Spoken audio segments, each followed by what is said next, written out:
Hey guys, Livestream here, and today we're trying out the new patch on Kaiserreich, which brings us some content for Litwa over here, and also the White Ruthenians. And I don't think UBD got anything new, but of course, if you want to play UBD, one of your options is to blow them up into Estonia and Latvia, which have both received reworks I've heard, and also we have the lovely island nation of Bhutan.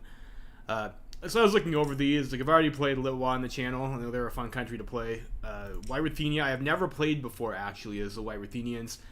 UBD, if I was going to play a UBD run, it would probably be the Nat Pop attempt. So I don't really want to play that.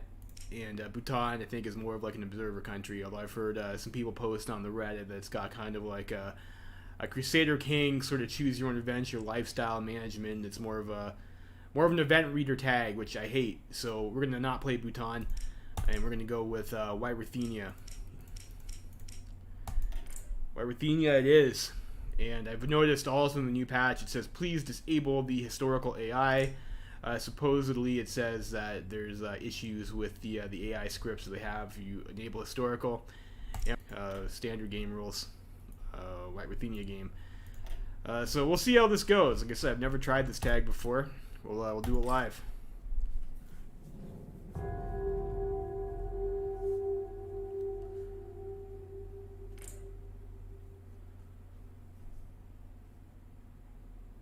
Getting flashbacks from Black Ice Mod pushing into Russia. Took us so long to get up to the Stalin line. Jeez, that was a grind.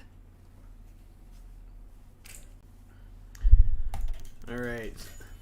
Forest Brothers.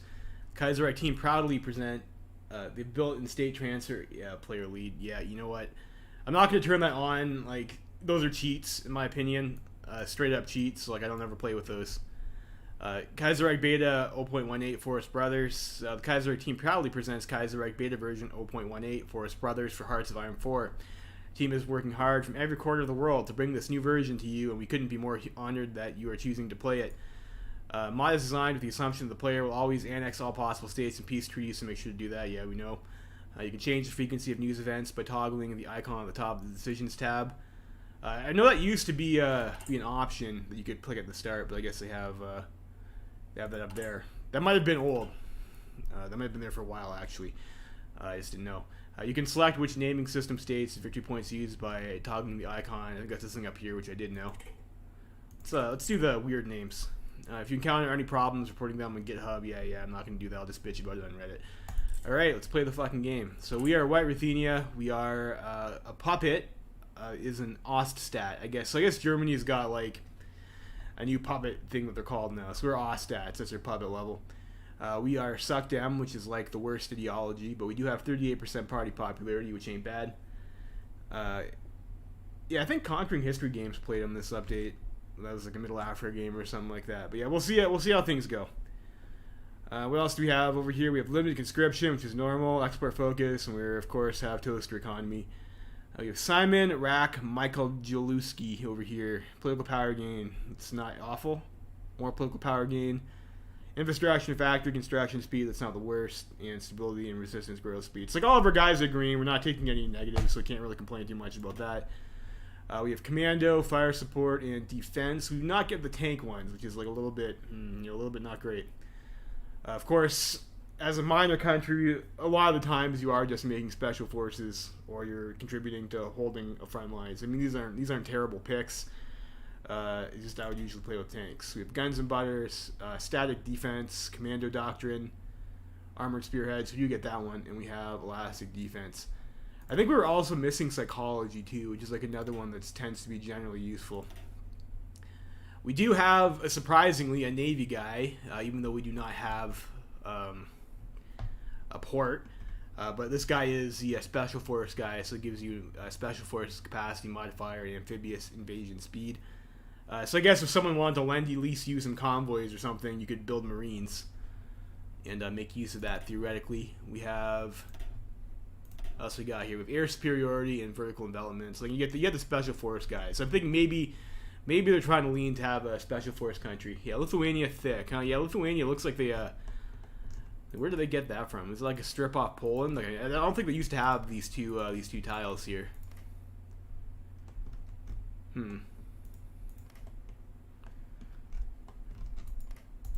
Well, that's a bit off topic, isn't it? So tank manufacturers, we just get the light tank, which is, I'm probably not going to make light tanks, but you get cheap light tanks. You get light hull and submarine. Of course, probably not going to be doing anything with that. Air defense and max speed is a little bit lackluster. 10% equipment cost reduction and 15% motorized cost reduction. That's a nice one to have, actually. 15% is a pretty steep reduction. Research time, electronics research speed, and civvy factory construction speed at 10% too, which is like better than a lot of the generics. Like not too bad that you get that. Up here, political power change 1.45 per day without the spirit over here. So I didn't look at national spirit. Let's do that first. Probably something in here fucking our political power because our gain is abysmal. We are illiterate, so we have negative 10% research speed. That's very unfortunate. We are agrarian, so yeah, we have negative 15% political power gain modifier, and it costs us 10% consumer goods. Wow, that's shit. But we do get plus 30% monthly population, so I don't know. I'd probably rather have 10% sea goods, for being honest. We have a shitty national identity. What is this? Are we like multicultural or something? That's the worst. While many nations in Eastern Europe have experienced a national awakening in the second half of the 19th century, the idea of a Belarusian nation only started to appear in the early 20th century.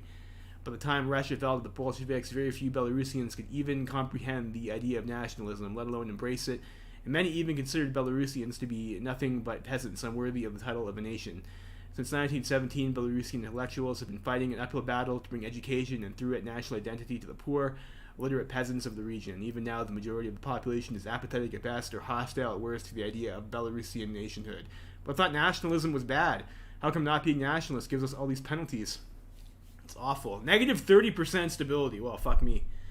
Also, we have an influential bund over here. The Jewish Labor Bund. Oh, dear. Are we allowed to even say that?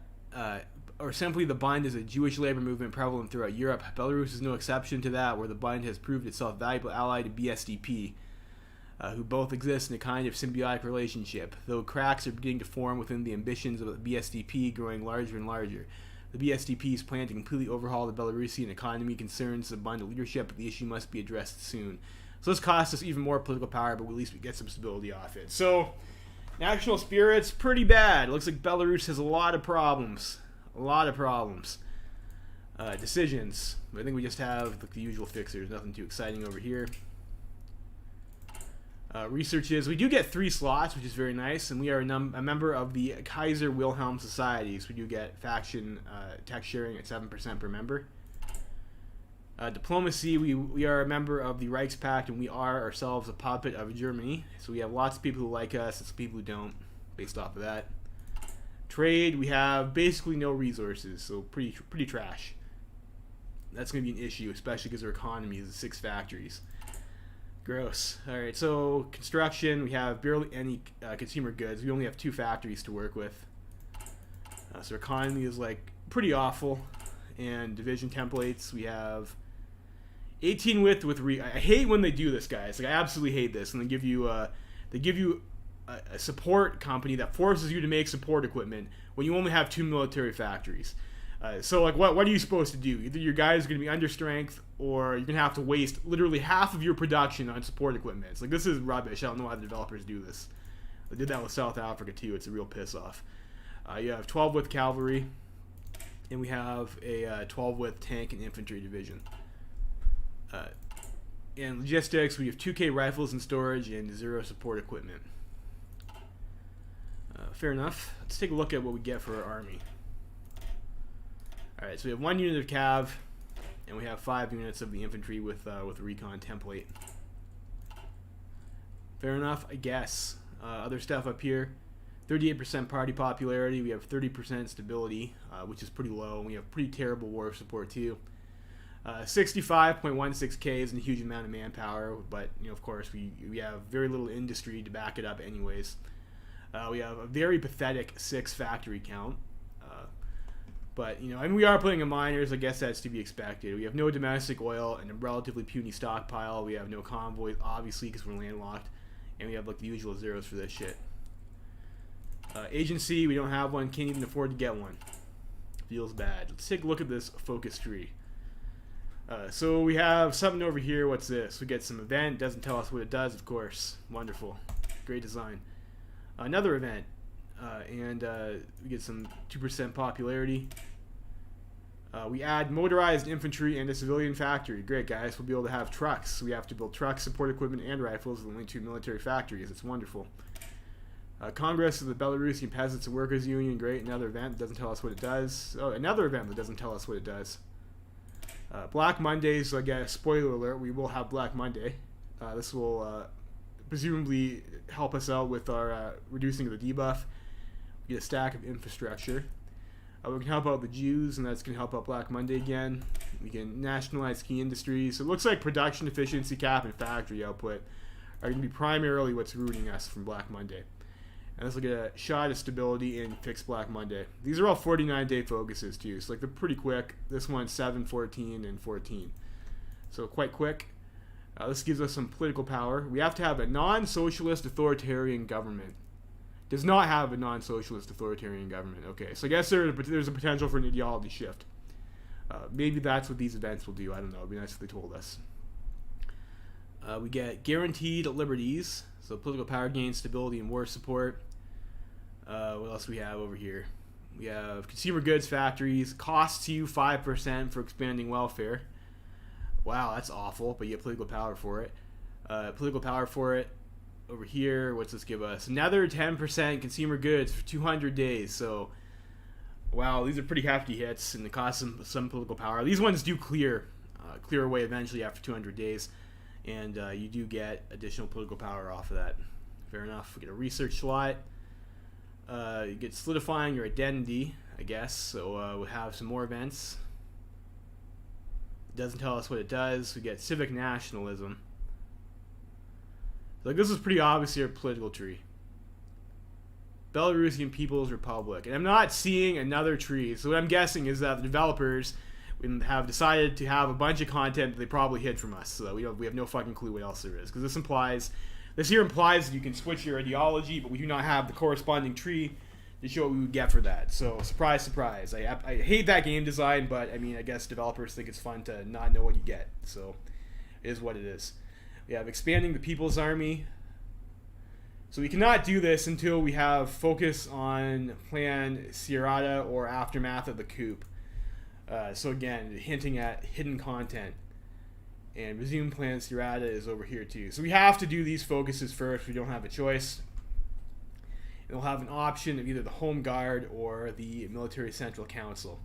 So over here we're going to get recruitable population 2%, and over here we get max planning 15%. Let's see what we get. So we have heavy equipment import decisions. Doesn't really tell us what we can get for that. Presumably artillery based off of the icon. We get more planning speed and max planning. Organization and recovery rate. Research for doctrine. Improved recon company. Sure, fair enough. And 2 bonuses for engineers. Supply consumption minus 15%, which is a substantial boost into research for mech. Industry research bonus and production efficiency growth and factory output national spirit. That's quite nice. Artillery cost reduction and 2 100% bonuses for armor technology. Unfortunately, this is like buried pretty far down the tree to get the tank research boosts. And this requires both heavy equipment purchases and local munitions production. So you have to have done 1, 2, 3, 4, 5, 6, 7, 8, 9, 10. 11 focuses, plus this stuff over here, plus this stuff over here, to get your tank research bonuses. So Tank Rush looks like it's pretty much off the table. But for a later game, that might help you get to like modern tanks faster. So that's this route. It doesn't look like they lock us into any particular doctrine. This way over here, it's going to give us division training time and recruitable population factor. Resistance target in states occupied by the enemy. So you get like some partisan boosts, it looks like. We get cavalry attack and cavalry defense 10%, which is a fairly standard boost here. Okay, so we have Osmar says one of Lithuania's land was Ruthenia and the other one was Polish. Great. So Lithuania's taking clay off of us. So I don't know. Maybe we'll be able to get that back. So we get recruitable population. We get cav buffs. We get arms import decisions. I guess it's likely rifles based off the icon, but I'm just guessing. It doesn't really say. We get division attrition minus 10% and civilian to military factory conversion costs. Division attrition is, of course, it's nice to have lower attrition. That seems like not bad. We get armored car for free and 1 research for remote mech. And we get these 2 ones over here eventually too. Entrenchment speed, division defense and core territory, equipment capture ratio gain 7%. That's interesting. So we get 14% equipment capture, which is almost the same as if you look at the maintenance company. I think it's 5% per level. Equipment capture, 5%, 5%, 5%. So like in terms of equipment capture, you're getting basically level 3 maintenance companies for free with those 2 national spirits, which is that could be a little bit spicy, given that one of the things that you can do as a minor power is you play off encirclements and you capture equipment off the enemy. So that might be that's appealing, but we get tanks on this side, and generally that means I want to go this side. But 2% recruitable pop. I'm not sure if we're able to really expand this manpower pool. I mean, we're on 2.5% right now, and it's only really giving us how many guys in the field? Like 100 something K. So we're gonna get maybe like 7 or 8 divisions off of that manpower. I don't know. I'm not sure if that's worth it. So over here we have land for construction speed, 1 military factory, and factory output plus 10%, which is pretty nice. Entrenchment speed, division defense on core territory, and an maximum entrenchment. 2 bonuses for infantry weapons. We get 2 more military factories from the tree. We get 2 bonuses for air doctrine. Another military factory, some air bases, and what's this over here? Buff for planes. We get air superiority, mission efficiency, and air superiority plus 10%. That's quite good. And a bonus for fighters. Like there's some pretty nice bonuses on here, but it looks like you have to go through a lot of hoops to get that. And ultimately, I think you can afford to give more big boosts to small countries without it being overpowered, because a force multiplier acting on a smaller force isn't going to be as influential, obviously. So I guess as far as whatever these focuses go, let's pick this one over here just because we get the extra civilian factory earlier, I guess. We'll do opening of the Mahilu automobile plant. We'll do that. Research is, so we start with engineers and recon. I guess we'll go for the street first. So we have the 1936 rifle. We have no special forces, although we do have like a 45% boost. We can get trucks real quick, but we get it for free off our focus anyways, so whatever. We have engineers, we have recon, we have the first level of tank, we have basic artillery, we have no land doctrine, and it looks like we can pick whatever doctrine that we want. We have no naval technology, which I guess makes sense since we are landlocked. No naval doctrine. For air, we just have the interwar fighter. Air doctrine, we have nothing. Engineering, we don't have anything either. And for industry, we have also nothing. So, what do I want to do here? What we want to do here as our minor countries, we can either go for like a strat where we just try and spam like roach special forces or something like that, and like get a few tough infantry units. We go for like a couple tank units too, and like try and use that to get something done. Maybe we'll try the tanks, and if we do that, maybe we want to go heavy. That might be a little bit too expensive. We might want lights into medium first. Let's go the light route. So I think for researches, first up, we'll start with the tank tech, tools, and we'll get some research speed. I'm not going to get construction because we don't have enough factories to actually meaningfully construct anything. How many building slots do we have? So we have 2 here, 3 here, 2 there, 2 there, 1 there. So we have like more than enough that we're actually going to be building on, I think. We'll build one in our 60, and that'll take forever to build, but hopefully our economic situation will get a little bit better. These guys have unassigned divisions. Okay, so we had 1 more infantry unit that I forgot about. Production, I think we'll just leave it as is. We have 2 100% lines, and I guess support equipment's not the worst. So we'll leave it that way. I'm not a fan of having to make support equipment though. but we'll live with it. Start the game. White Ruthenia, starting situation. The troubled birth of the Belarusian People's Republic, although still commonly referred to as White Ruthenia, took place in the backdrop of the Well Creek and the Russian Civil War. When the German army entered Minsk in February 1918, they were largely unaware of the peoples that lived in the region, assuming the East Slavic people there were merely Russians under an old Polish aristocracy. In their defense, the Belarusian national revival had only begun in the 1890s and was largely restricted to a small but growing urban intelligentsia. And the first Belarusian political party, the Belarusian Socialist Assembly, commonly called the Hromada, was only founded in 1903. Nevertheless, the Germans were quick to exploit the unfolding situation as they steadily delegated powers to the Belarusian National Council, or Rada. From 1918 onwards, having witnessed the Bolsheviks forcefully disband the All-Belarusian Congress merely 2 months before their arrival, the German army saw a way to weaken Russian and therefore Bolshevik power in the region and limit Polish influence in Eastern Europe by supporting the creation of a White Ruthenian state, albeit under close German supervision. The independence of White Ruthenia would be recognized through the Treaty of Minsk in 1920, although its borders were far smaller than the Rada had hoped, as the Germans favored a more defensible border on the Dnieper and Dvina. While this was met with disappointment by Belarusian nationalists, they had no way to press their claims.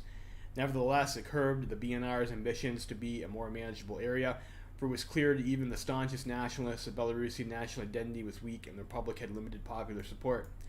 In late 1920, the Rada ceded its powers to the promised Constituent Assembly, which adopted a constitution and held the elections in the Sajum, the Parliament of the People's Republic. Since then, the government has been dominated by Belarusian Social Democratic Party, formed in 1918 as the BSDP, then reformed the Hromada as the Belarusian Peasants and Workers' Union, a center-left and leftist electoral bloc. Under their leadership, the new Hromada molded the BNR as a progressive state focused on creating a more solid Belarusian national identity and combating illiteracy by greatly expanding the education and cultural institutions. The future looked better for Belarus, but clouds are gathering on the horizon. I'm not even going to attempt to say that. How's it going, Stoic? President Kerensky got shot. Feels bad. Enjoy it while it lasts. And Kornilov has stormed Moscow. Will Russia ever rest? I don't know. Russia's a pretty volatile place, isn't it? Alright, so we get automobile plants, we get truck tech, Wonder Bar. I don't know. So we get, this says give us some party popularity, so whatever, we'll just get this event. The necessity of reform. The Social Democrats take a great pride in their nation-building achievements, creating one of the most progressive nations in Eastern Europe. However, one of their main concerns in mind of the Belarusians during the foundation of the People's Republic was land reform. Belarusians were, for the most part, merely landless peasants, and most of the land was owned by Polish, or to a smaller extent, Russian aristocrats, which was seen as the greatest impediment to a Belarusian nation building and economic prosperity. Nowadays, most of the land is finally in the hands of Belarusian smallholders, but there are still many landless peasants and many hectares of land owned by foreign aristocrats, or one of the two churches in the country. For many, it is clear that Plan Sierrata, the informal name of the land reform program, has stalled since its first year after passing the Sojum, and many have grown frustrated by the lack of progress. The Ministry of Agriculture quickly ran out of funds as they compensate former landowners during the ownership transfer. While the majority of the BSDP insists that progress has been steady, there is growing internal opposition not only within the Hromada, but the leading party itself. As the party internally debates how to help finalize the plan, it remains to be seen whether they will decide on an increased budget or something far more radical, as many within the party are calling for with increasing support. Smallholding is the future of land ownership. So we're going to get a mission here, so we're going to get some decisions we have to fuck around with.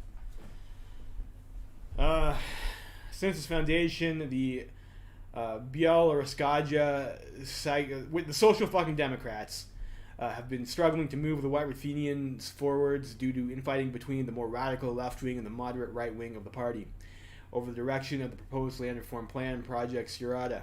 Since its inception, the plan has grown to encompass topics such as education policy, policy on unions, and the role of religion in the state. The instability within the party and ineffectiveness in implementing the land reform plan has resulted in the rise of more extreme rightist elements within White Ruthenia, increasingly fueled by a fear of syndicalist revolution If the BSDP government is to take too many radical steps or it fails to appease its left wing, the resulting chaos may be enough for the military to act on their fears of syndicalism and launch a German-backed coup against the elected government. So our land reform is mildly effective, and land reform popularity is popular. Okay, why are people angry then? Okay. I don't see any buttons to click over here. And there's one thing I hate too, it's decision mini games. Yes, it is a new update. Totalist Charter. So maybe one of these other things over here is going to give us some more buttons to press.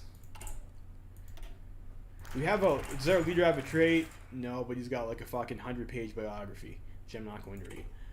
The General Jewish Labor Bund and the BNR. Within the current borders of the Belarusian People's Republic reside around 500,000 Jews, with another 500,000 within its claimed territory. From the revolutionary times of the Wall Creek and since, the Jewish population of the country has been deeply involved in Belarusian nation building, and every urban area in the country has a significant, if not majority, Jewish population. Nowadays, the dominant organization representing Jews and Jewish interests is the General Jewish Labor Bund, or simply Bund. The Bund is a progressive organization heavily inspired by Austrian social democracy. The program of Jewish autonomism, inspired by the Austro-Marxist personal principle, hopes to achieve self-rule and cultural autonomy wherever the diaspora resides without resorting to the creation of a Jewish state.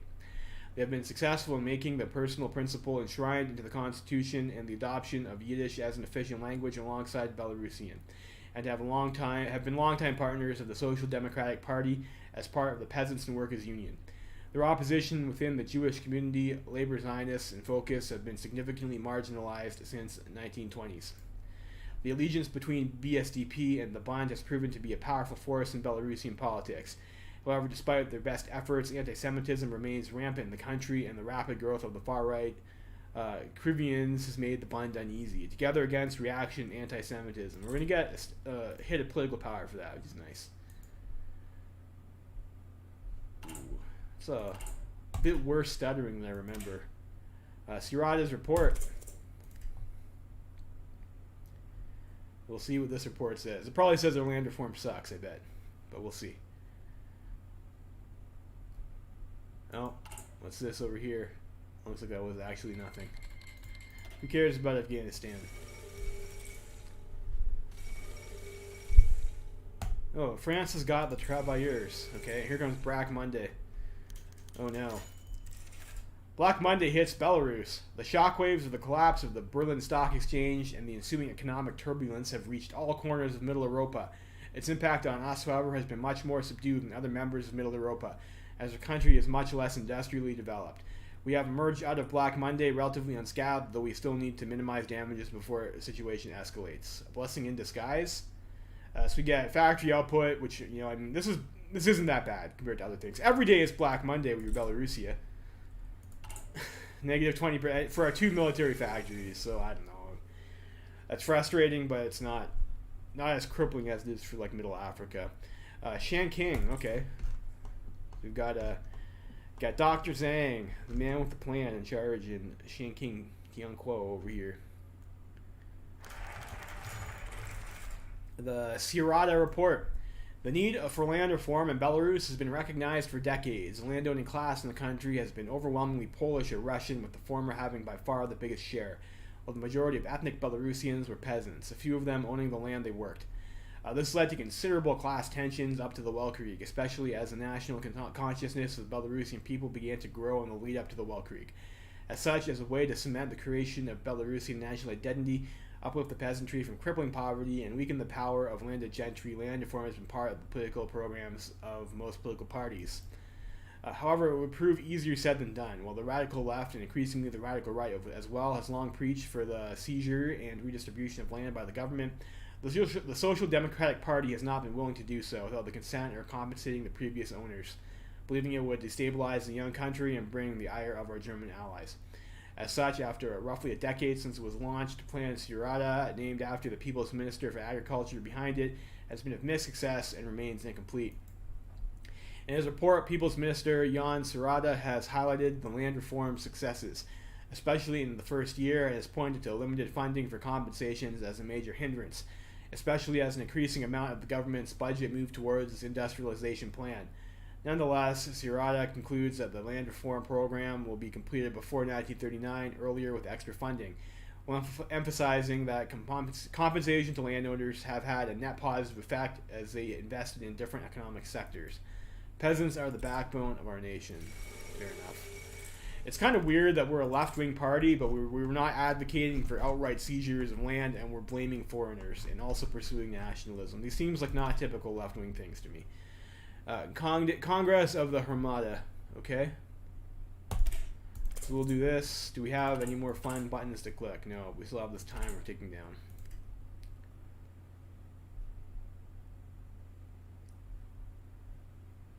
And we have, I guess it just says that over here. It's the same shit we had in the decision menu. Congress of the Belarusian Peasants and Workers Union. With the collapse of the German economy fresh in their minds, the delegates from the Belarusian Social Democratic Party, the Belarusian Party of Socialist Federacists, and the Belarusian Party of Socialist Revolutionaries have assembled to discuss the future of Plan Sirata. The Socialist Revolutionaries have long criticized the plan as reactionary and far too forgiving to the foreign landowners. Compensating for all the lands redistributed has been a massive state expense, which the budget has struggled to handle, which cuts largely responsible for the plan's slowed progress. The left wing of the BSDP, informally led by Prime Minister Simon Rak Mihailovsky, have taken the same position as BPSR, and even President Taraskovic has begun to consider a radical change of plans. I guess that's this guy over here. Jan Sirata, the People's Minister for Agriculture and member of the BPSF, has tirelessly defended his plan both within the Armada and the Sojm, and believes the budget increase will be more than enough to get it back on track. Informal leader of the BSDP's right wing, Anton Lutzkevich, has warned that a radical course would alienate their German ally, already cautious of the Armada's open socialist leaning, and fears that they would support reactionary elements in the People's Army and Sojm against them should they adopt a dangerous Bolshevik plan. The future of direction of Armada belongs to the centrists and the BSDP, who will tip the favor between Sirata's moderate proposal or succumb to the socialist revolutionaries' pressure and the populist rhetoric. Okay, I don't know, guys. What do you guys think, chat? You think we should resist the radical pressure, or should we do some seizing? What do you guys think? I will let chat pick if anyone is concurrently watching and wants to weigh in. If not, I'm just going to roll for it.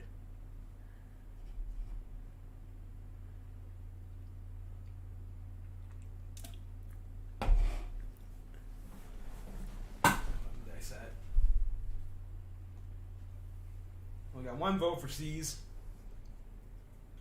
C's. Alright, so I guess the C's have it. C's have it. We will seize the land. No more compensation for landowners. Alright. The army is going to be mad about that one, it says, so maybe we'll get a little bit of a coup going on. Now we will resume the plan.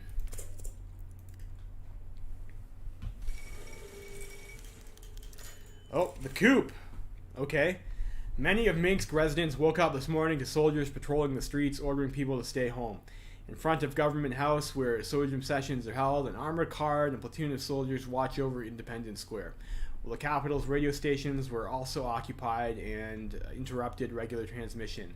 Later in the morning, the first national station broadcasted a message by Radoslaw Astruski, Sojm delegate for the BSDP. Astruski announced that Taraskovich's government has been deposed by the army for collusion with foreign syndicalist elements, planning to subvert the deadlocked Sojm through a revolution. Furthermore, he announced that the presidency of the Council of People's Minister were replaced by a new temporary authority, the Belarusian Central Council, or Central Rada, with himself as its chairman. After the composition of the Rada was declared, he ended the message by issuing the order to arrest Taraskovich and other members of the former government for high treason. While all roads going in and out of Minsk had military checkpoints by noon, it was clear that all members of the former government had avoided arrest and had fled the city. Ruthenia appeared to be on the path of civil war. Oh, wow. We must save Belarus for syndicalism. So we'll see if this will be a civil war by then or if it'll be a civil war fought in the field. Okay, so we have BVK.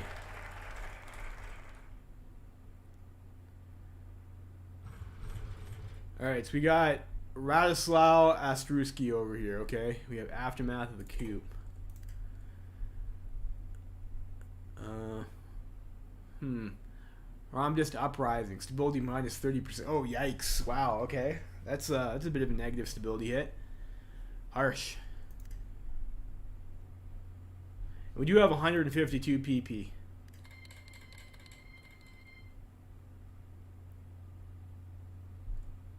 There, and there's a war in China. So we'll take a look at that in a minute here. New decision. So I guess we have to... Crushing the Hromada, the Belarusian Peasants and Workers' Union. Simply known as the Hromada, has been, until recently, ruling Ruthenia with little opposition since 1925. The Hromada has always been full of syndicalist sympathizers and agents, and their subversive activities have not gotten noticed by the military. With their government toppled, they have taken up arms in the countryside. The People's Army will crush them soon enough and restore order. Okay, so I got... So, I wonder if it matters what order you do these in. And it's also going to be one of these things over here we have to babysit, which is frustrating, isn't it? Well, I guess we'll just go top to bottom. Let's go through the line. I'll save my political power until that's done, just in case we have unexpected events that could fuck us. Alright, so that's canceled. And now we have aftermath of the coup. So we have a new focus tree. Wonderful, great. A focus tree that we weren't able to inspect before, so that's a bit frustrating. Maybe we picked a bum path, who knows. So we have new populist government, or we have a counter coup. That's interesting. So we can have, I guess we have to play some other fucking mini game and see how things wash out. So what do we get here? We get to stop land reform, restructure the Sojum. Decisions to industrialize Belarus will be unlocked. Okay. Political power gain, consumer goods factories. So I guess we're gonna have to. That's gonna hurt us for a bit, and then that'll hopefully help us get rid of our illiteracy. I guess. Get some PP there. PP and war support. You can ban socialism. Always a good thing to do, I guess. Get stability 5%. We get Pat 10%. More political power gain. We get to cooperate with the Reichspakt, which gives us army experience, daily gain, org, command power multiplier, and command power increase multiplier. That's pretty nice. And then we have over here, it's increasing a role in Middle Europa. So this costs us 2% consumer goods. But we get some construction speed and production efficiency growth. That's a bit of a mixed bag. And we get remove national spirit, weak national identity, and a stack 200 political power. Fair enough. Over here, so we have to entice German investors. So this is just, I guess, clearing the Black Monday stuff.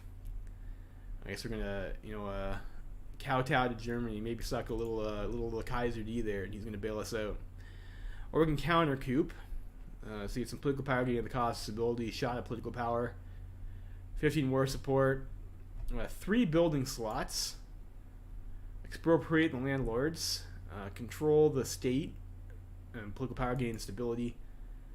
Nationalist education. So this is get stability compared to, I think, that other one. Where was that at? We're going to gain some stability, but I think this costs us a harsher penalty and for longer. Nat populism.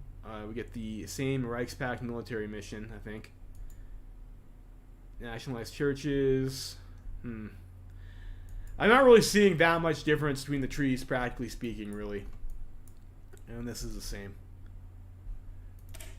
So I guess we can do this, and we can't do either of these yet, I don't think. So we will do expanding the People's Army.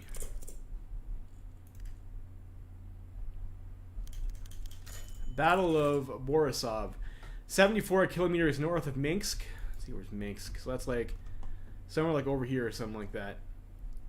Maybe that's supposed to be this city. Yeah, it is over here. On the banks of Berezina River lays the city of Borisov, one of the largest in the region except Minsk.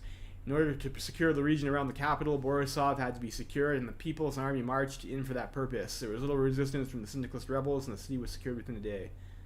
The capital is now safe. We're going to get some PP for that. Very nice. We can't continue.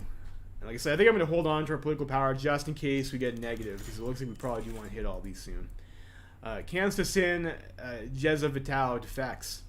General Jezevitau, the highest ranking officer of the People's Army. Let's actually take a look and see if he's actually a general for us. I didn't look at our generals, just should have done.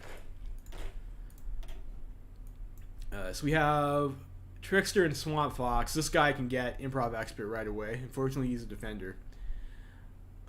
We have Artillery Officer, Skilled Staffer, and Engineer. We can get Bunker Buster. Another Artillery Officer in Old Guard.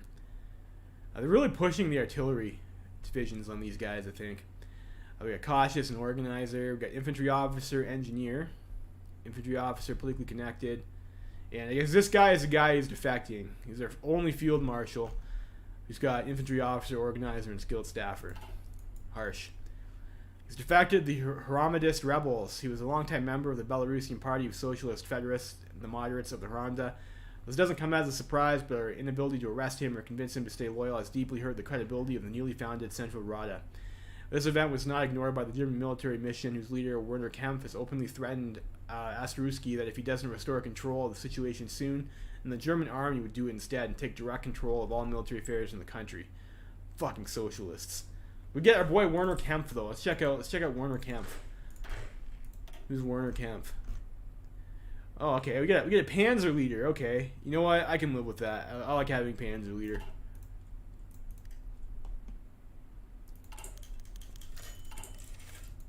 The Rump Sojum.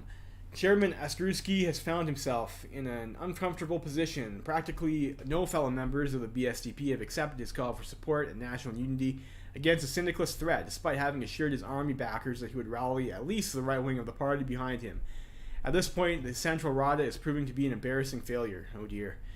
The situation has driven Astruskis to approach other parties in the Sojum, which has thus far not been recalled since the start of the coup. Specifically, Astruski is hoping to gain the support of the National Democratic Association, consisting of who's this guy? Rahman Skirman's People's Party. Is it like one of these guys? I don't know. People's Party. And Adam Stankovic's Christian Democracy. With their support, the Central Rada would gain the legitimacy it needs to function as the Armada has entered a state of open revolt in the countryside. In the meeting with its leaders, Chairman Astruski offered key positions to National Democrats within the Central Rada and promised the restoration of the Sojum as soon as possible, excluding treasonous Ramda members, of course, in exchange for the support of a new constitution and against syndicalist rebels. The Christian Democrats are particularly reluctant to cooperate, seeing the coup as illegitimate and a terrible legal precedent. But their concerns over letting the military rule alone, or perhaps worse, letting Lastuski's Kurvians gain power, may convince them to side with the Central Rada. What do you guys think? Do you want to keep our boy Astruski over here? Presumably we'll have to get support. Or do we want to fail, then that's probably going to lead us to the counter coup. What do you guys think, chat? What's your opinion here? What do you guys want to see?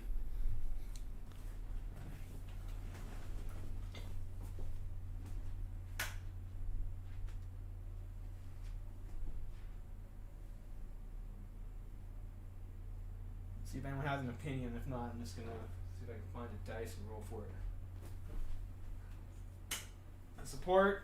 This is David. Anyone else have an opinion? Keep him.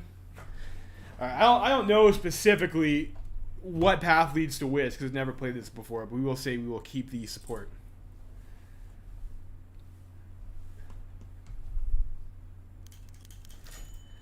Astruski's government. With negotiations with the National Democratic Association successful, Chairman Astruski has been able to legitimize the Central Rada and ease the worries from the military.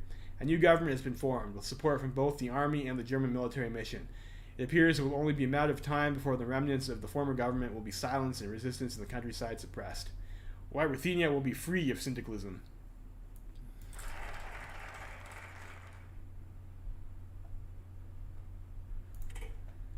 Alright, so we're now populist and we're authoritarian Democrat. Fair enough. And we did get like a stack of political power here. So maybe we should spend some of that. Like I think we have to have like a pretty big negative to screw us at this point. So let's go ahead and maybe grab this industrial company. Central Rada seizes power in White Ruthenia. With Germany's economy shaken by a severe economic crisis, the repercussions were quickly felt in the European hegemon's eastern satellites. White Ruthenia, a small and young nation by the Russian border, was soon rocked by instability after growing agitation from radical leftist elements in the country. The army intervened and deposed the elected Social Democratic government. Radoslaw Astruski, a deputy in White Ruthenia's legislature, has made interim president. With remnants of the old government swept away, Astruski consolidated power around a new institution, the Central Rada, with himself as its chairman. While Ruthenia, with tacit German support, has become an authoritarian regime, its nascent democracy nipped at the butt. They're now safe from revolution. And what's important is that we're not syndicalist. Battle of Mahilu. Mahilu by the Russian border is one of the most important industrialized cities in Ruthenia. That's over here. As expected, syndicalist resistance there was fierce. Nevertheless, the troops successfully secured the city, and once a steel mill and automobile plant were secured. Enemy partisans had fled to the countryside, but it will be a matter of time before they're mopped up. Another key city secured. Okay. So we can do another one of these. We'll take Breslau maybe. I thought we already did that. We definitely got an event that says we took. Or well, that was this other kind. That was the one. Okay, fair enough. Let's just go down the list. And if we don't do this in 81 days, Germany is going to intervene. Australasia has gone democratic. You know, it's good for them, I guess. Let's take a look at China. See how China's doing. Nanjing has not surrendered immediately, and it looks like Union of Britain has elected Sylvia Pankhurst. Okay. SCX. Who was the lady Union of Britain used to get? Was that Sylvia I don't think it was. I think Pankhurst was new. But they used to be able to elect the radical feminist who wouldn't aid France in the Weltkrieg, which is pretty hilarious. Feminism always betrays the revolution, doesn't it? What was her name? I can't fucking remember. Maybe if you played Kaiserreich previously, you'd remember. But there was like, she was like radical socialist. I want to say, I can't remember. Battle of Breslau. Breslau and its lakes lay in the northern corner of the country, and other than securing border crossings, is rather unremarkable. The army encountered little resistance in the province, and the northern border crossings would block a potential escape route into Lithuania for the syndicalists. Well, the troops are enjoying the lakeside beaches. Well, that's nice for them. It's nice that they're taking this chaotic time to enjoy a break on the fucking beach, isn't it? Wonderful. Alright, next. What shall we pick? Because I think construction is like a little bit of a low value technology for us right now. I think I might rather have the research speed to counter our shitty national spirit. Like, you know, 10% off of that is still very far away.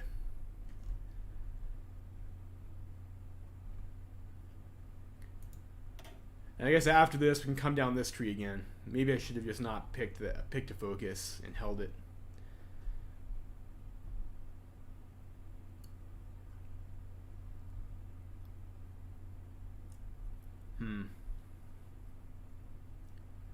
I think we probably want to do this one first, just to get the negatives out of the way for the 150 days. And maybe then we'll pick up maybe the industrialization decisions. I'm not really too worried about the Black Monday debuff. We only have 2 fucking factories in the first place. Like, it doesn't really matter. And we'll start trading another Jahatnaja Divizia or whatever. We'll train another one. Battle of Pinsk. The city of Pinsk rests at an important location at the confluence of the Pripyat and Pina rivers. So where is Pinsk? I think I remember this because it was a pain in the ass to take in our Black Ice game over here with an airbase even. It's in the fucking marsh, of course. Wonderful. The region is known for its marshes, of course. And it's known for being a pain in the ass to fight through. And it's not only very difficult for armies to pass, but a prime location for partisans. Wow, reading my mind. As expected, with the city itself a stronghold of the BSDP and the Jewish Bund, resistance was particularly fierce. Once the city was secured, numerous excesses from our troops have been reported as they took out their anger at the majority Jewish population. Well, I don't know. I thought we're not allowed to talk about that stuff in the HOI4 mods. Punishments were quickly dealt once discipline was restored, but it's now clear that the underlying ethnic tensions have reached a breaking point. Oh, dang. We must limit violence against civilians. So I guess we can also click these other things over here now. We'll do take Novohradsk. Let's see if we can see that on the map. It's like to give you 1 for each victory point. So there's Novhorodak over here on the Lithuanian border.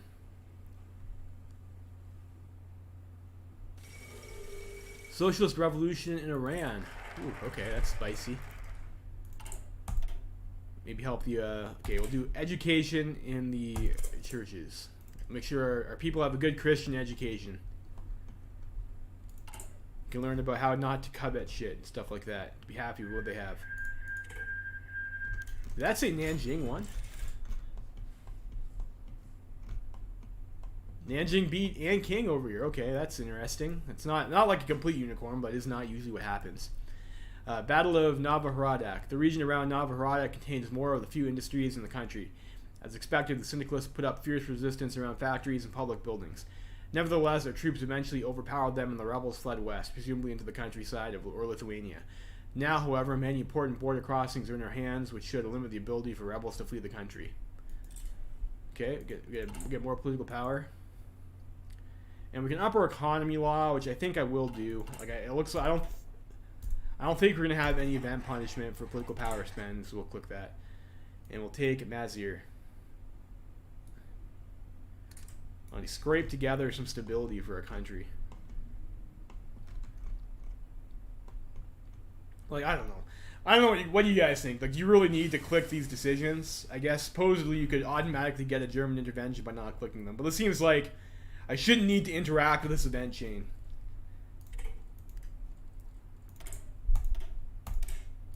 Their next light tank. Maybe go for like a light tank space marine style unit. I don't know. I don't think I saw that many research bonuses in our tree. We do get the 2 tank research techs. Engineers, that won't matter for production efficiency. Dirt artillery. I don't think we got a research bonus for artillery though. We have two bonuses for infantry weapons.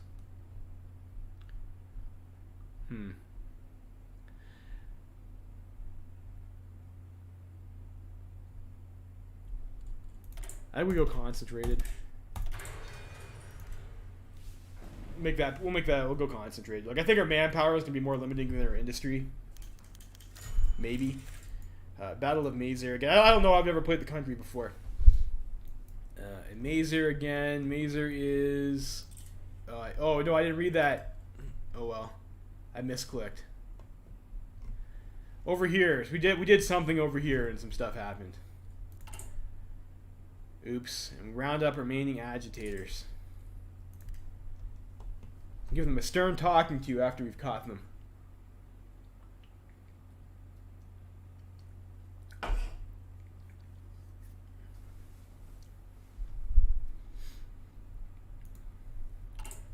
I don't think we had an artillery manufacturer, even though did we? No, we didn't.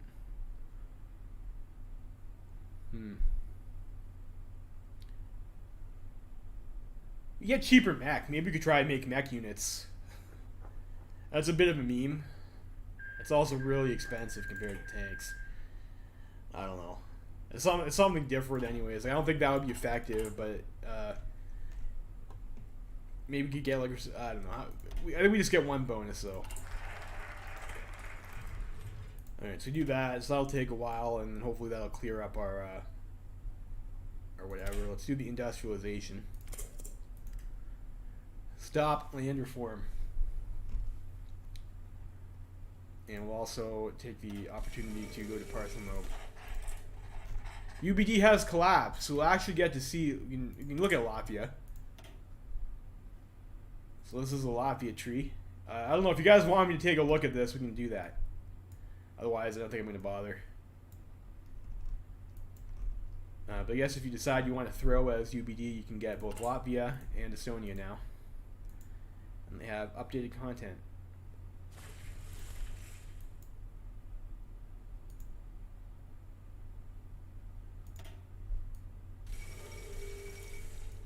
We got Mussolini large and in charge. Good for him.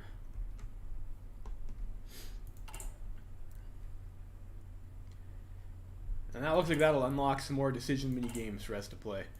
I wouldn't really call that more like a mini game. It's more of like a clicking babysitter, I would call that. So you have to click your fucking decision with a timer. And it's just clicking. There's no thought in it whatsoever, you just have to click.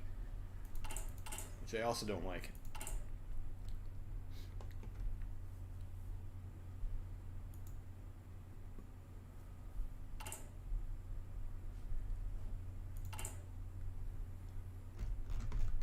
What else is going on in China at the moment? So, Nanjing has taken out Master Zhang, and he looks like he's Marshal Qi is going full out over here on left Kuomintang. Alright, we've kicked out land for him. See you later. Alright. Okay, so this is going to cost us a bunch of PP. We can get a civilian factory, and it'll help our debuff. We can get another civilian factory over here. Yeah, civilian factory and some steel over here. Synthetic refinery and help our debuff. Civilian factory, infrastructure, and debuff reduction. Another civilian factory, yet another civilian factory. Okay, so it looks like these take like 120 days each, but they give you a bunch of factories. Like, I'm kind of already regretting my decision to spend that stack of political power, but you know what? They didn't tell me what was coming, so I made a poor decision and I got fucked. Thanks, devs. Thanks, devs. That was great. So what else do we want to do over here? Maybe we do want to increase our political power gain so we can do that stuff faster. We could also start heading towards our army stuff and trying to get some techs. Get some bonuses for engineers and shit. I think there were some military factories we can pick up over here too. There's 2 mills over here. 1 mill over there. There's a 1, 2, 1. So you get 4 military factories off of our tree. Which maybe we don't need right now, though. So I think we will attempt to go ahead and grab the, maybe do some political stuff first, at least get some extra political power gain. It looks like we will need a lot of political power to industrialize our country. So we'll go ahead and do that. I guess we could also just sit on our 1 political power per day gain. Like, our political power is already pretty trash. So maybe a smarter decision would just be to not take a national focus in order to hit our industrialization decisions quicker.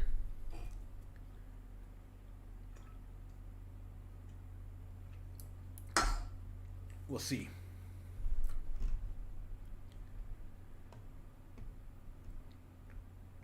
So there's some pretty bad stuttering in this stew. It seems worse than previous. All right, Nanjing clique was successful there. I missed. I can't remember the event. I'm not sure if. Yeah, he got volunteered. So I think our boy Wu Peifu decided to back Nanjing too. So that's pretty good. That's a pretty good outcome for them in the upcoming struggle against Feng Tian. I think this was a new event too. The shelling of Algiers. The Démocratie shells Algiers. Massacre! Bloodbath! The words seem insufficient to describe the events that took place in Algiers, in which the battleship Démocratie fired into the crowd. The day had begun with peaceful protest by reformist forces, but somewhere a shot rang out, a voice cried out, a man lay dead. Protesters panicked, government forces lost all restraint, and in minutes guerrilla warfare was upon the capital in exile. When night fell, the regime was faced with the possibility of a general uprising as soon as the news would travel. Such prospect would be intolerable, and so the grim order was given. Tales of mangled bodies, summary executions, blurry photographs of the aftermath that filtered out of the Republic. A French newspaper titled, Red Coup bravely defeated. Only one thing is certain. The Marshal's new rule is now uncontested. So was that Philippe Pétain? Oof, good for him. Stays in charge. Is there really any such thing as a peaceful protest? I mean, ultimately, you're trying to force someone to do something against their will when you're protesting, right? And if saying off-color jokes is violence, then surely protesting with the attempt to have actual physical change would also be violent. The Kuomintang declares war on the Xinjiang clique, okay? It happens every game. Let's see who wins there. I think that was a new event, too. Maybe I should have read that. I don't remember seeing that usually. What's the right side of the military tree have? So this side you get planning bonuses, you get bonuses for engineer, and you get some tank stuff. This side you get recruitable population and some partisan stuff. And you get cavalry boosts and some attrition benefits. This side you get some cheaper artillery, and you get some organ recovery rate, planning speed, max planning. Negative supply consumption by 15%. I think this side of the tree is probably stronger, but you get 2% recruitable population by picking this side, which I don't know if we're going to have enough population for that to really be all that significant, so I'm a little bit hesitant to pick that. All right, to restructure that. Promote civic nationalism.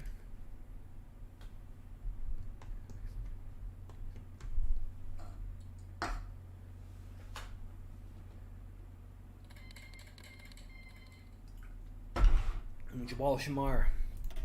We'll see. Completion of Central House of Officers. Beginning in 1934, a new building on Central Square has been completed. The Central House of Officers, designed by none other than the most prominent Belarusian architect, Josef Langbard.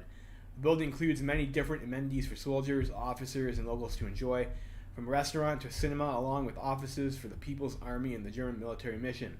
It is planned to further expand the building to house the Central Military Library and a theater hall. Modern facilities for the Army. 10% war support. Nice. I'll take it. East Turkestan declares war on Xinjiang. Okay. And East Turkestan declares war on Kumulkane.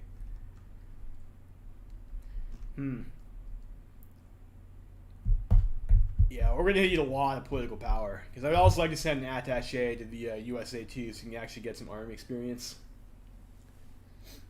That'd be nice. Creation of the International Avant-Garde. Okay, that's nice for them.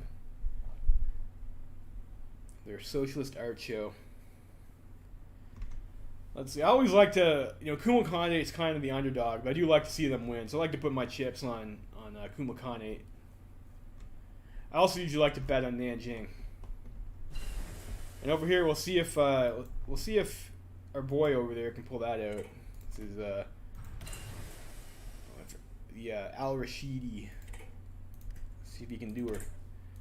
All right, so we got the extra research speed. I think we go for the concentrated industry yet again. It's a good pick. And we'll probably want to start a land doctrine. So, like superior firepower, we get a discount on. And this is like, you never go wrong with superior firepower. Mobile warfare, like if you want to do like a light tank space marine unit, we could come down this way and get the extra breakthrough, which would be helpful if we make some light tanks, throw them in our unit. And then if you want to come down over here, we could get an extra 5% recruitable population, which we might have to do because we're so tiny. We also have a lot of planning bonuses if you come down that one tree, which we could stack up with the bonuses we get from Grand Battle Plan, which is usually the Grand Battle Plan is a pretty huge meme. I would say it still probably is, but I mean we could try it. And Mass Assault Doctrine, like if you come down for the deep battle side, we do get negative 15% supply consumption, so we could stack that with these other boosts over here to have very supply cheap units. I don't know, chat, what do you think? What doctrine do you think you like? What doctrine would you guys like to see in this game? I will let chat pick which doctrine we pick. Let's say the first person to respond, I will go with whatever they suggest. That's how little I care.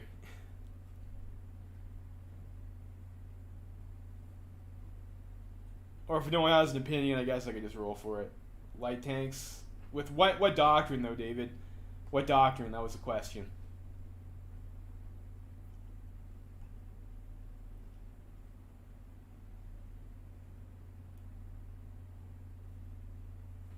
Like I think we could make it work with any tree, really.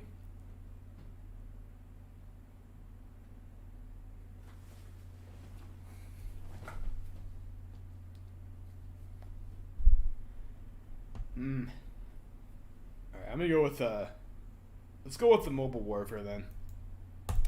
Alright, mobile warfare it is.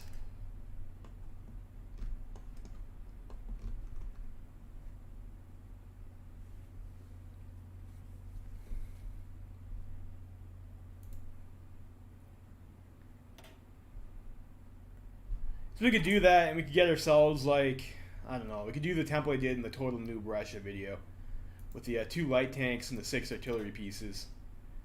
We have a lot of artillery officer generals, so we get like a fuck ton of attack like that. So we get that, and you know, light tank 2, we want to rush light tank 3. This is 4 steel, 3 steel, probably not. Let's get the machine tools out.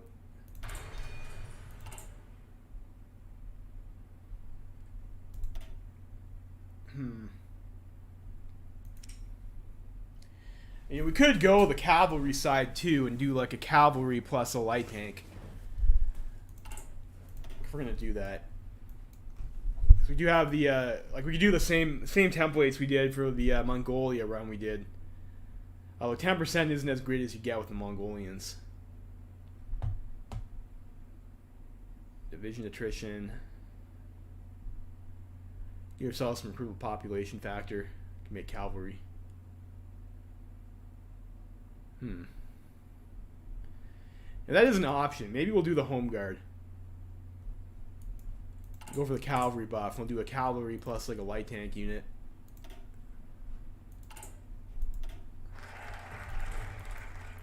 Alright, so you promote civic nationalism. Let's grab the National Revolution. Help with our political power gain.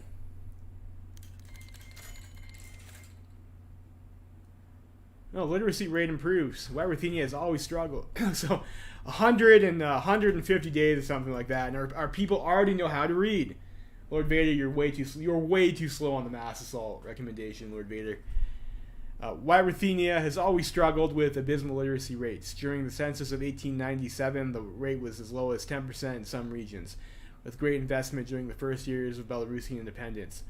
The rate steadily improved and neared 50% by the mid-30s, with the construction of additional schools in rural areas and an increasing number of qualified teachers. A good amount of rural population can now read and write, and we should no longer need to worry about the lack of literacy significantly impacting our nation anymore. Wunderbar.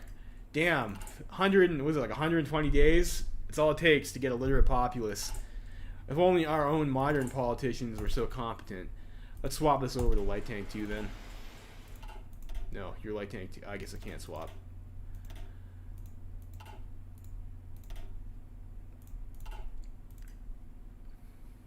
Oh yeah, 75 army experience too. We're probably gonna need that for templates though.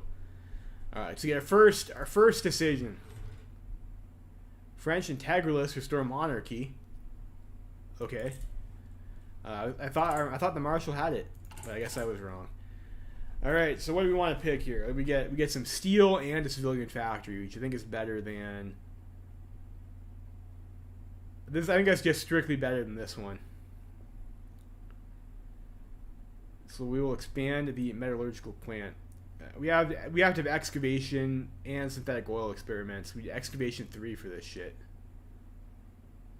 Huh.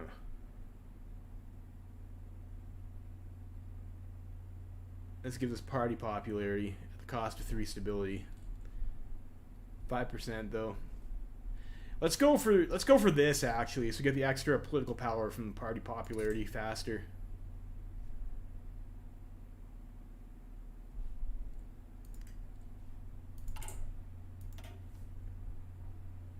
Get that stability out of the way anyways. We're regaining it back now anyways because we're below 50. We have a positive name per week.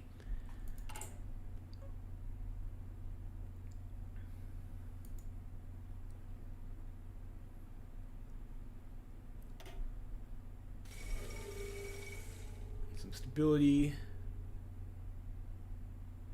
Change in party popularity of paternal autocracy. Like, isn't that bad? Because we're off dem. Seems a bit silly. And what's a weak national identity do? again, I should know this because like I just looked. Recruitable population factor, negative 30% stability. So we probably want to deal with that. Deal with that quickly. Help our political power gain out. And our factory output. So I guess we'll just finish this tree first. Then maybe we'll get some military factories, and then we'll deal with Black Monday, and then we'll pick up our other army buffs. I think that's what I'm going to do for the focus order. That seems like a sensible approach to me.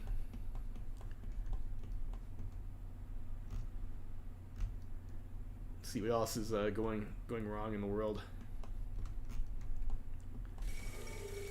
Liberal victory in Brazil. Okay. Kumo Khanate. Ooh. Looks like they're having an okay run. Look at that. But Xinjiang has just killed East Turkestan, so presumably they'll be able to bring troops back over here. This looks unfortunate. Well, at least, interesting. National Revolution. What do you guys think, chat? Who's gonna win this fight? The epic battle between Kumo Khanate and Xinjiang clique. The only battle that matters. And then we also have the war in the Arab War of Unification. Looks like our boy Rashid is having his shit pushed in by Najd yet again. Feels bad. Jabal Shamar, terrible country to play. Don't do it. It's boring as fuck. There is a video of that country on the channel too. If you really want to see it, you can watch me suffer through that playthrough.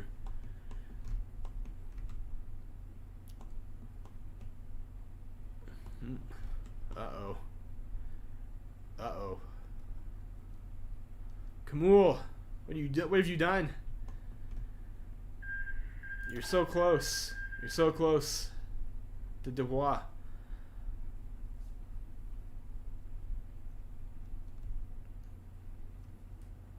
Kumo Khanate is a very fun country to play. I strongly recommend it. You get a lot of stuff to do. You can go with Ma Zhongying, Opium Warlord, and you can conquer some other stuff in like Tibet and Mongolia and the Ma clique.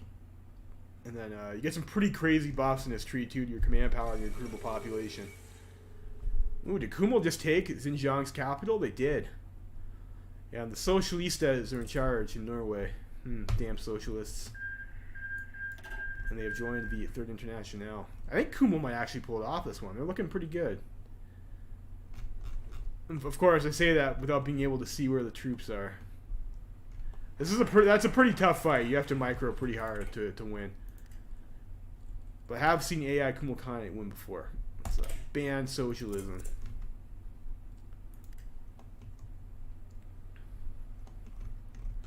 Oh, it took Diwa back, but it looks like they've been encircled.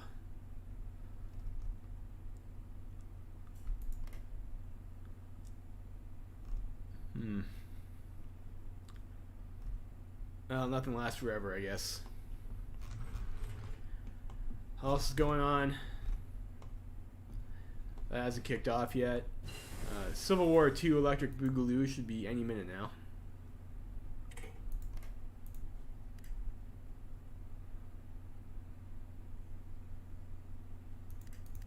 Pause. Who do I have to do to get the tank manufacturer? I have to do from tractors to tanks. Ooh, we can't get the cheap light tanks if we come down this path though, or unless we come down this path though. Oof.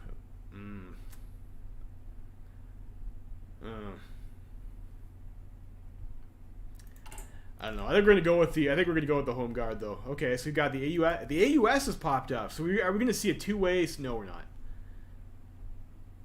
So maybe that means they elected the Long Dong. Yeah, okay. So it's like your standard Civil War setup in America.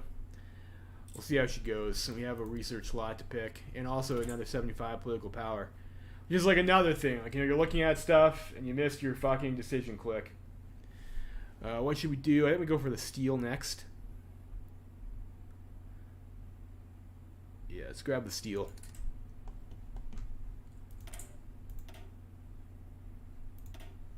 And what do we want off of this tree? Like, we do have to get excavation 3 to do the one focus. And we get a 50% boost on this now, so maybe that's reasonable to take.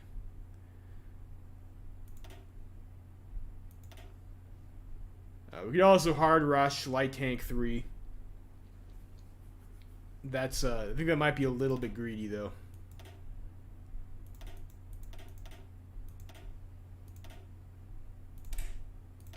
Let's grab the construction tech. It's cheap.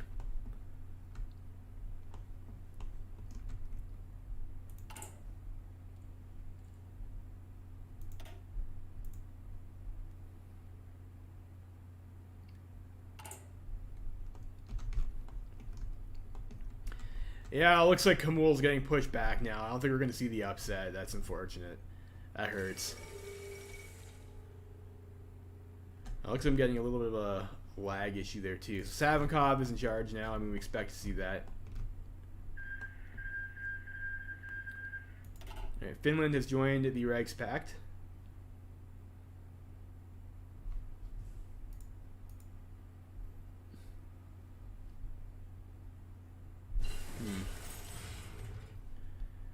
Concentrated industry number 2 we get.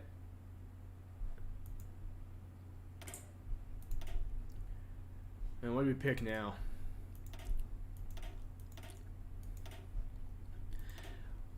We don't really have, so we're not going to be able to make a whole lot of stuff because we're not going to have a whole lot of military factories. Like, we're probably going to want to keep our units simple.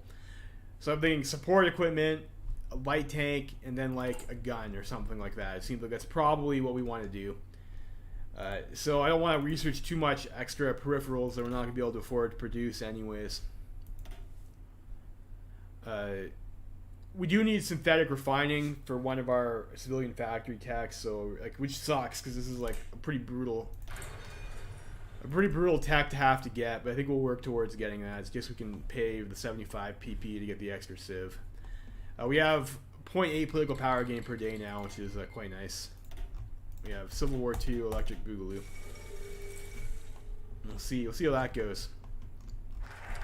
And Big Mac has decided to do the San Jacinto plan. Very interesting. Very interesting. Alright, so we do this. We'll do the political power gain. We'll empower the Rada. Serbia has decided to go with King Alexander II. Okay. And so it looks like Eddie has done a little trolling. He's pissed off his Quebecois.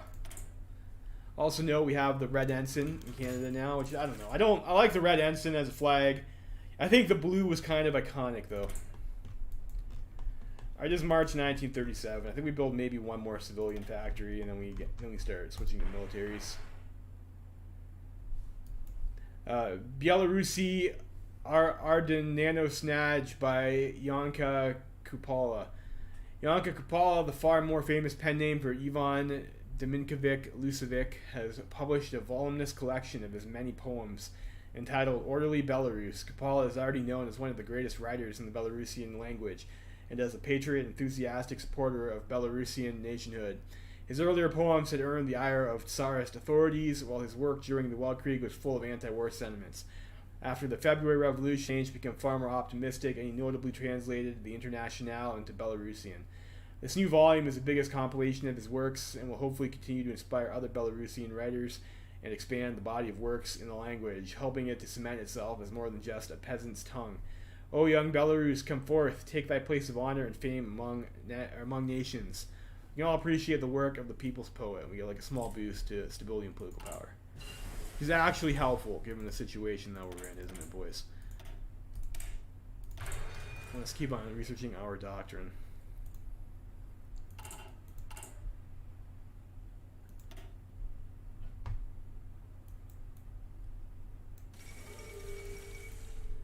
Democracy prevails in the Philippines. Okay, it's cool for them, I guess.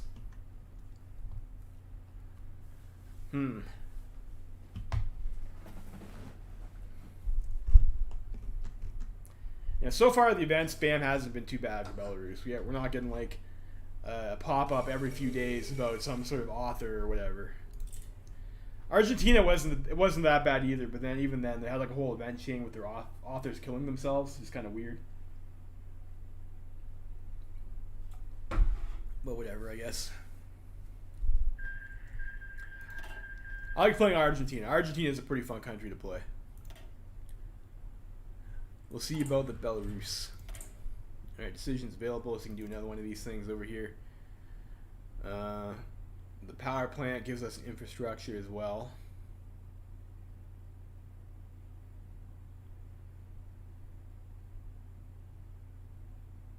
I think is the next best one. So grab the infrastructure plus civilian factory. Formation of the Belarusian State Philharmonic. And of course, as soon as I say the event spam wasn't too bad, we get more of this shit.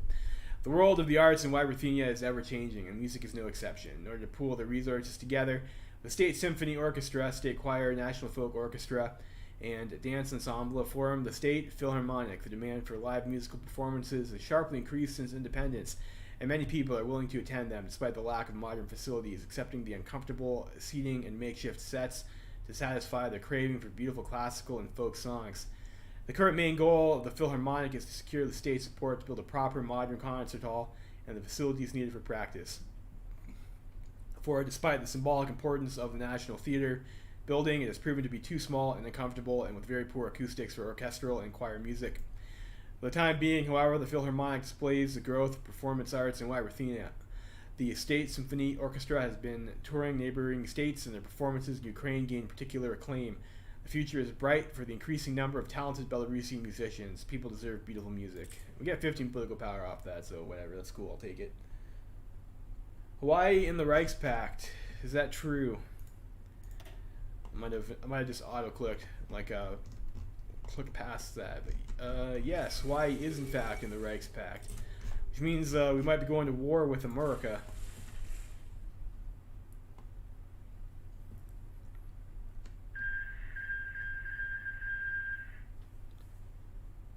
Oh, peace conference, Puerto Rico and CSA. Looks like Puerto Rico is doing something.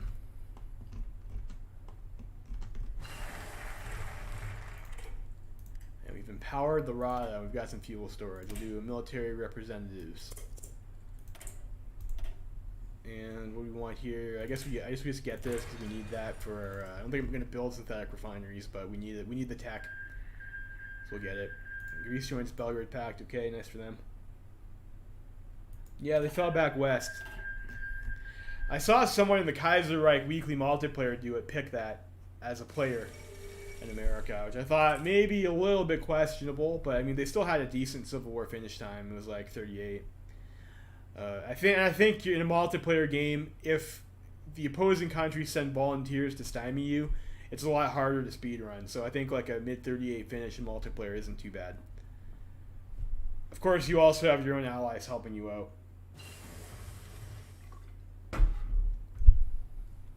Alright, construction. So we need to get excavation 3 as our target tech for that. So I want that now.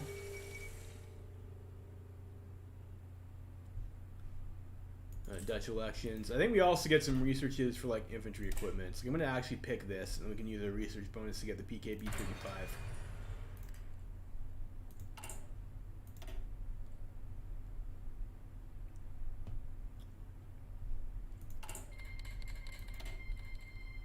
Alright, Belgrade Pact War. We'll see how badly Bulgaria gets fucked up.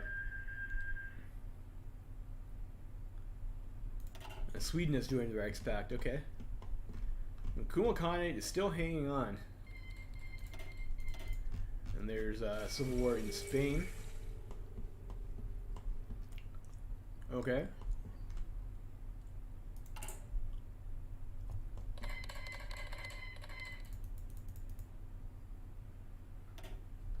Looks like they changed. Like, did they change the color of the Carlistas? I seem to remember them being like a different shade of orange.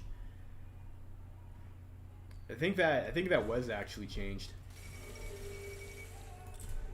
It looks more like the nationalist Spain color now. Maybe I'm misremembering. That looks like that was changed. What's the plan for Russia? I don't know. Try not to die. We'll see.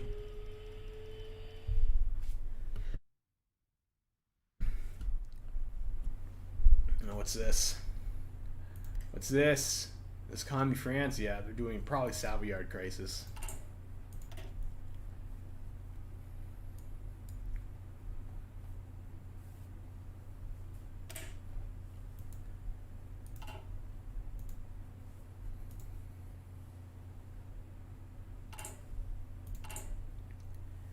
Yeah, close to our next factories. I think we pick another infrastructure one. I think yonder power plant. The military representatives will do the I don't know. Release these, and we'll have Belarus pure and true. Middle Africa did colonial reform. Okay, it's I guess good for us since we're on Germany's team.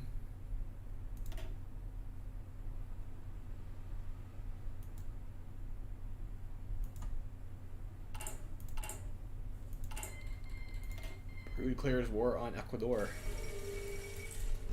Xavier crisis has been resolved. Fair enough. I mean, we did expect to see that, didn't we?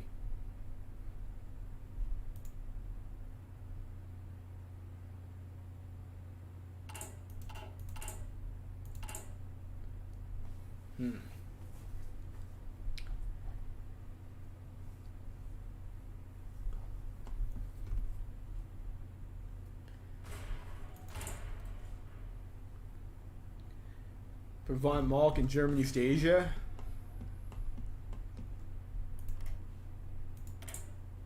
No, I mean that's still the same one with the Moirek mod. I'm not sure if they did in the vanilla in the normal game.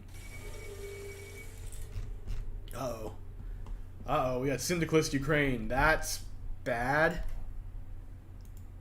That's bad. Oh, there's a Bush war. Oh dear.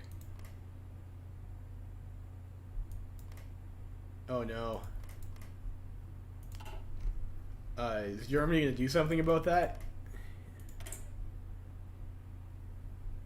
They're doing Deutsche Bahn. Yeah, Kaiser, bud. You know this is unacceptable over here. What are you doing? Uh-oh.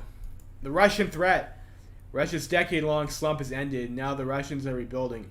Already they raise claims over their former imperial territories, and the Eastern European states are surely going to be one of their targets. To make sure that the Russian threat is contained and Eastern European states can defend their sovereignty, leaders and generals of the Oststaaten have gathered in Riga to discuss a program of mutual cooperation. A joint military defense fund has been established, and Riga is now entrusted with managing the fund to the region's joint defense ventures. Great. That's really bad over here. We have Cindy Ukraine. Oh geez. Oh god. Oh fuck.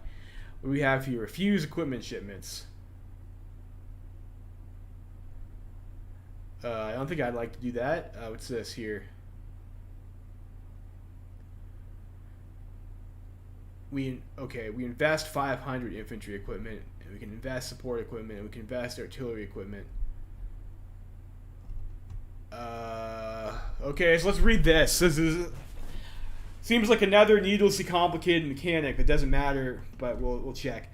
The Russian state is resurgent, and security of the Eastern European region is threatened. When the Second Weltkrieg begins, we will have to brace ourselves against the Russian storm, and unless we work together, we will be picked off one by one. After the Russian state activates its foreign policy tree, all Eastern members of the Reichspakt unlock the ability to pool resources and distribute them between their member states to eliminate any weak links. The country responsible for distributing the joint resource pool can invest in its fellow member states to build fortifications, raise divisions, and provide beneficial national ideas. So I guess we fork over some rifles and something happens. I guess we'll send them 500 guns.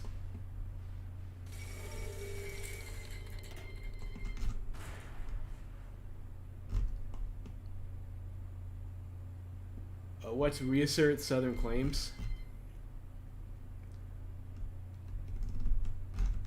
Alright, so we got this new decision that popped up. It just gives us some claims. During the chaos of the Russian Civil War, the Ukrainians were able to secure a significant amount of southern Belarus. So I think they've always had that ability. I think that used to be a focus. We got to do that to try and take some claims off of the Ukrainians. You know, they're a bunch of dirty syndicalists now, so maybe we want to do that. But I don't know. I don't know if I like the situation on the board that we're in. But I guess we might as well do it. You know what? I don't need to do that now. We're not going to war anytime soon. I really need my political power to fix our shitty economy. We'll see. Looks like Big Mac's having some issues killing the PSA. I guess you would expect that to be the case. given what a mountainous hellhole that is. So you have Bulgaria is getting its shit pushed in, and they're getting four-way gangbanged. Venetia has revolted. Okay, that's good for them, I guess. And Kumal Khanate is still hanging on with a decent amount of clay. Malaklik is again also getting shreked. It looks like the military government is seems like it's doing pretty good against the Guangdong clique. And it looks like Helmuth is doing pretty good. He's got like a solid front line. I think getting rid of that impassable terrain there really helped the German and East Asians out with that war. They did lose a significant amount of the time previously, of course. So it looks like we have Papa Balbo over here who's going to try and take Venice. And a lot of the times the AI will bounce off Venice. Venice is like, you have rivers, you have marshes, you have an urban tile. It's pretty cancerous to try and take that, actually. It's a bit of a piss off. But we'll see how our boy Balbo does. He's got over the river, and he can attack Venice directly, so he should be okay. That's my opinion anyways. Current pool, so nobody else invested but me. Wonderful. Thanks, guys. Dicks.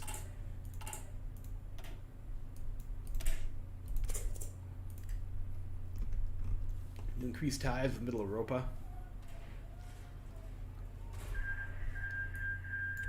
Alright, so Venice got dumpstered. Fair enough.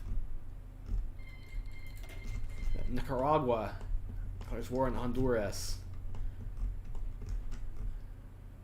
Let's see how that goes. Nicaragua, I think, tends to usually get the better of the Hondurans. Ooh. Socialist Republic of Ukraine declares war on Don-Kuban Union. Uh-oh.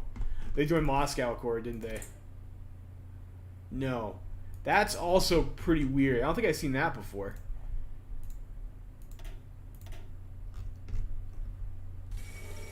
Crisis on the Don. Yeah, but usually that doesn't include the Ukrainians.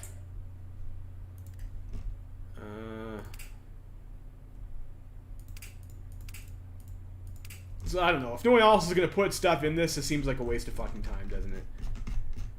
Completely unnecessary. It says we can get positive national spirits off that, but I mean, I'm not in charge of managing it, so I have no way of knowing. No way of knowing if investment into that is worth it or not.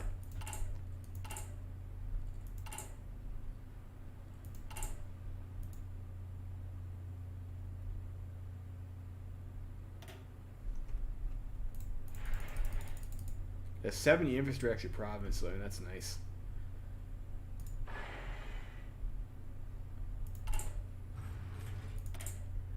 We want here another factory, probably.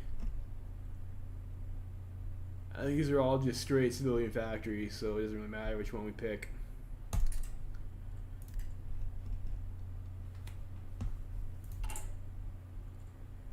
We are now making over one political PowerPoint per day, so we're getting a factory every 70 days until our decisions run out. Again, it's just annoying that I have to babysit that, make sure I'm clicking those, but it is what it is. It seems to be the design paradigm in Kaiserreich these days is give, make sure everyone gets cultural event pop-ups. Got to have cultural immersion, and then make sure everybody has decisions to click.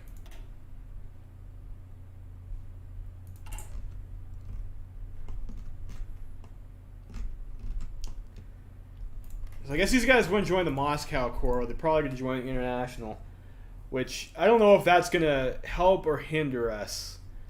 Because means Russia will have a smaller border to attack, but I mean on the ass end, we're kind of enveloped over here, aren't we? We're going to have a really fucking hard time. A visit of Princes Vladimir and Sigismund. As part of a concerted effort by the government to maintain good relations with the German Empire, the ambassador in Berlin secured an official visit from two princes of the Hohenzollern family. Brothers Vladimir and Sigismund, nephews of Kaiser Wilhelm II, arrived in Minsk the other day before embarking on a tour of the country tailored to their interests. Upon their arrival, they were greeted by the expected military parade, where Vladimir quietly inspected the details on the uniforms of the soldiers of the People's Army. As avid automotive enthusiasts, the princelings visited the burgeoning Minsk automobile plant impressed by the ability of the small nation of Ruthenia to even produce cars in the first place, considering the image of the country as a rural backwater. The visit concluded with a ball at the National Theatre, bringing together the majority of the region's notable figures of high society. The publicity stunt proved to be successful as it went without incident and was presented positively in the German press, helping raise awareness and to improve our image abroad. A few days later, we received a letter and package from Prince Vladimir. It contained a set of tin toy soldiers made by the prince himself that looked like Belarusian soldiers, with the letter signed Vladimir, a Belarusian name he had been playfully given during the tour. Prince Sigismund's gratitude was felt more indirectly as the more business-savvy royal returned with more than a few economic opportunities for his friends in German industry, who would happily mention that they had gotten a tip from a certain Prince Sigmund. Didn't they seem oddly at home here? And you know, if you've played Kaiserreich before, these used to be the guys you'd get as your leader when Belarusia was before the rework. So I guess that's a throwback. That's like a nice little throwback event. I appreciate that. I never played the country, but I did. I noticed he'd get Sigismund's coup, and Vladimir was the starting guy, of course.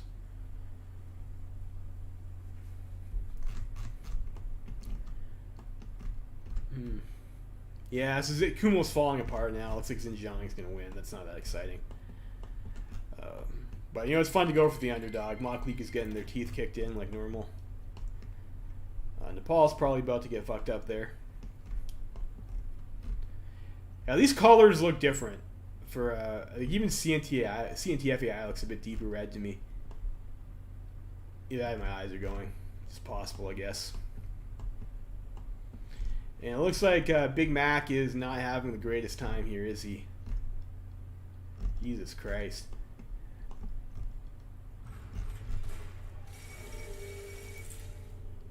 Puerto Rico has decided they'd like to be independent.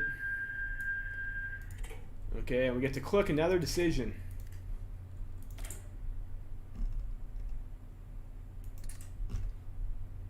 Yourself another civvy.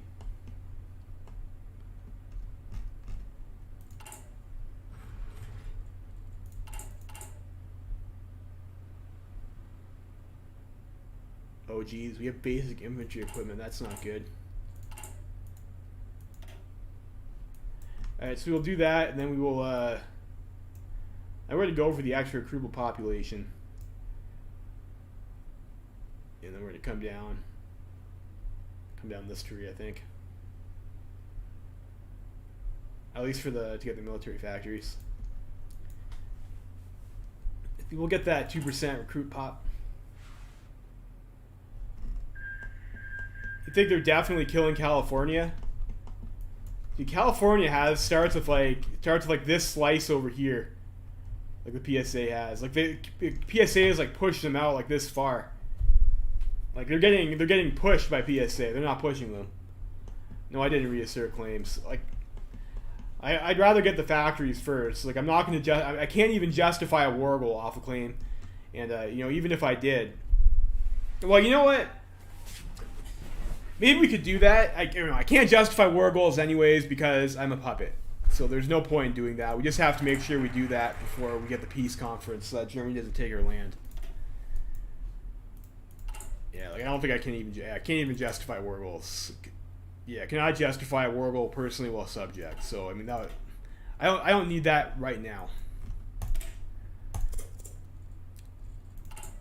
Alright, so we get that, and we have more political power, so we'll do that, and then we need the excavation tech before we can do those things, so we can pick something else in the interim.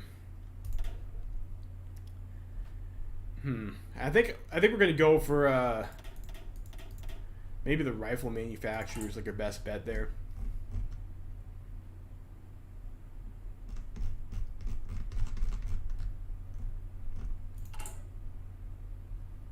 Let's go for the rifles. I need Minsk arms plant for that first, so where's that at? Over here. So maybe we save it so we can get some companies. Alright, we got synthetic oil experiments. Great. And then construction 2 with a discount. And that's why if you're late on these, you can get a 50% time shave off. So it's like, if you're in a tax sharing faction, that's like pretty okay to do, I guess. Not as bad as it seems.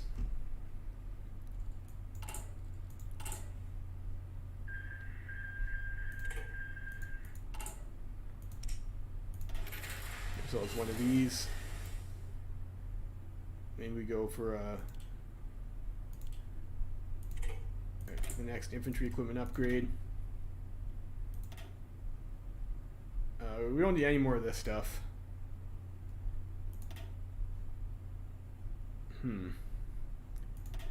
Research speed would be okay. Could pick that up again. It's still pretty early to get that.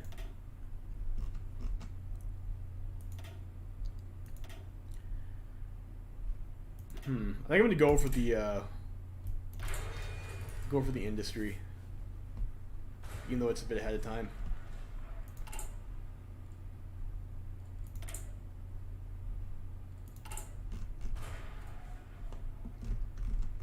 Yeah, it looks like Bulgaria is, of course, still going to lose that war. Can't really tell what's going on over here. You know what? Before I forget, attaché. We want to send an attaché. Of course we do. Attaché. Who likes us? Big Mac thinks we're okay. And he's not dead yet, even though I'm not sure it's safe to bet on him. We'll send Big Mac. We'll get some experience. Helps with their doctrines and other stuff. I'm just going to use the washroom here, so I'll be back in a minute.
Alright, we're back.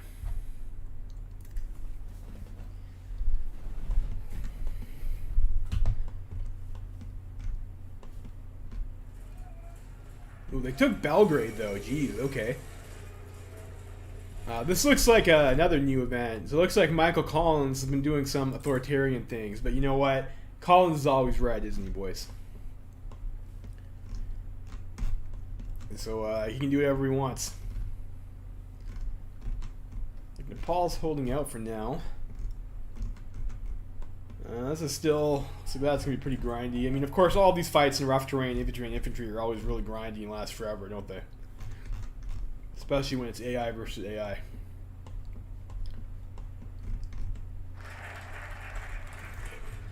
Alright, we got Belarusian Home Guard, we got some recruitable population, Wunderbar.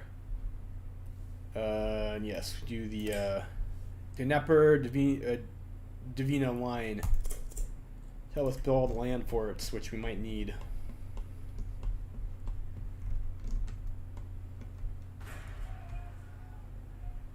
Yes, we have marshes. We have river lines. Like this is like Belarus is like always the most annoying fucking country to push through when you're playing Russia and you're trying to kill the Reichspakt. So you can hold out probably for a pretty long time. Unfortunately, I don't think we'd really be able to hold this province over here. I mean, we do have a river line. We do have that river line. And what's down over here? There's nothing over here. So we absolutely need to hold Pinsk. Like, maybe we do something like we hold along the marshes.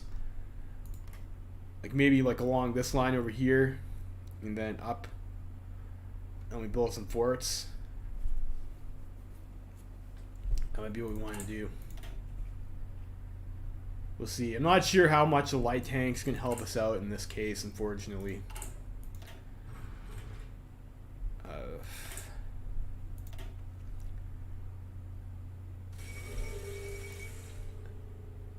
Like, if we're gonna have to just be a roach and not die, I'm not sure how much the light tanks help us. We might want to go medium, build like an actual division. We go for what now? Military factory output 10%. Of course, go for that. Yeah, and they've joined the Third International. Of course they did.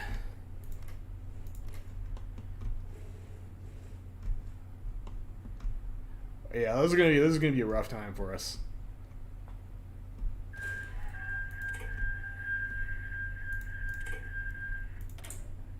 And looks like Bulgaria has gotten messed up.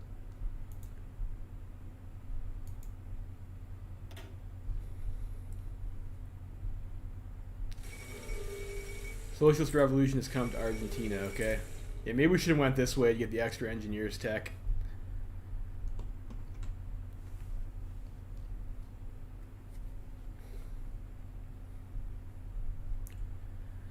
Industry has gotten like a lot bigger pretty quickly comparatively, I guess. I mean, to be fair, we did get like quite a few of these decisions to get free factories, but on the other hand, you don't get very much base from a tree except for the one for the motor vehicle plant. Looks like someone invested some artillery.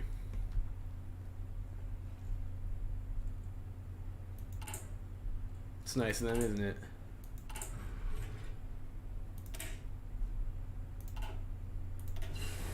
Train another unit, I guess. We got construction. I think we go for maybe this because we have to get the one excavation tech.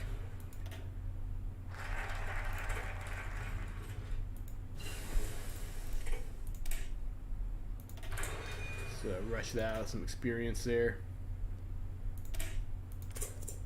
Let's keep on doing that to make sure we get our military factories going.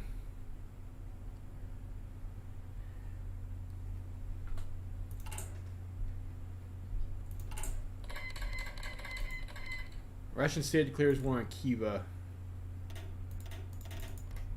Okay.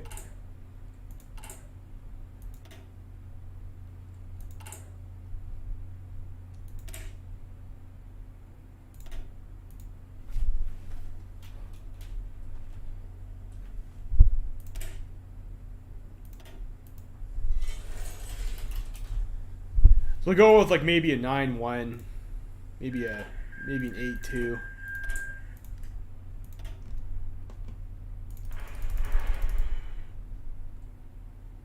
They're building some more factories there.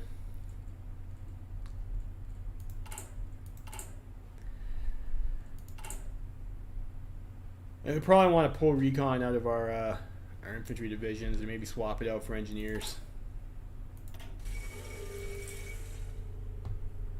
Indo-Chinese revolt succeeds. Well, that's nice for them. Who won in Argentina?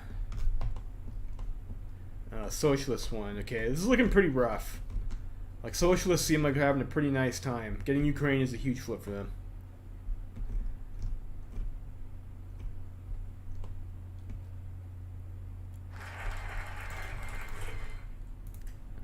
Partisan warfare, the equipment standardization.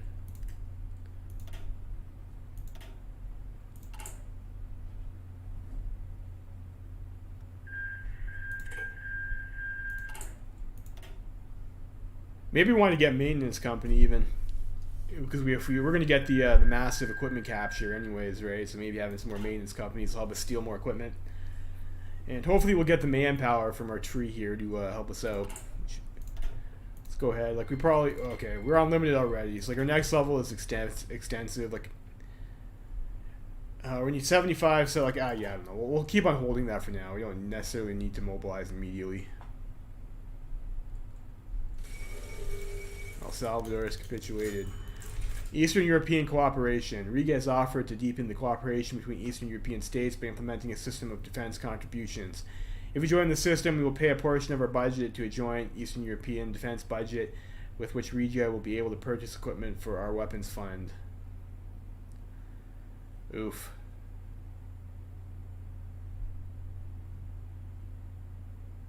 I don't know, chat. I think we just click it. I just kind of want to see what this does, but my gut instinct seems like that's bad.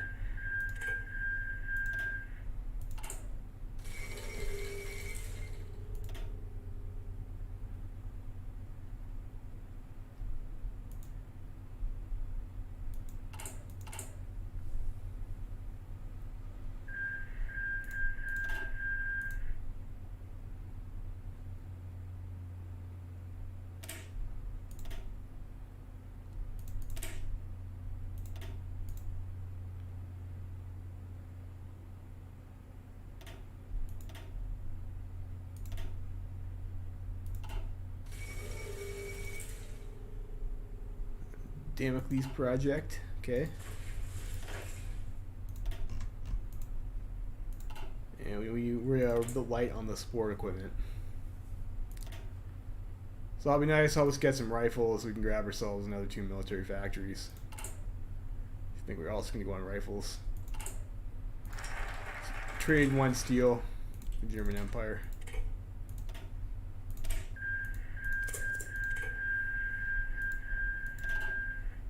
Portugal joins the Entente. It's nice for them.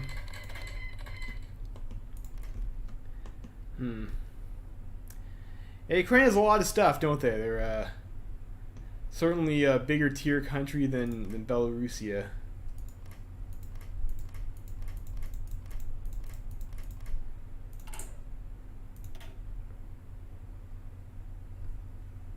Maybe we should. I'm regretting a little bit not going for this side of the tree. I think we're gonna have too much pressure to try and do offensive micro. I think we're more or less gonna be like stuck behind this line for a bit. So maybe the light tank Space Marines aren't gonna be relevant for the period with which we're going. I don't think they're gonna be strong enough to push when Ukraine's gonna have like 2 to 3 divisions stat. Well, maybe. Oh, now Russian states declaring war on Latvia, Estonia. Oh, jeez.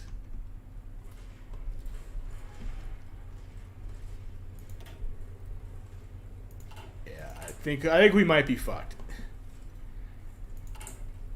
We'll see.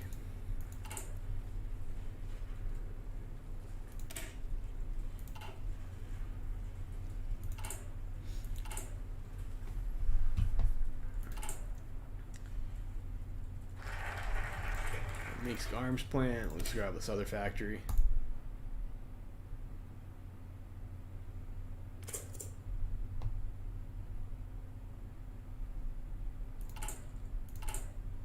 Yeah, maybe we do want a maintenance company. Do tag stealing.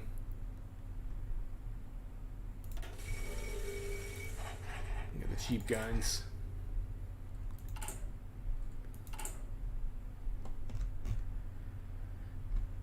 Alright, let's go take a look at what else is going around. I think we'll have these guys deploy over here.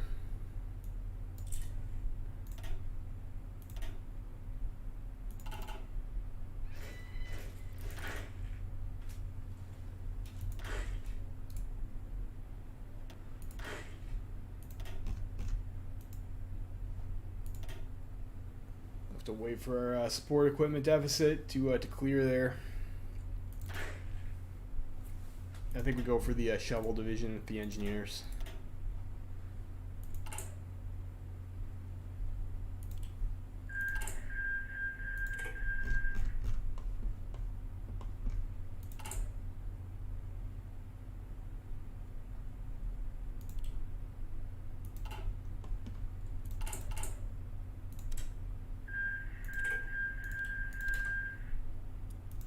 I'm also a bit afraid to upgrade our gun level because it will cost us more steel.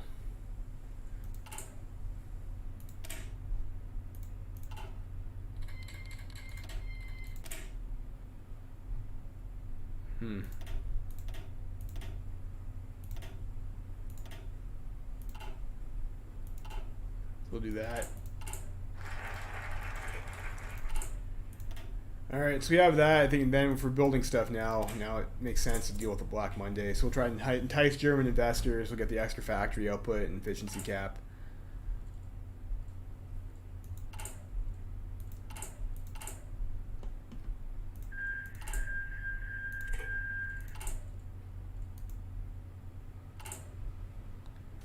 I'll be done in 64 days. We can try and upgrade our small arms. We might as well go for like a better variant of the rifle, I guess. Especially if our army's not going to be massive, which I don't think it will be given our population. Monarchy restored in Greece, okay. You know, looks like Qing is starting to do their, starting to push out and expand there. Russia is eating our neighbors.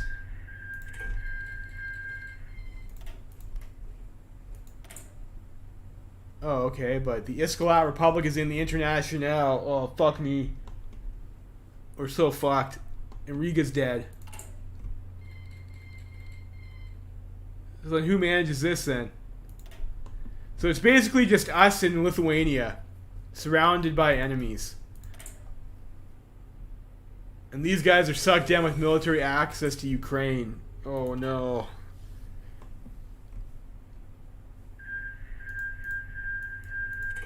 Yikes.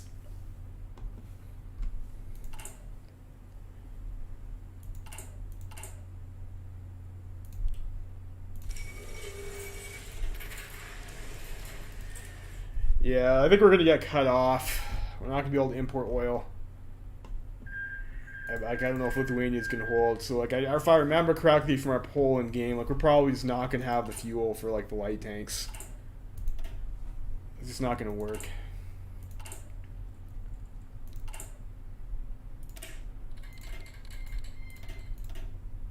Ethiopia declares war in Somalia, okay.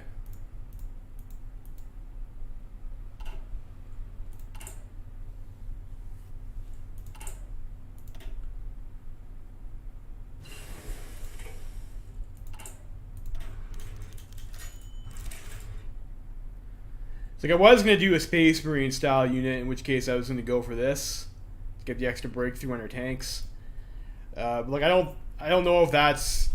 Well, I mean, I guess one light tank in the unit is probably not that onerous. But we're not gonna. I don't think we'll be able to get that many of them, certainly. So I think maybe it's better to get the reinforce rate from tanks, and then this would just be.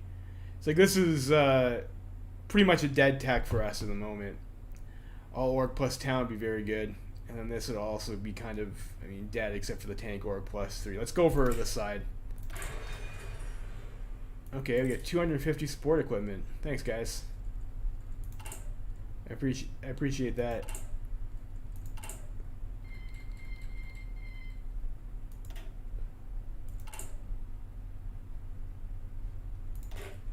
Let's maybe train our boys up. Yeah, we've enticed German investors.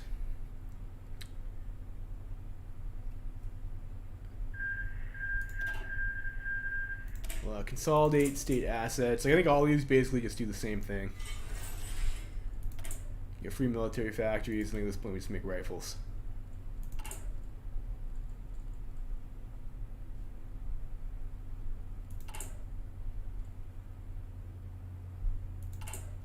Oh, we're getting guns here too.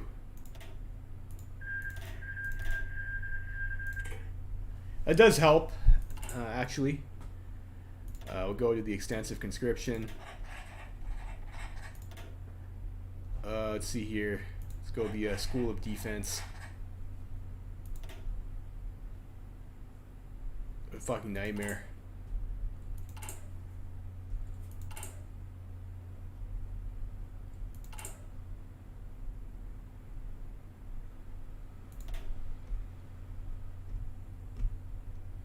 So I think maybe try and build up these states here. Probably our most defensible ones.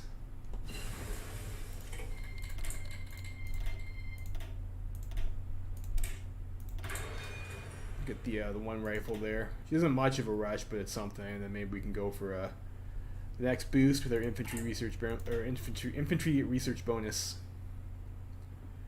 And we'll see what this bailout does. And, you know, we have no resources anyways. Like, maybe it's smart to go free trade. Get the extra factory output. And we got like what, 5 steel. I think that's worth.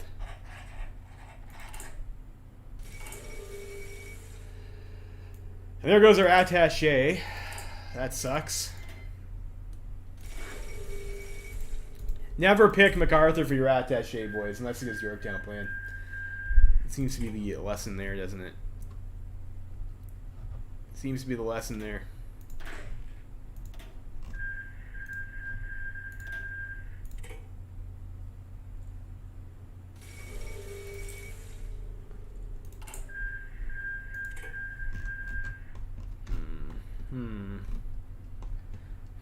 Ho hum, boys, ho hum. Maybe Russia will go to war with the Internationale. That would be nice. Because they do. The Internationale does have Ukraine, and Ukraine, you know, as any avid player of Kaiserreich knows, Ukraine, of course, is rightful Russian land. I'll loosen up them labor laws.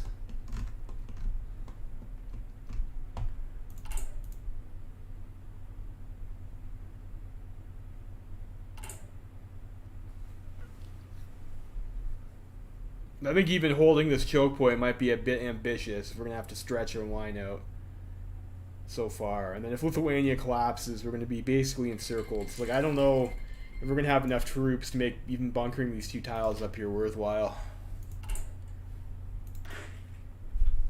Life is hard. Boy of Amado, ordained 14th Dalai Lama. Okay, it seems like that's probably also a new event.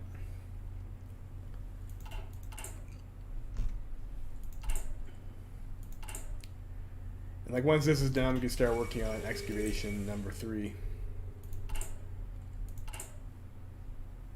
Get our factories.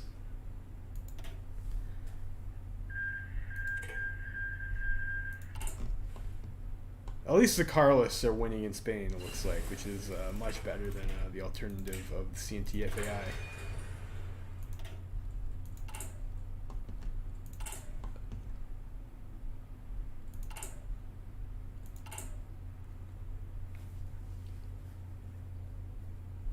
Might also want to research AA. If you get bombed, you might need some protection. I don't think Russia typically is a large air power, but you know, they might. They will be an air power eventually. And you probably also want to get some artillery. Fuck me. Yeah, I think AA. We definitely need some AA.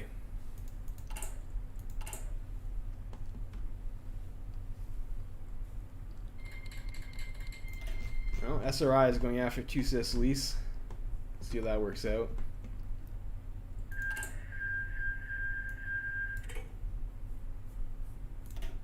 Russia's still doing Russia things. Yeah, I want maintenance company, and I think we probably want anti-air. We don't have a whole lot of time to get it either. We'll have to try and get some cheeky encirclements, steal some equipment. Fall of Kunming.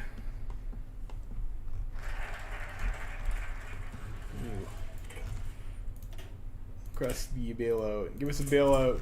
Bail us out, daddy.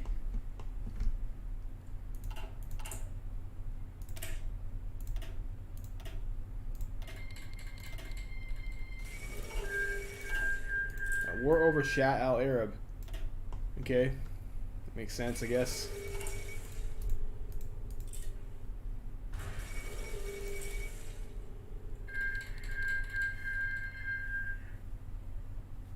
Middle East war kicks off. Okay. Of course, that does happen every game as well, too.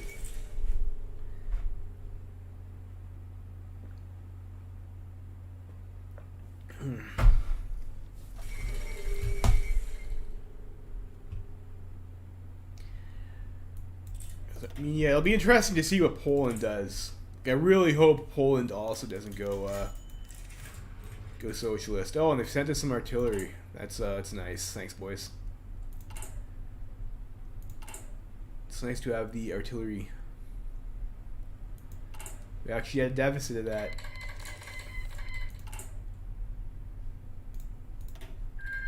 Yeah, I'll send back some rifles, you know. do have some surplus rifles at the moment. Cypriot Rebellion.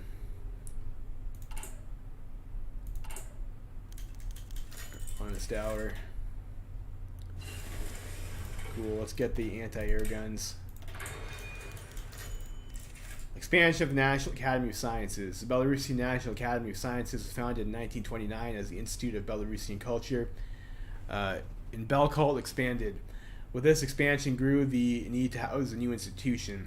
Josef Langbard was commissioned to design its main building with its curved archway, and it was just completed today. This will allow the academy to prove their research capabilities and staff with faculty and scientists. Okay, cool. We get some political power off that. And you guys are trained, Wonder Bar.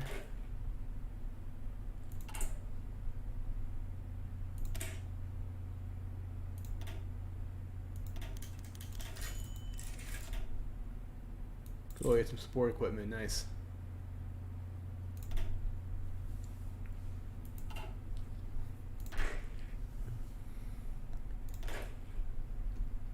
So where do we attempt to hold? I guess if we don't hold here, we're gonna get. I guess we try for the ambitious hold first, don't we? I guess infantry equipment.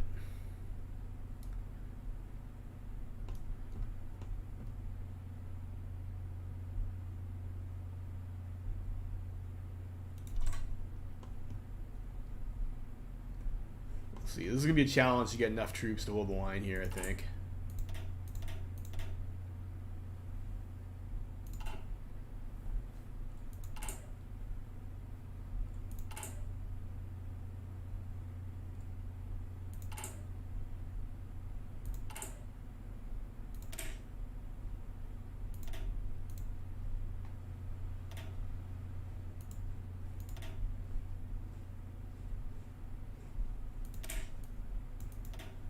I think I fucked up. I made this not a cavalry unit, so it's not going to get the extra 10% attack. Alright, Germany bails us out. Sick. No more Black Monday. What do we want to do now? Let's get the recruitable population factor.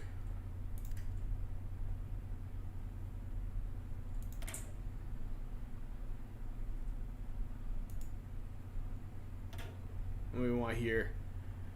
Division attack. I think we go for the maybe defense, guns and butter, supply consumption, elastic defense. I'm gonna go for the armored spearhead. To get the extra attack, and then we do have a couple, I think, armored battalions. I think those are divisional though. But will help our one template out.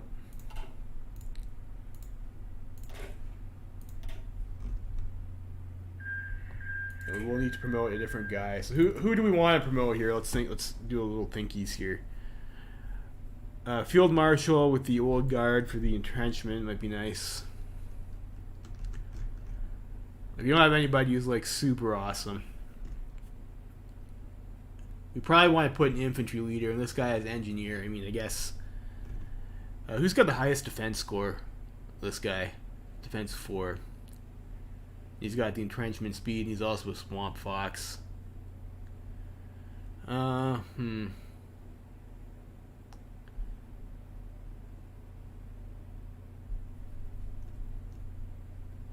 guy's got the organizer trait.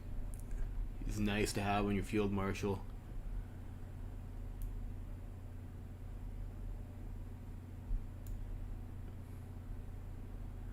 Let's go with this guy, I guess.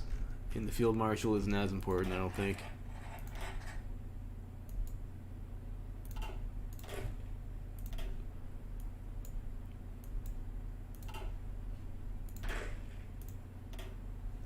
Go for the defensive doctrine.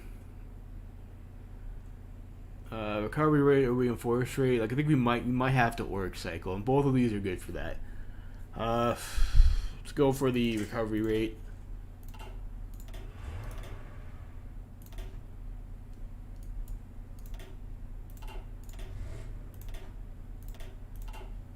I think for this guy over here, we will put in charge Werner Kempf.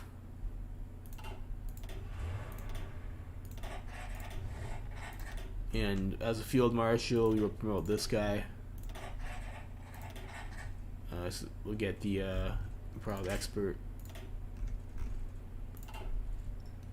And for infantry leader,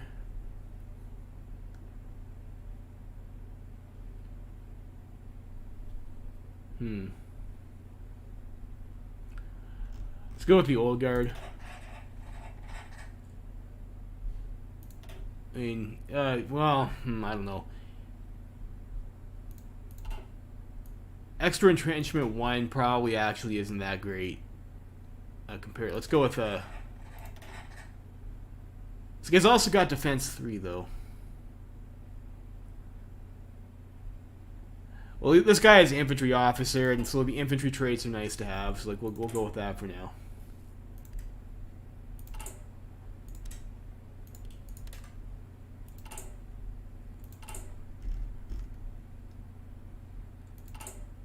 Like I give them 500 rifles to give me some rifles back. Okay, I'll take it.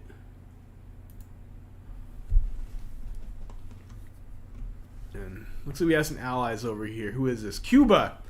Cuba is helping us out. Okay, thanks, Cuba. It's pretty cool of you.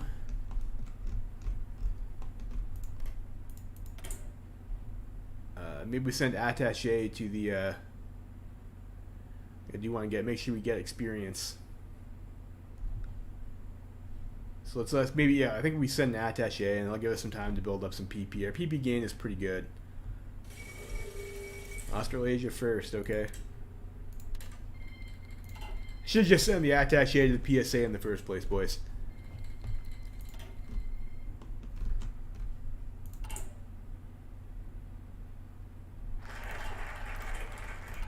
And get the auxiliary battalions.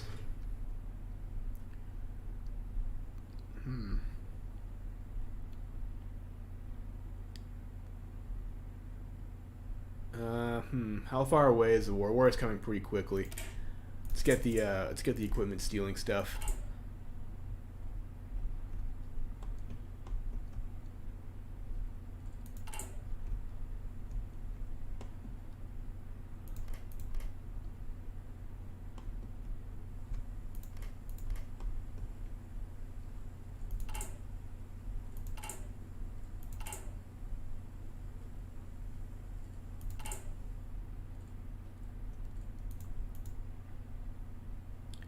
And once we have the excavation 3 tech, we can get our extra factories with our PP.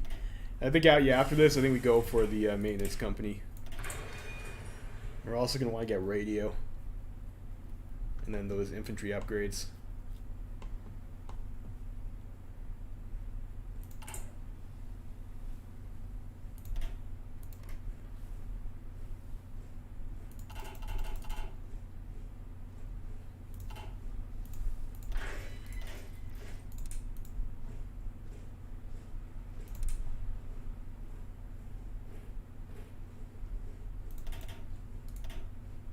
Those guys train up too. Experience what we can, so we get that. After that, what's our production look like right now? We're coming close on like certain things. Like getting machine tools wouldn't be awful. Let's go for the next engineer company though. I'd like to have that before the war starts. Get the best entrenchment we can get anyways.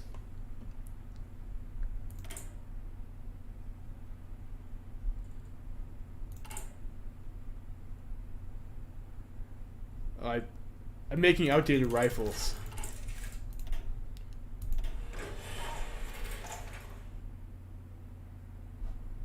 Eastern European Commission, great. Let's upgrade our rifles. That will help with our steel deficit too, a little bit.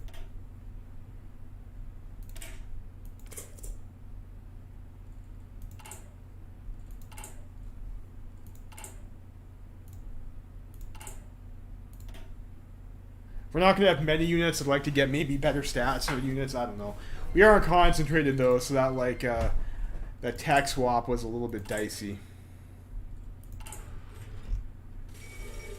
Let's get the oil refinery. So AUS is dead. King Edward is abdicated. Okay. Oh, that was a mistake. I don't think we're going to be able to hold Mazar.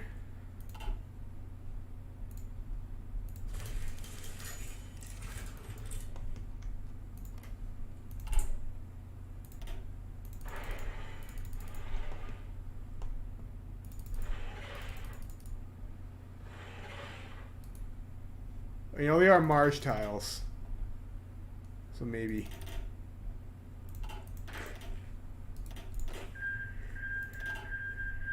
Azerbaijan is doing the Istanbul Pact, okay.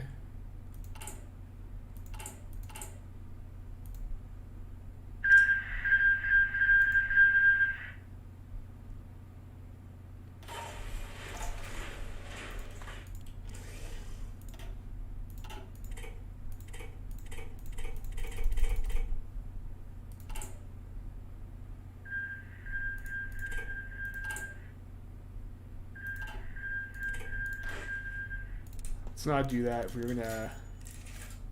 Opening of the State Opera. As limits of the National Theatre became clear, the government commissioned Josef Langbard, White Ruthenia's most prominent architect, to design a building to house the National Opera and Ballet Studio on the Trinity Hill district of Minsk. The large new building, another example of Langbard's constructivist style, houses 1,200 seats. The inauguration is set to premiere Mikas Padhorny by Belarusian composer Wahien Karlovic Sikotsky. The four-act opera is set during the Weltkrieg, the Russian revolutions, and the birth of Belarusia's People's Republic, featuring two Belarusian peasants, Mikas and Marcy, and their complicated history as lovers. Okay.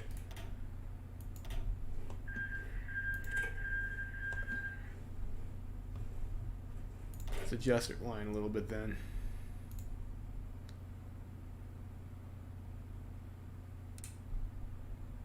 We want to hold our refinery. We probably do.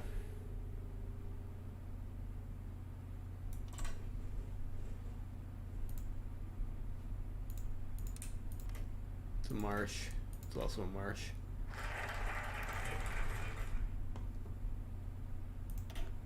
The captured equipment stuff, and I guess don't need that. So I guess the only thing really left for us to do is to come down the side of the tree. Seems like a pretty tiny tree overall. There's like not a whole lot going on here.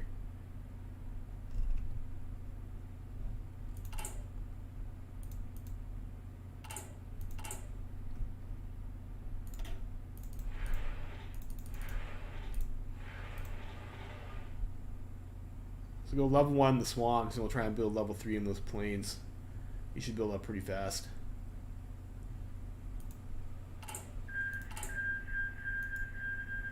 Venezuela has joined the Andean Pact, okay.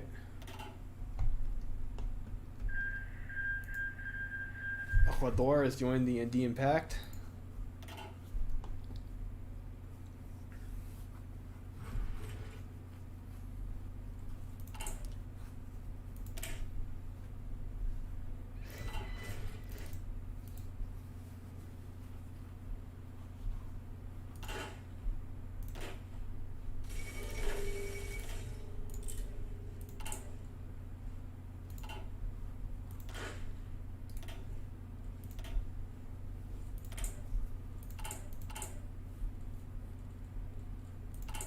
I don't have maintenance company yet.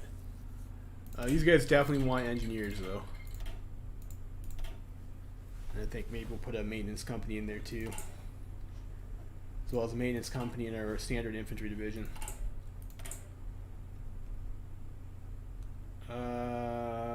Yes.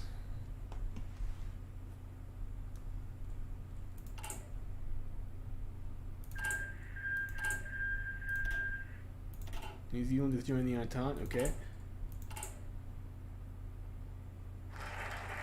No, I think it's laggy in general. I've been getting intermittent pop-ups about the lag. And cavalry bonus. Fortunately, I don't think any of the templates I have will make actual use out of that. This is going to be Alsace-Lorraine.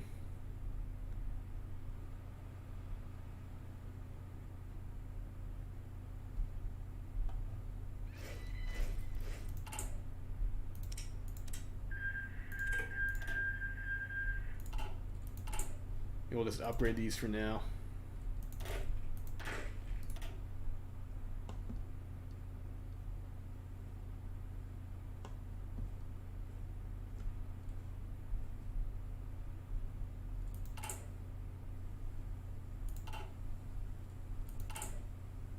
Keep our steel use low.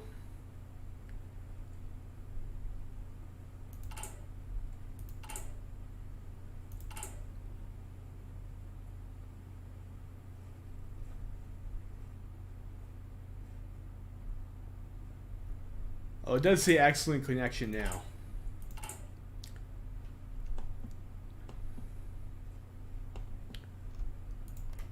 What's Poland doing? This is Galicia, Vladimiria, not Poland. Alright, so get the next engineers upgrade. Let's pick that up.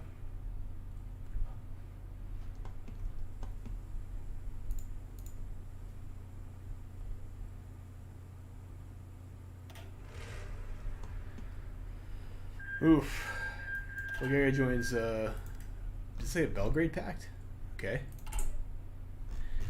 Geez, so do you want to do a risky play over here and then try and do a encirclement? Like, we could take our tank unit. Do we have even more light tanks now, even? Like 198 light tanks. So we could get a tank unit, our tank unit, and try and punch in through this one cavalry unit over here. And we have like enough troops where if we leave the Russian line open, we could try and encircle all these Ukrainian guys and try and march on Kiev. Though I don't know if that's like super risky. I don't think we'd be able to cap Ukraine before Russia does. And even if we did cap Ukraine, like we would still have to occupy it, which I don't have the manpower for. And then Russia would just eat it up. Increasing their frontage. I don't know. That seems like... Well, sometimes the best defense is a good offense, you know? I don't think we could kill them fast enough, though. Like, Ukraine, unfortunately, also has lots of, like... It is mostly plains. But, again, you know, if we come in through this way over here, we'll have mostly plains to work with. And this is, like, a pretty good chunk of their army that we can encircle. Baby Ruth joke. Yeah. Ooh, that's tempting. That's tempting. How many more divvies are we gonna have?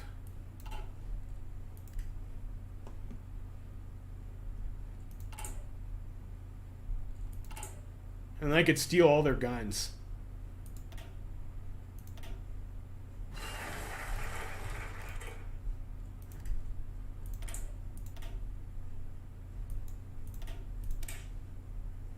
I need radio before I forget.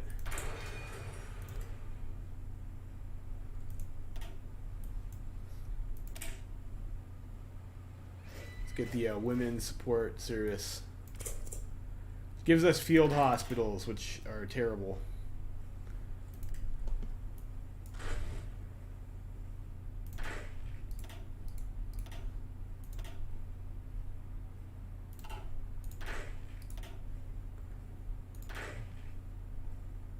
No. Put you guys here.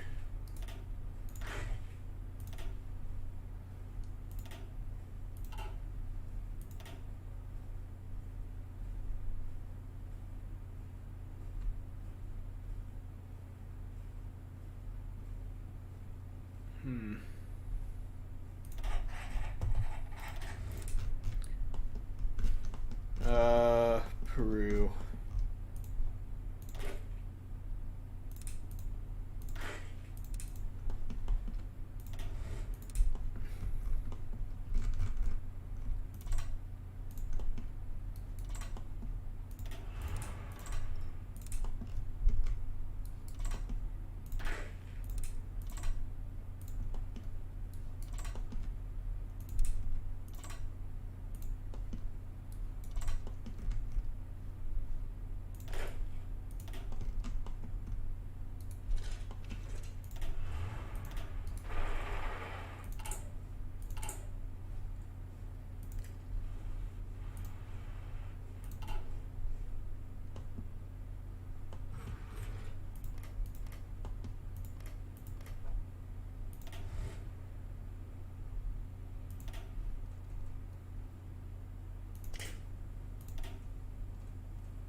We'll get scavenger in both of these guys.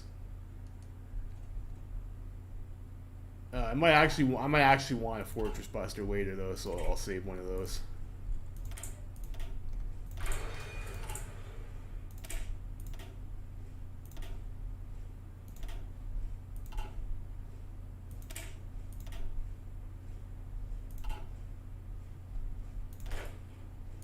Do I have any helmets left? I guess we just can't delete that template. It's used as garrison. Okay. Well, let's change. I guess we can't. We don't have any occupation, so I can't change that.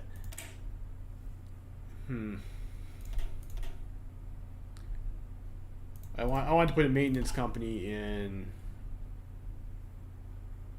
this.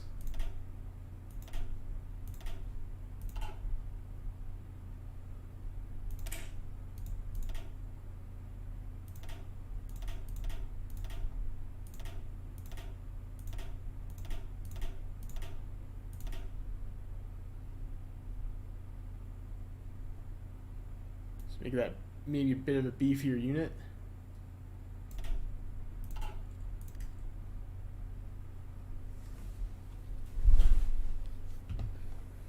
It might be a bit excessive.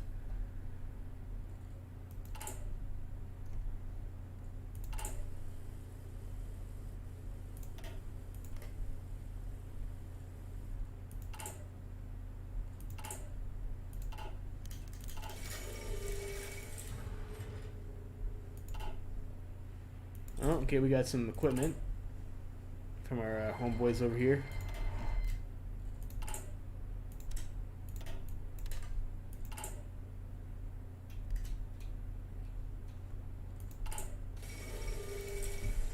Wall Creek 2, great. So the Ukraine will be called in any minute now.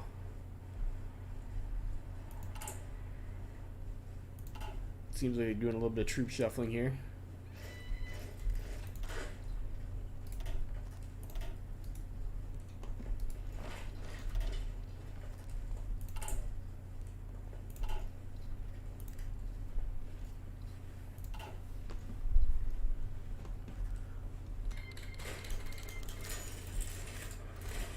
Alright, so we're now in Well Creek 2. Like, we're in the Boogaloo.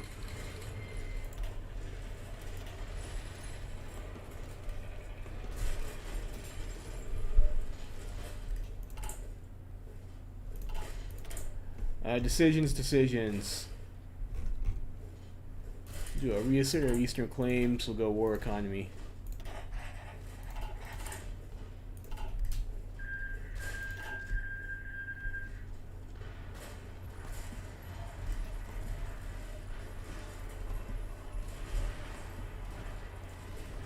Oh dear, that's a lot of guys.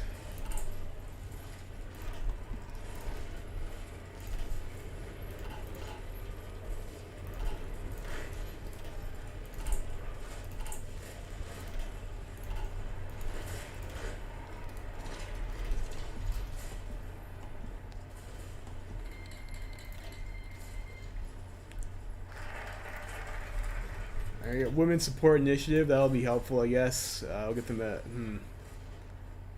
Guess we have to do this next. I think you start off as suck down, and you can choose to either keep that, or you can go with some other things.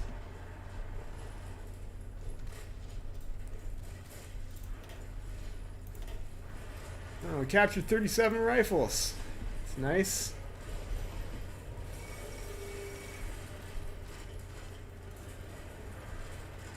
Fucking Ukraine.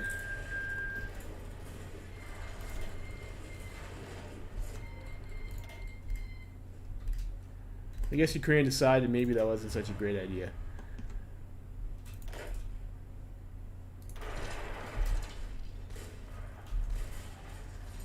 Oh no. It's fucked my entrenchment over.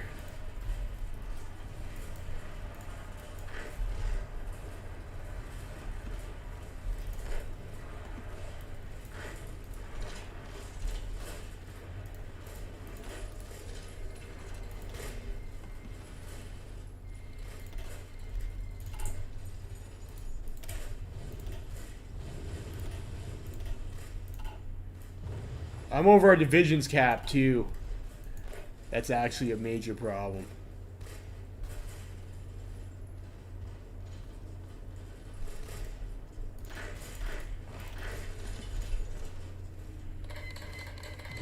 In Ukraine, maybe.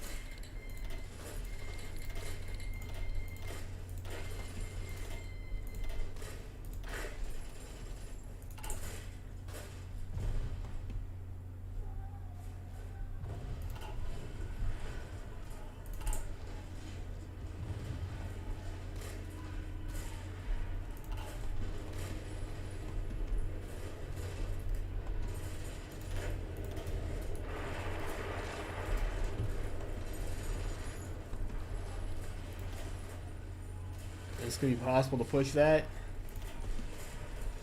I don't think I have enough troops to really capitalize on this, though.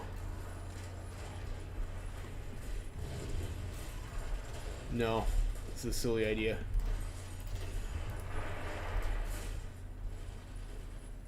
This is not the place where the play is going to happen.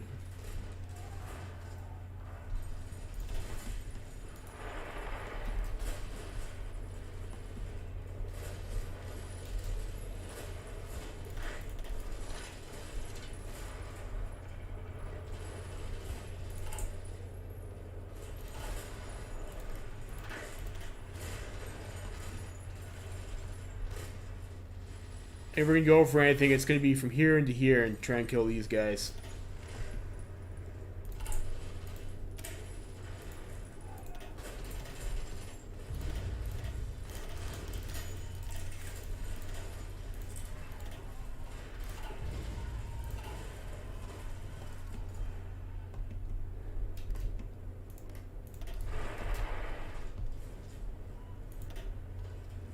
That's actually a march, though. They look like a plains tile. That was deceptive.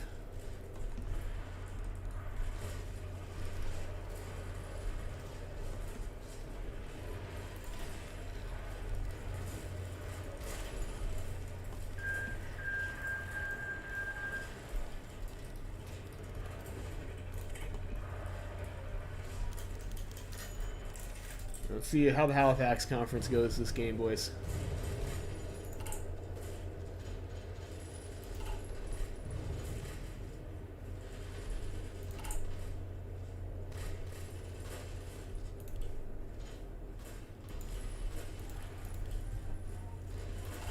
Build more light tanks since we're division capped anyways.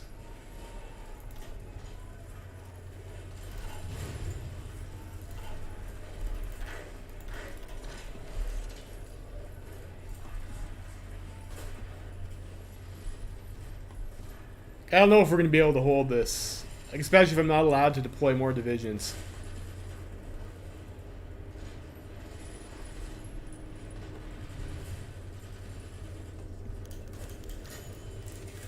Okay, they've recognized Germany's colonies. Okay. Okay, this is sketch. This is sketch. You.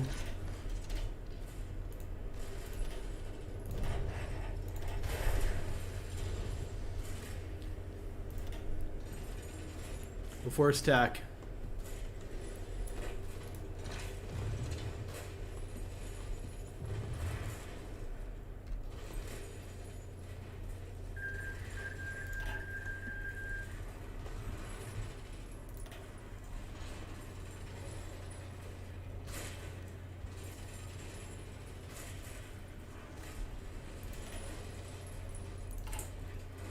Radio still researching.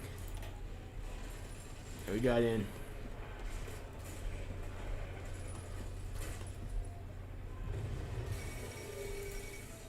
X-Pac non-time will cooperate, okay.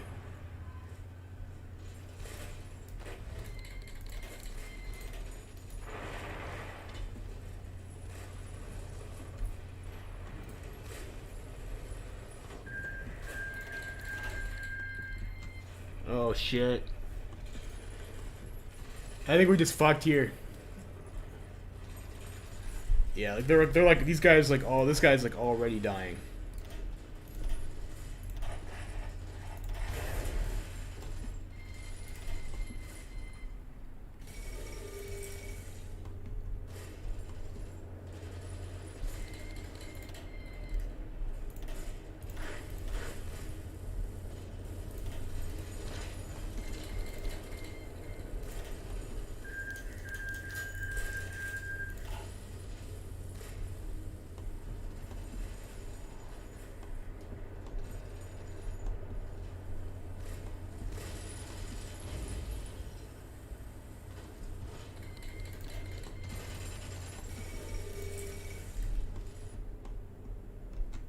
And they're like already over here too. Oh, fuck. Yeah, you think Germany's gonna be able to rescue us? I don't know. Oh, Jesus, fuck. We're so screwed.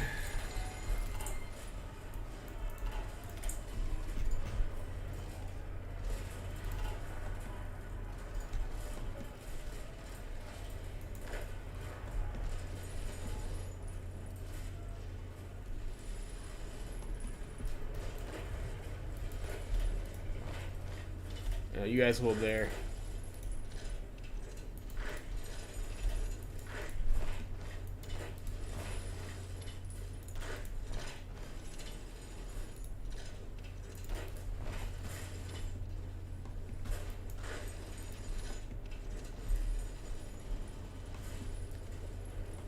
We're fucked. I don't have enough troops to have a defense in depth.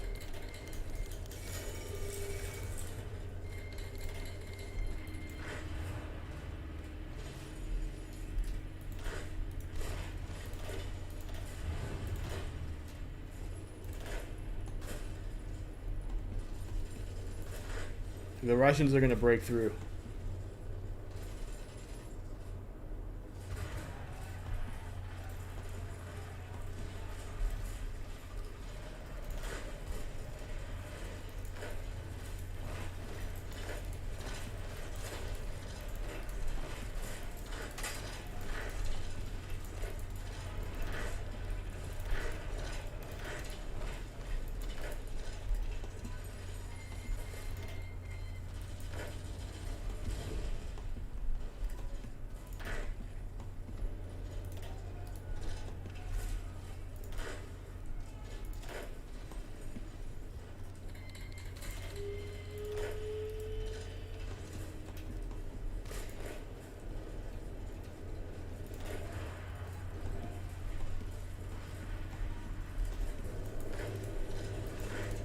That's going to hurt our industry, which is going to fuck us from the division cap even harder than we are currently being fucked.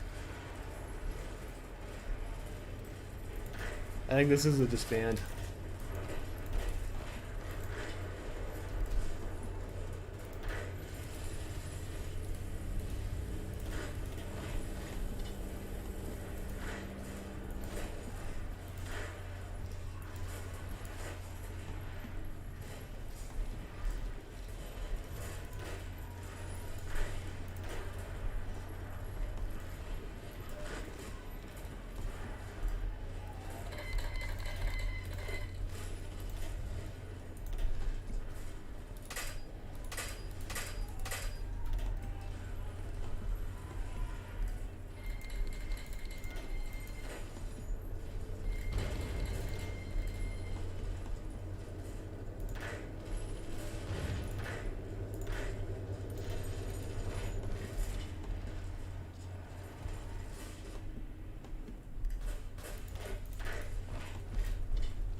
That's not helpful. I mean, I guess division attrition is helpful.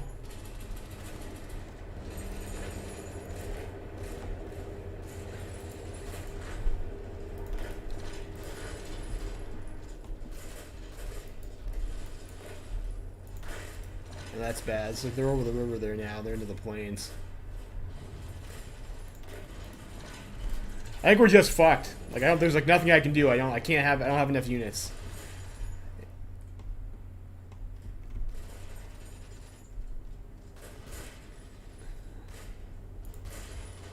Yeah, that's actually a marsh towel. Hold. We'll attempt to hold it.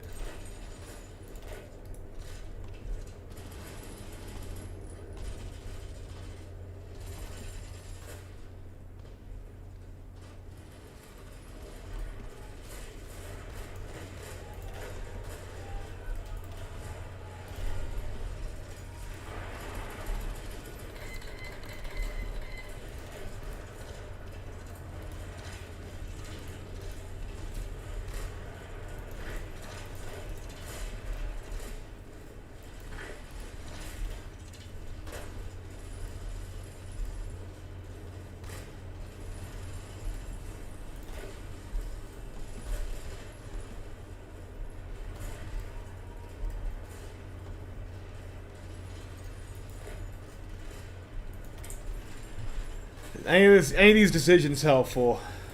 I don't think so.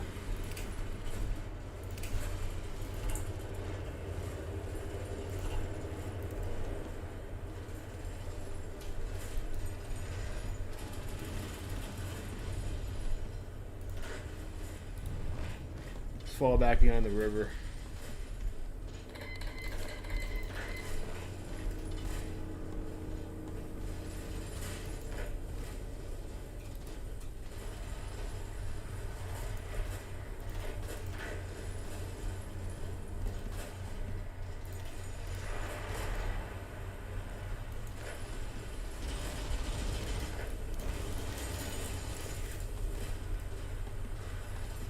Yeah, we're just gonna collapse here. I have no organization left.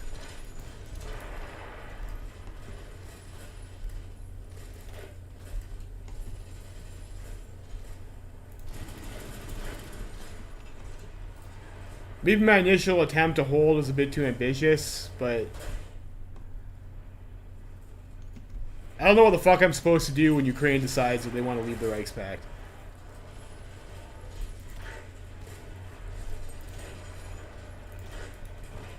And then join the International.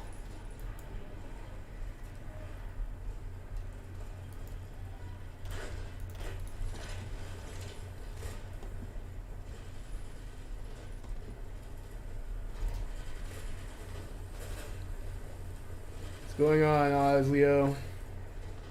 You're on the winning team.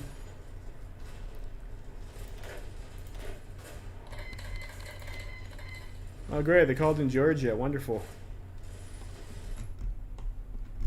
Like, how is Germany doing over here? So Vilnius is gone.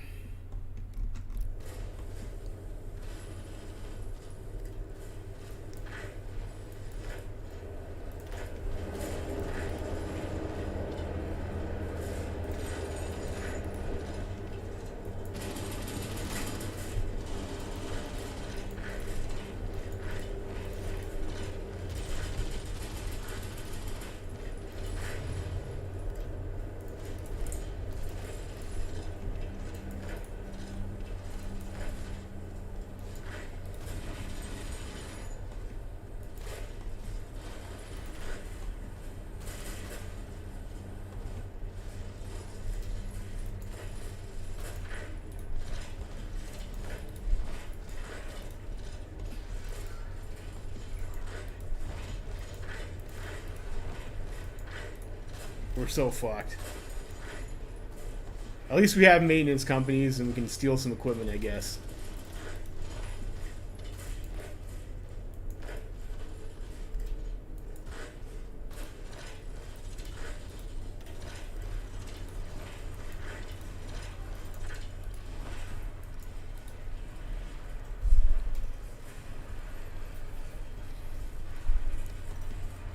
I guess we need to hold whatever is left of our victory points to even have like a shot.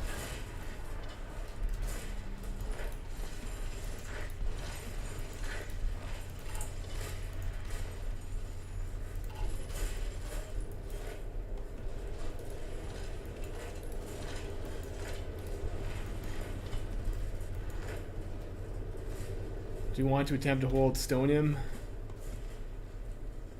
I feel like this is probably... Stonium is probably too exposed, and we can try.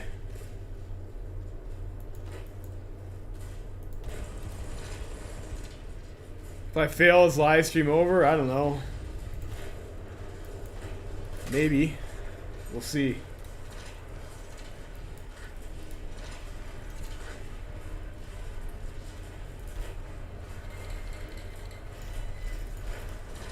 We have no steel. We're not going to have any military factories soon either, so...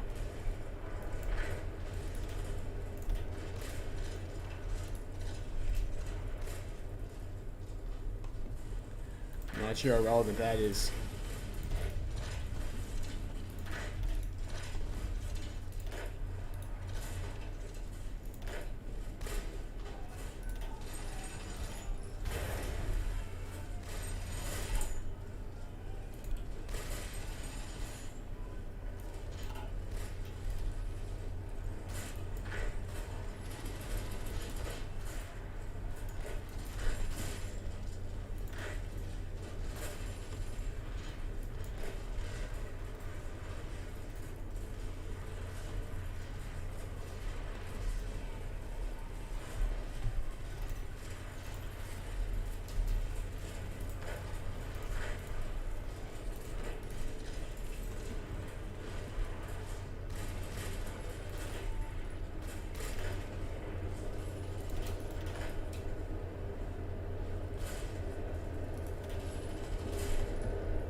Fucking shit show.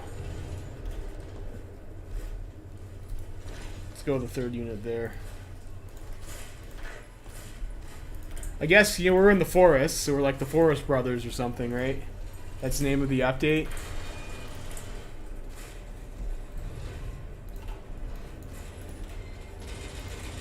Sure, thanks, Germany. I'm sure those convoys will really help us out for a war effort.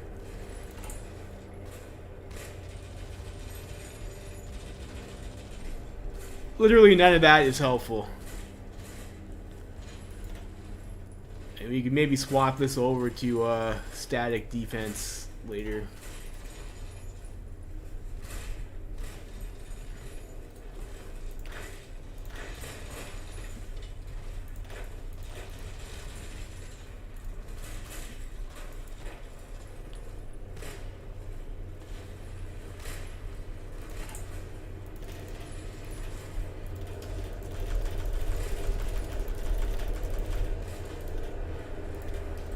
We start fortifying where there's no fighting right now. Or I guess we can build all of our provinces up. Wherever we can build them anyways. We have no civilian factories. Like, that'll never happen, actually. Wonderbar.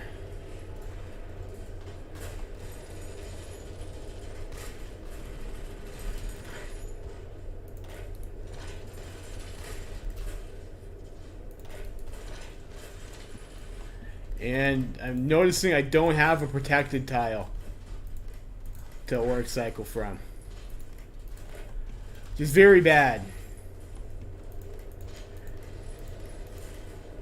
I think I needed to hold these two tiles. Or I think we're just dead. I think I fucked up. I needed these two tiles. We might get lucky and be able to counterattack the Russians out. Of course, if we take those tiles, though, like, I won't be able to, I'm not sure if we'll be able to hold on with just Minsk or if we'll capitulate.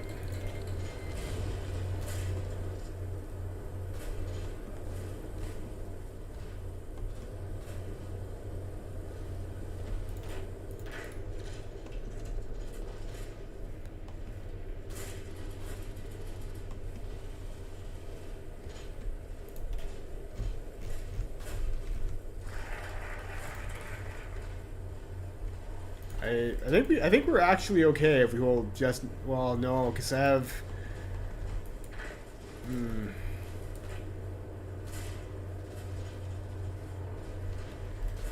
I guess we try to hold that for now anyways.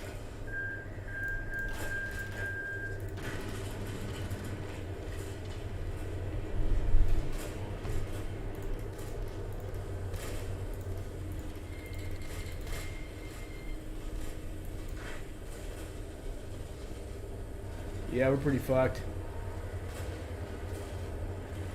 Uh, minimum casualties German Empire on? I don't know. Superior fire. You don't get superior firepower as Germany though. Like it's not. They don't get bonuses for it. So probably I would go mobile warfare if that was to be attempted. And you probably want to do something like paratrooper cheese maybe to try and get quick caps on people. Like the AI does usually garrison their stuff though.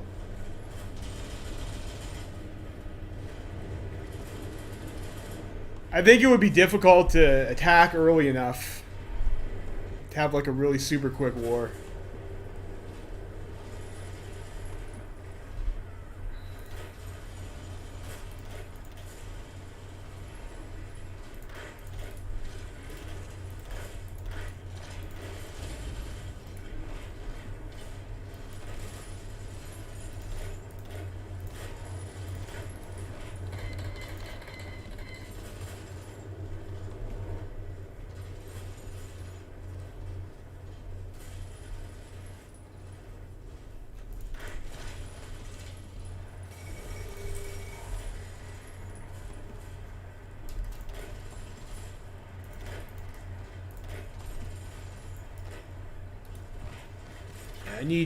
I'm gonna give this up.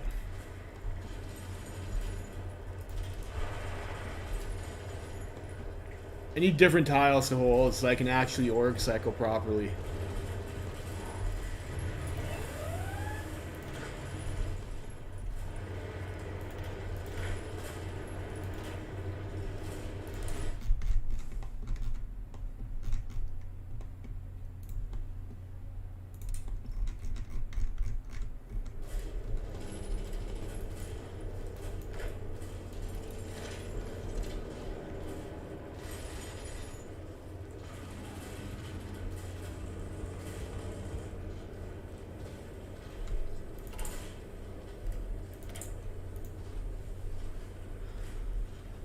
What a fucking nightmare this is.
If I could take these two tiles, we'll be in a much better spot.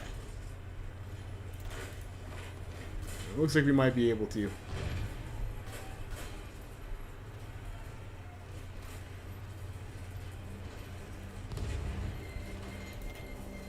Thanks, Germany.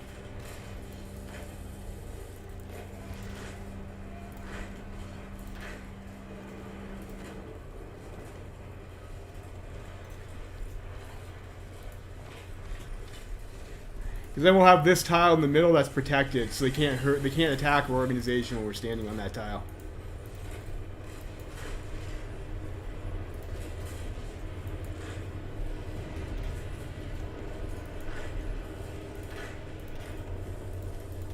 I need to keep this one though.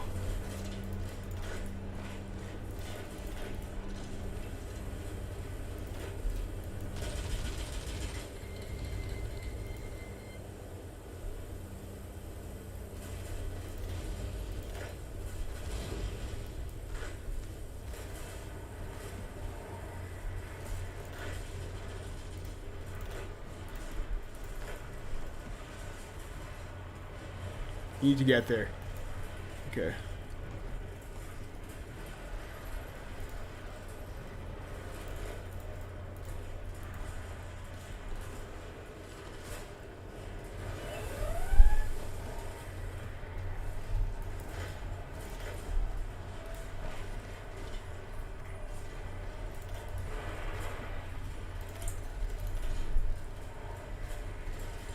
What do we do here?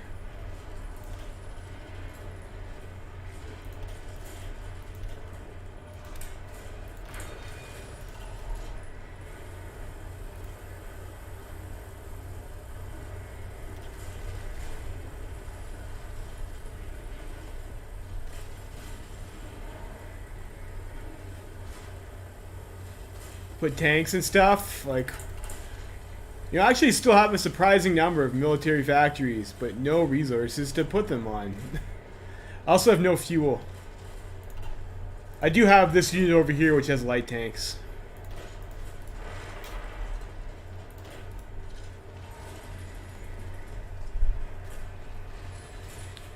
I think we go up to service. We can't build anything with our military factories anyway, so like the output's not a huge miss.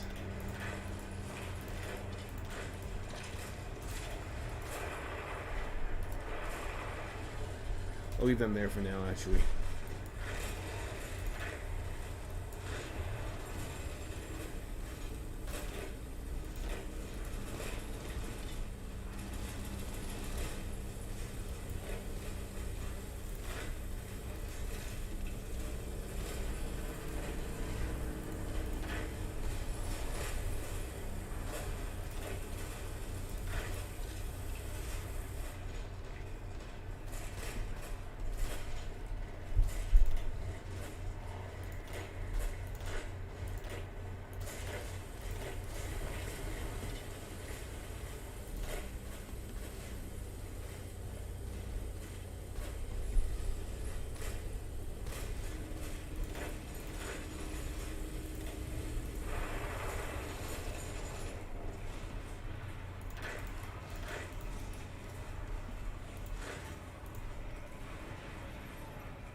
Nicholas, Glorious, Curveland, Org Cycling, yeah.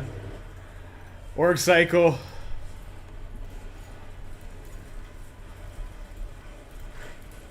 The Org Cycle, and we hope it works out for us, I guess. I don't know, this is a pretty tough spot. I think we're pretty fucked.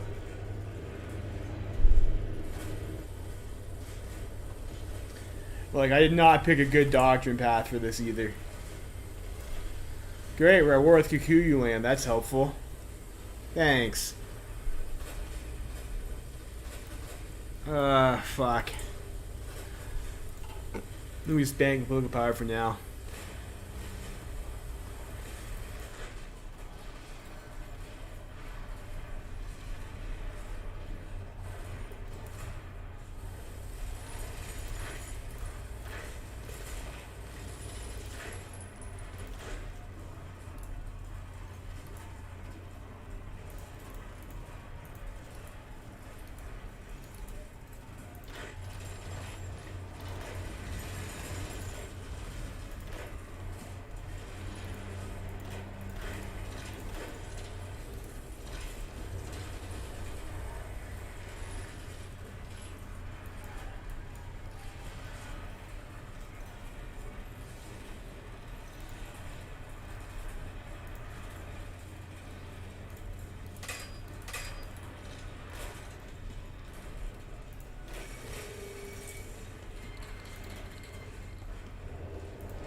Shit, not Finland.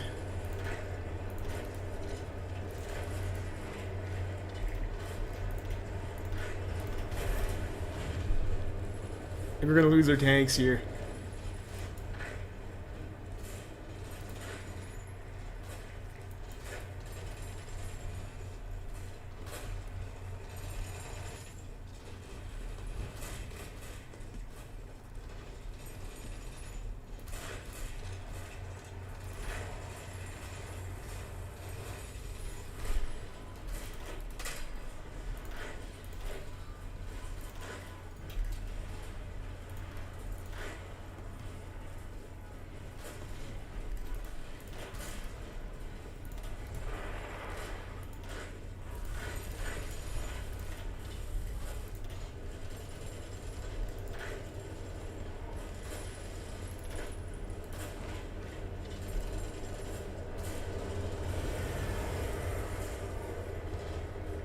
You're smart. I don't know. This is pretty basic org cycling. But like this tile is super important, and it's unfortunate that Mansk isn't adjacent to it. It's going to cause us a lot of issues.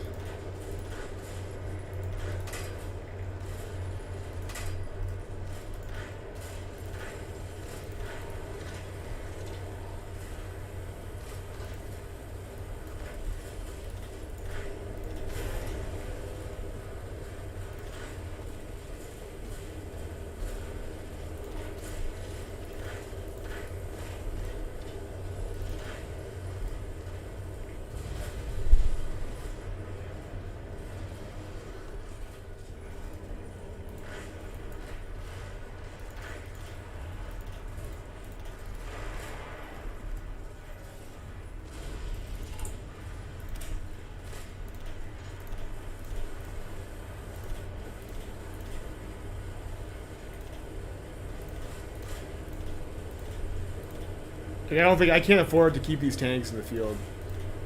They're not producing enough.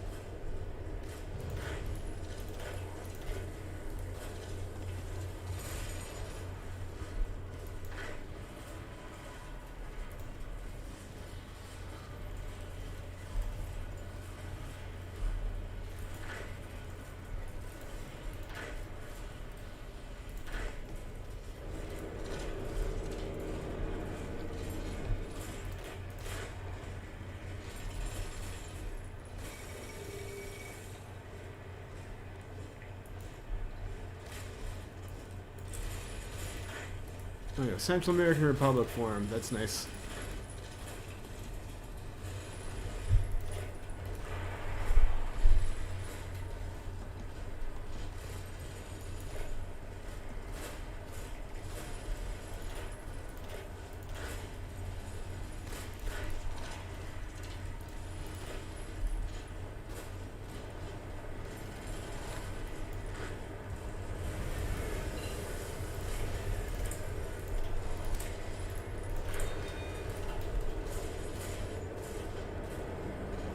Oh no.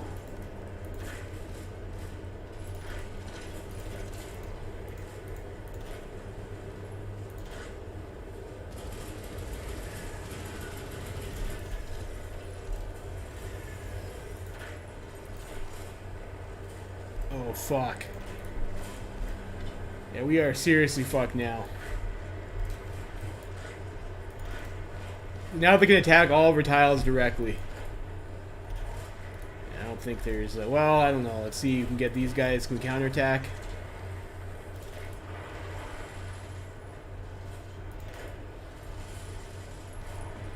I don't think I have the resources to retake those tiles. The other guys are at low org. We're also at low org.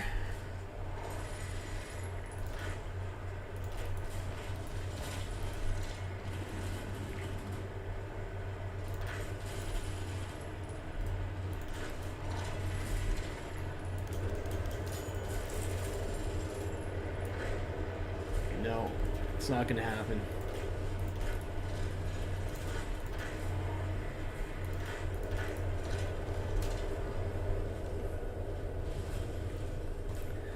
So fortunately, I think we're pretty. Yeah, I think we're fucked now. There's not much we can do. We'll have to wait to maybe get an opportunity as we go construction repair. Maybe we'll get an opportunity to attack something.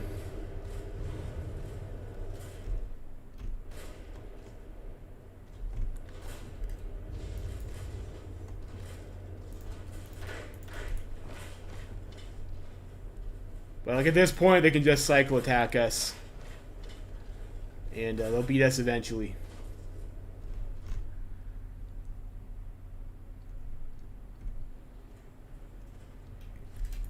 Casualties, we've taken 56k. We're actually leading on casualties against Russia at 102.8k. And Ukraine, we were leading too at 90.1k.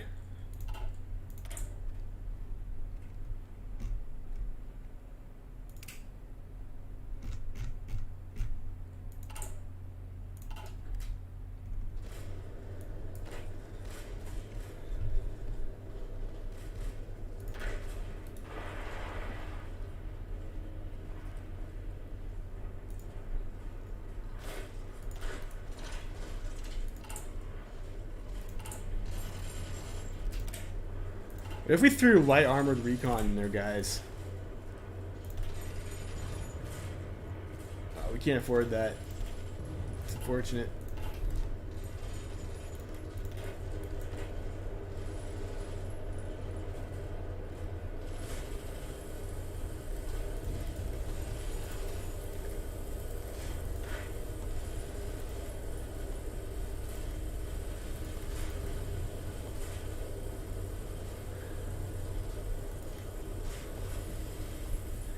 I should have maybe bunkered up these tiles and just tried to hold around Myansk.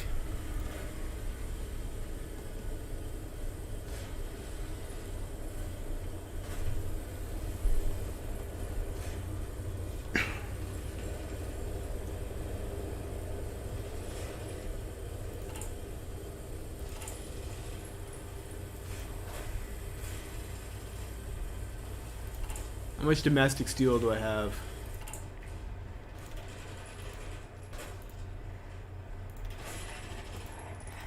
I have 16 steel available, it says. Maybe we just go try and lower our count there. Get access to more of that steel. Or no. No, we have 0 steel available, so this is actually pointless.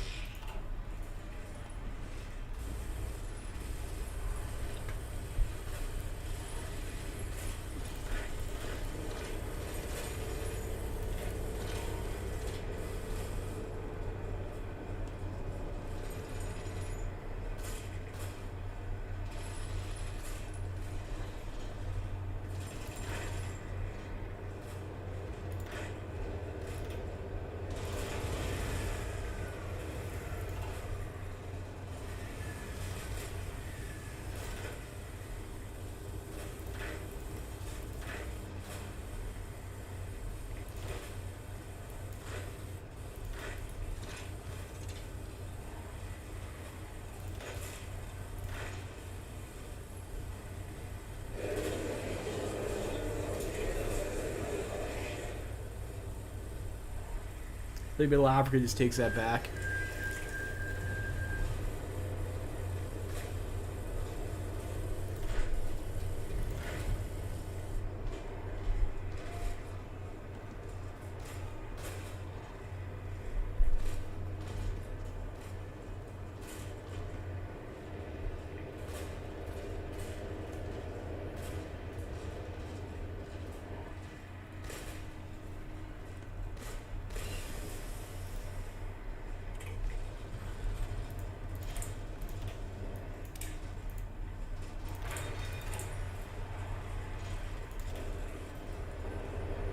If we're working upgrading some of those guns then.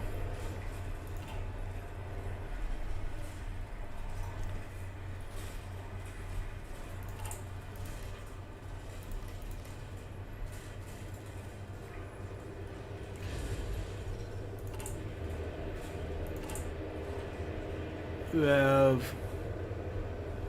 one factory that can be used for trade. It's unfortunate.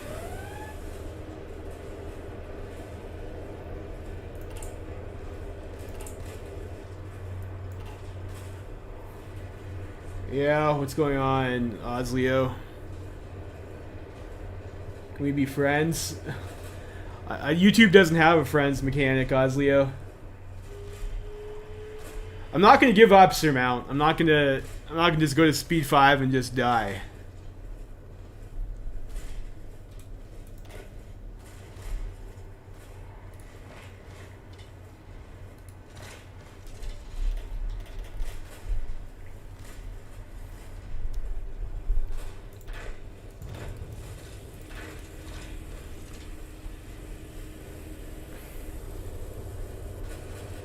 Yeah.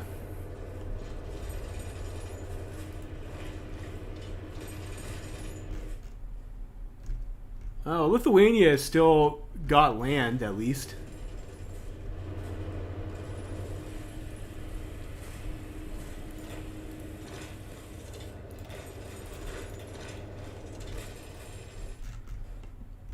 Germany has pushed a little bit into evil France.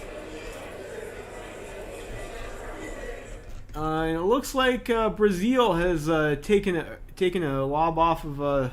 Is that Brazil? Yeah, Brazil.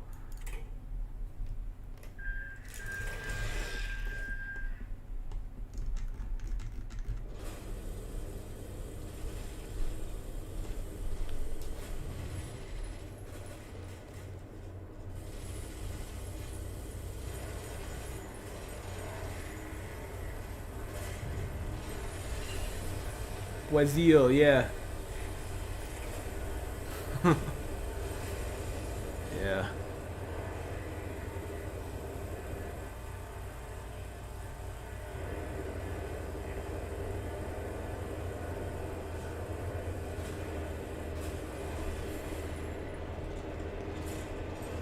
Oh, jeez.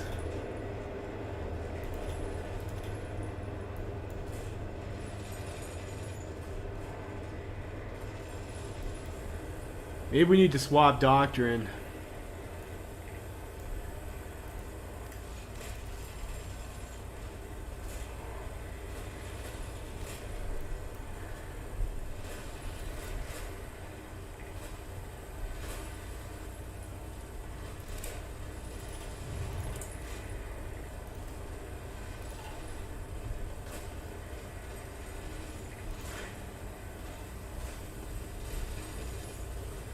Like, I have no real... Well, yeah, because this tile isn't is only adjacent to this tile.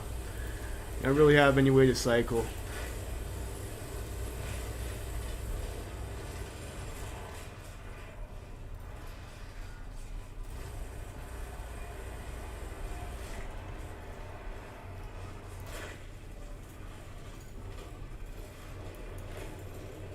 Like, you're kind of dead once you run out of save tiles. Well, Austria intervenes, so we've got that.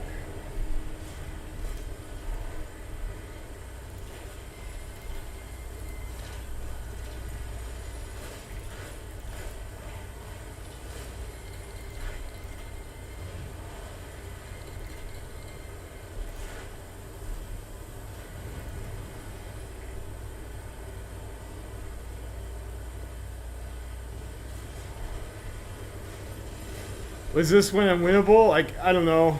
I could have tried to fortify our core lands earlier and pick better tiles to defend. Like, there are definitely things I could have done, but I think this one would have been a tall ask. Having Ukraine go socialist, and like I hit my divisions cap. I wouldn't have, I wouldn't have been able to get a larger army than I had.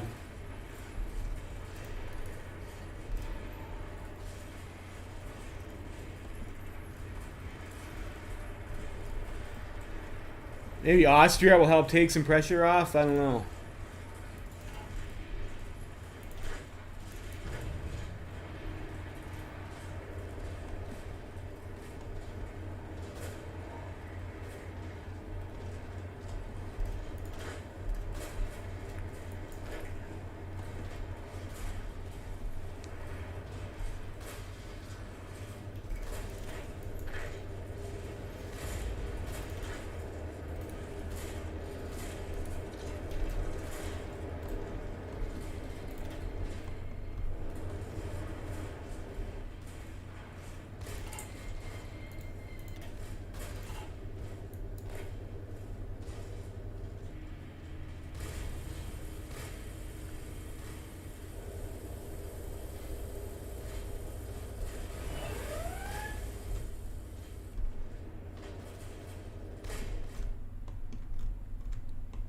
Jeez.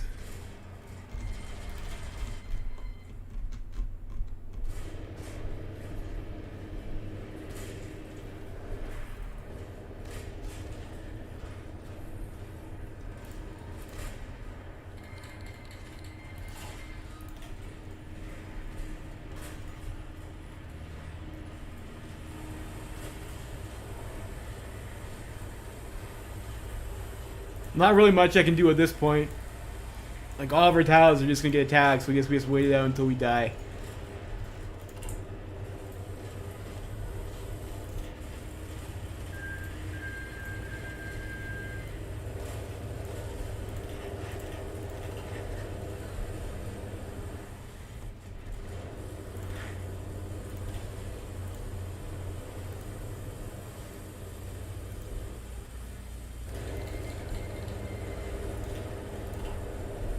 Let's see here. Probably get some more traits. I think I don't know. Ooh, that's a tough call. Extra entrenchment is pretty strong, but we are gonna have to orc cycle. I think we'll go for the entrenchment. We'll be a bit greedy.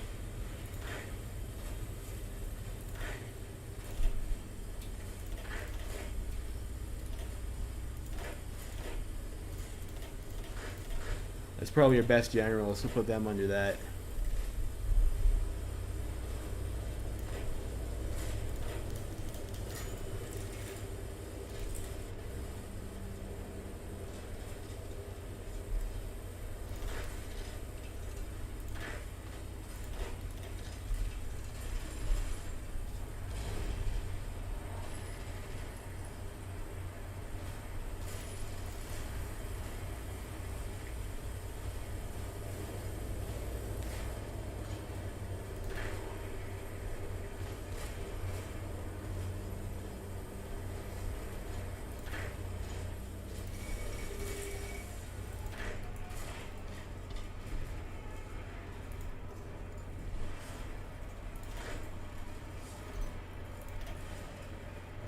Our units have a lot of entrenchment.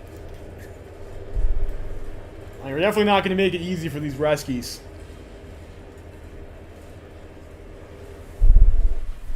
You know, if we can hold on long enough, it does make a difference. We are tying up quite a few of their troops.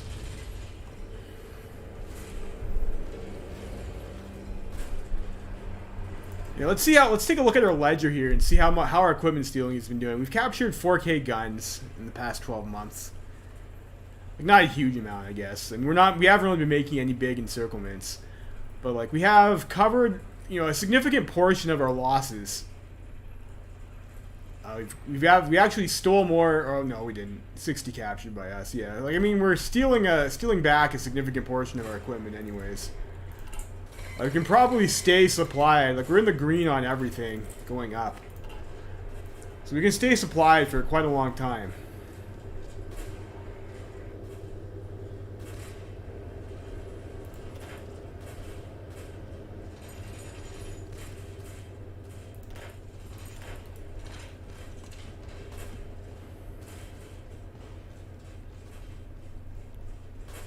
And they're not really cycle attacking us properly. I mean, I guess that's the AI, so it is what it is. We are exceeding combat with. How are we exceeding combat with? We're 20 widths.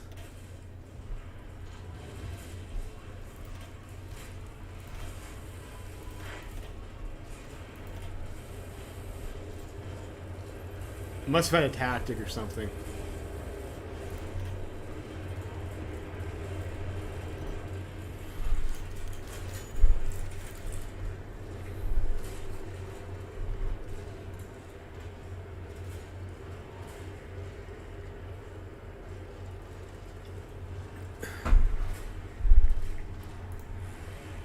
I actually don't even have red air.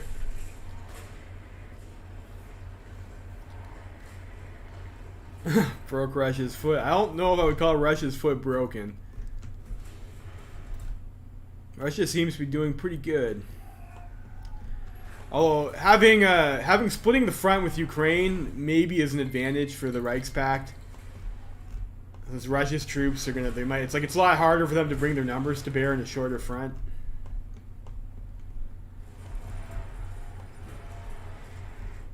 I guess we just have to try and hold on until Germany is able to do something.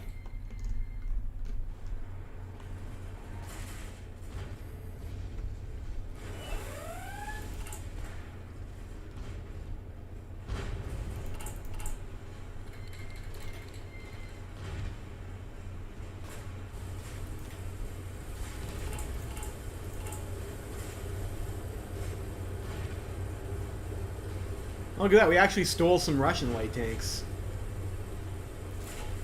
It's fair enough, I guess.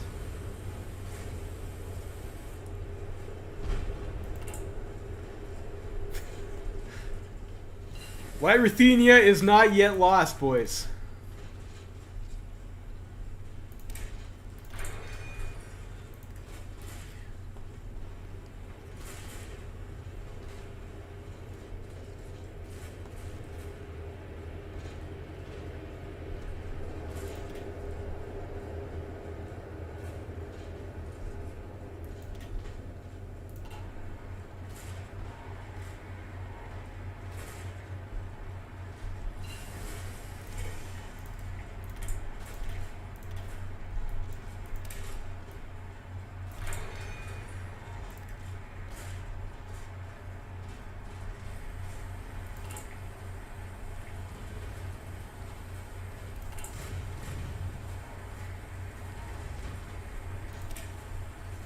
I was debating maybe going to a 7... Oh, combat with 18. Oh, fuck.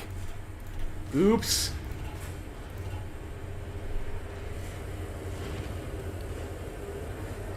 My bad. It was the other template. I put the extra division in the wrong fucking template. Oh, what a mistake. What a mistake.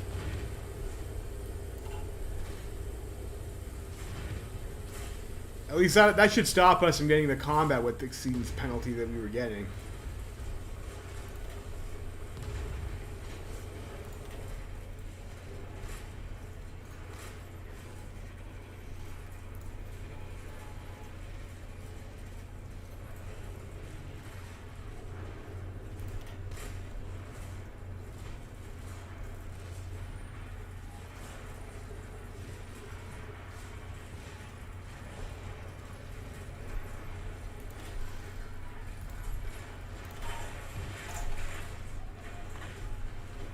We'll upgrade our artillery.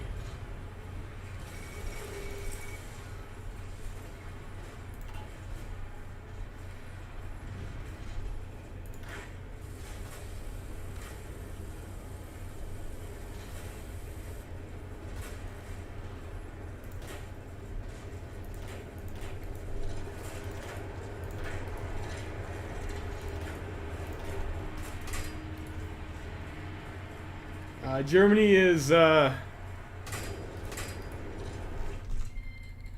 think Germany's had better days, but they're pushing into France slowly. I mean, it's AI Germany, right? Apparently Germany's been a bit buffed in this patch, so it's nice. All right, yeah, I've heard they do. I've heard word on the street is that the Germans do better this patch. We'll see if that's true or not.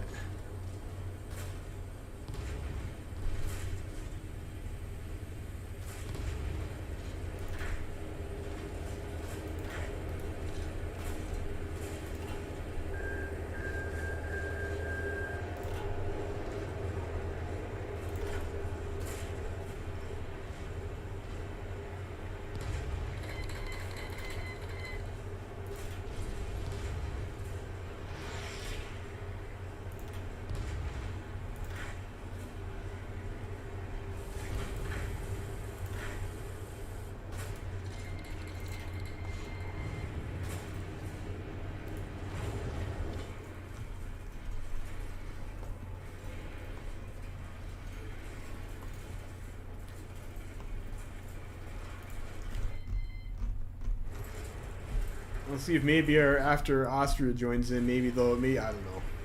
This is looking not awesome on the Eastern Front, though.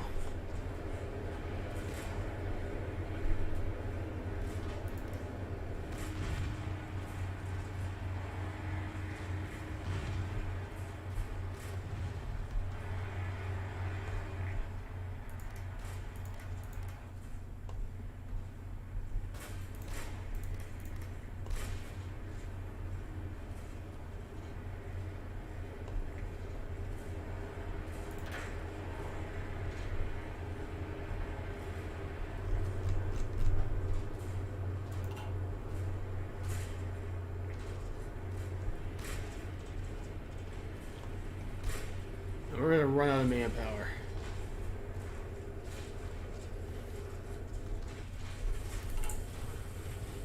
Like, we actually cancel that so we can up our conscription law.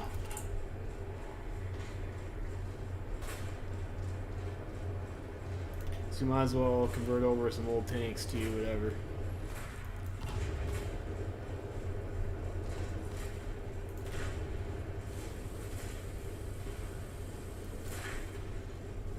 Maybe we stop cycling and just try and keep our entrenchment up. Hope we just have enough raw stats to block them.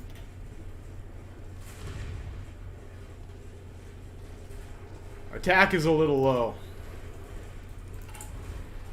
You know, what if we... Do we have enough artillery to swap to 7-2?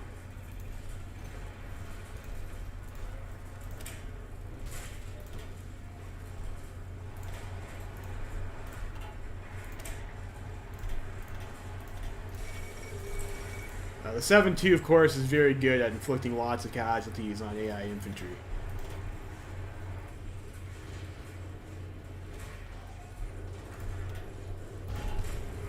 We have artillery in stockpile.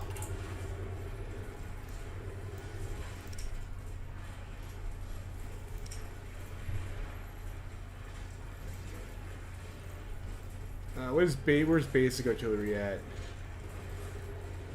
Doesn't matter, it's the same.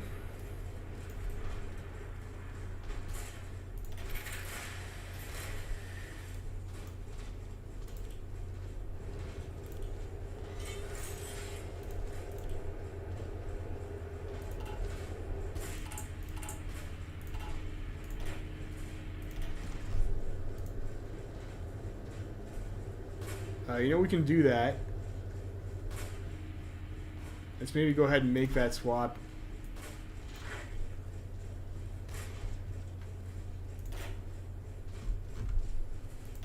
On you four guys, you guys can move over to that.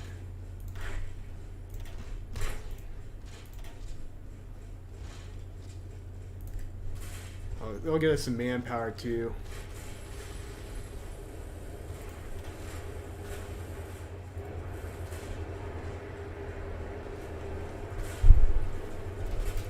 You guys.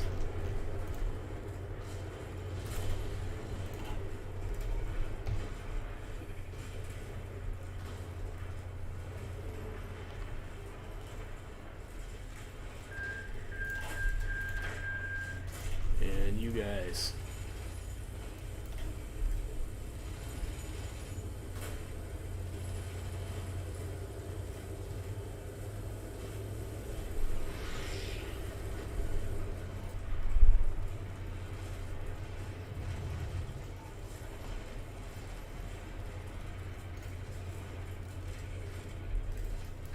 You guys.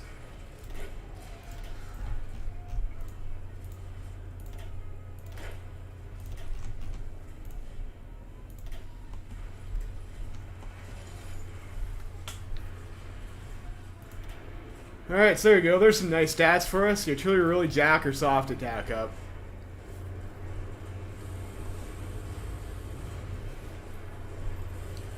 How's Germany doing again, too? Right, Ruthenian troops in Moscow by Christmas. Yeah, you know what? I think that might be a bit of a pipe dream. Germany is getting closer. Like, the Germans look like they are winning on the international front, although this is a bit concerning here. Looks like this has at least been contained by. But you know, this looks actually a little bit dangerous. Is Netherlands in the Reichspakt? Yeah, I don't know. Oh, jeez. That could be unfortunate, but Germany is pushing into France. SRI looks like they're having, I don't know, maybe Denmark. I guess Denmark counter-naval invaded here. I don't know. Austria has gone to war against the Italian Republic, the Napop Italian Republic, so I guess there's that. And I think they're also at war with the Belgrade Pact. Like, this is like a pretty big clusterfuck, and it looks bad for, yeah, I thought Serbia got called in our side, but I guess I was wrong. Yeah, this looks fucking awful.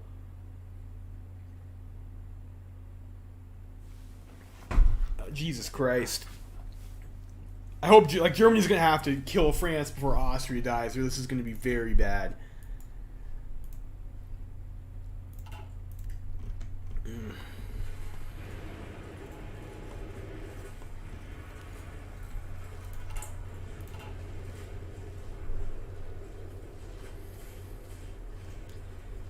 I think we'll just build up some entrenchment and can continue to farm them when they decide they want to push into us. Like, these guys are going to be getting wrecked. Free shit. I'll take free shit. I don't know how we're getting this free shit for Eastern European cooperation, but I'll take it. Like, look at the stat difference. How are we doing now? So we've lost 71k. Okay, Romania joined Moscow Accord. Wonderful. We've lost 71k. We've killed 256,000 Russians. And I guess we don't really have to worry about Ukraine anymore, but we've killed 90k of them.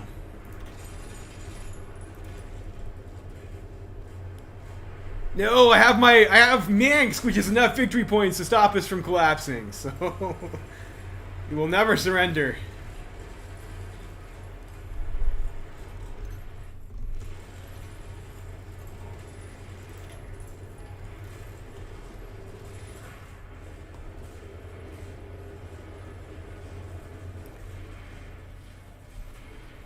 Like, now that we've issued artillery, these guys should be getting blasted pretty hard.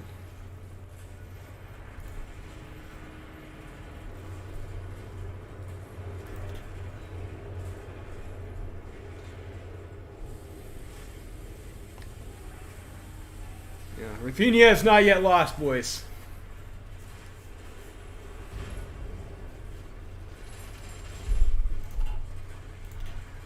All adults serve.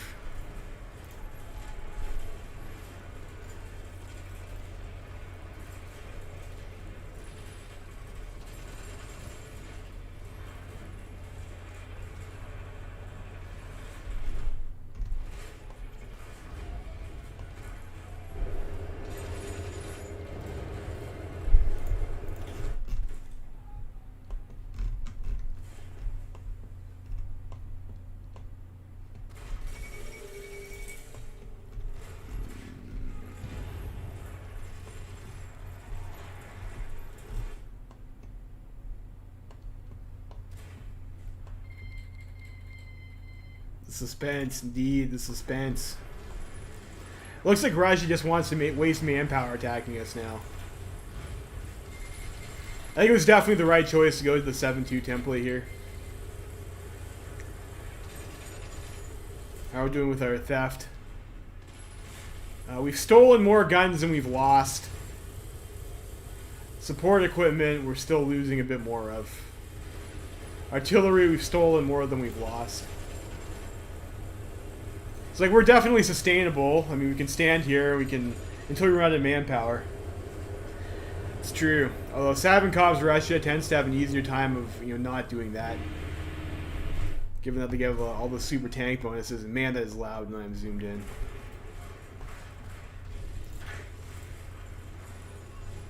Look at that, we're also a ranger now. A lone ranger.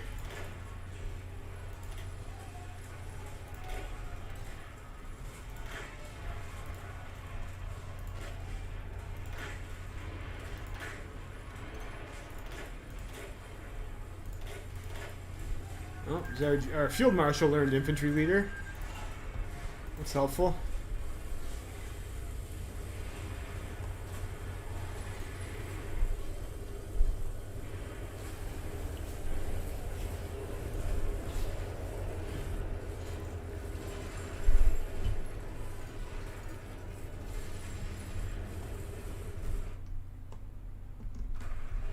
Ooh, what's this? Another suicidal naval invasion. Was that the Dutch? Well, PSA has collapsed, so there goes our attaché. Not that that was necessarily needed anymore. It looks like Germany's getting pushed back now. Looks like they're winning the attack on Paris. Or maybe I'm wrong. Maybe they aren't getting pushed back. Maybe they're in the. Maybe this is just extended a little bit deeper than I remember previously. Oh no, though the CSA is won. Oh jeez. Oh fudgicles! What a cursed timeline. This is so cursed.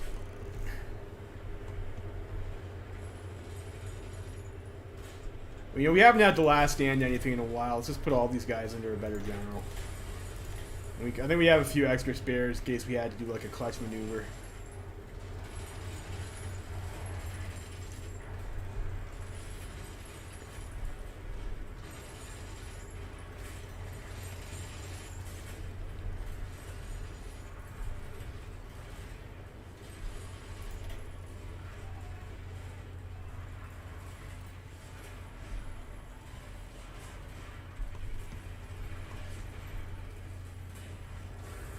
There's still hope. Yeah. Press on and liberate California. I don't know about that. Yeah, we got a white zit and a map of green and brown. But this includes our capital and a silly number of military factories.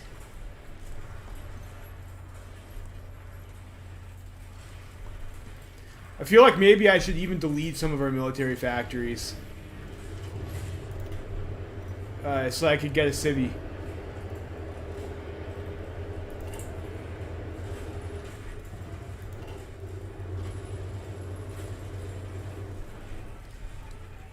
I can start building some bunkers up. We don't have any resources to produce shit with our factories anyways, so I don't know. And I guess we're getting a trickle of equipment. Followed Paris. Germany has killed Paris, boys.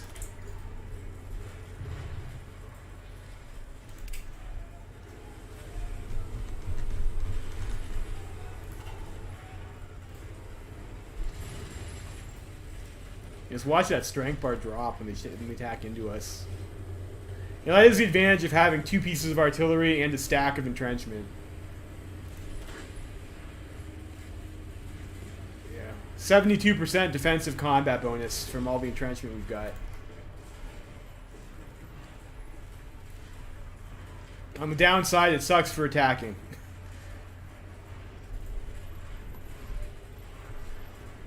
We do have some light tanks, though, so we can still pull out some light tank Space Marines. Looks like a lot of these are even Russian tanks. We were gladly donated to us by the Vaz.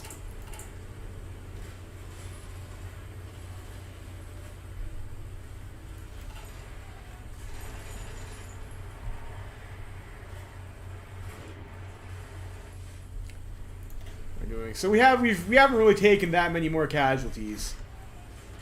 We've killed 327,000 Russians. So we've killed we've contributed half of the Russian casualties anyways. And Ukraine looks like they've more or less left us alone. Ukraine lost the most to Morocco, it said? Indeed it did. Morocco is fucking Ukraine up a little bit.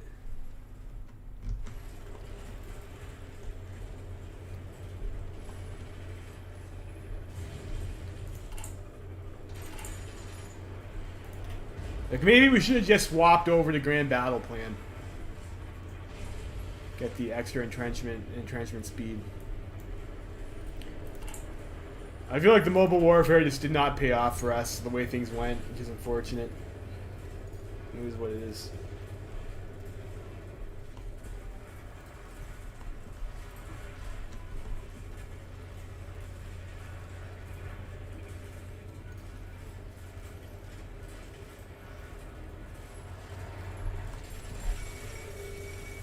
Well, Paraguay's dead, so it looks like the Reichspakt is winning in South America, so small victories, small victories.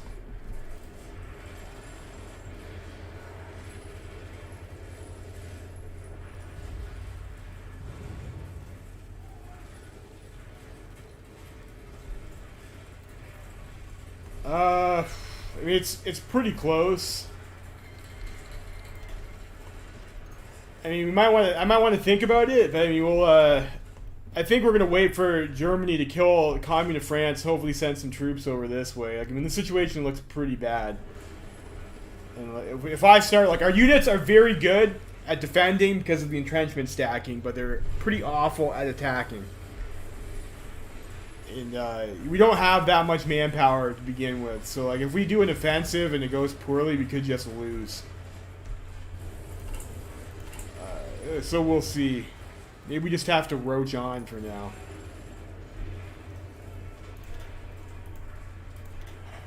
You know, we'll try the total mode for now.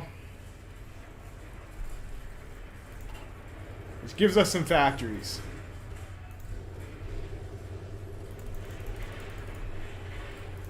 Which we'll use to attempt to fortify our tiles in between their attacks.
At least, I guess with this, we still get Volksturm, so we can get the extra manpower, which we might need, actually. I guess it's not called Volksturm and Kaiserreich anymore. Non-discriminatory conscription and people's militia.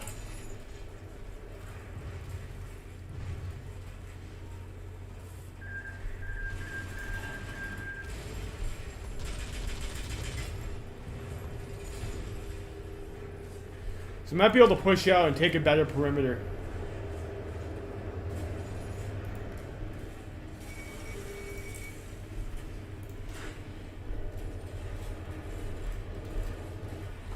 We'll see.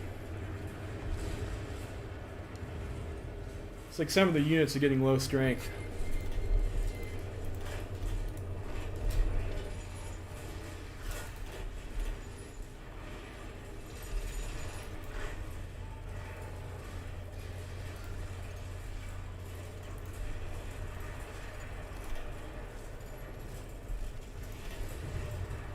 Oh no, who's our guy with, this is the guy.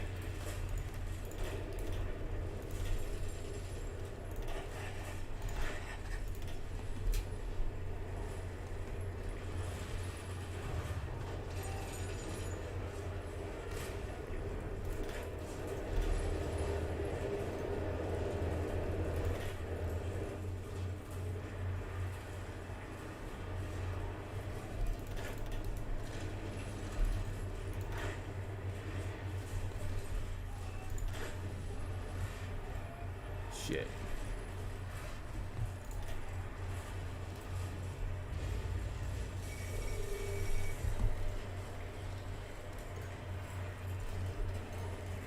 William Zublon Foster. Okay.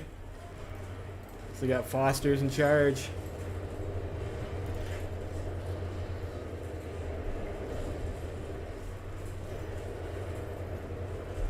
No, that was unfortunately a waste. So that just caused us a bunch of entrenchment.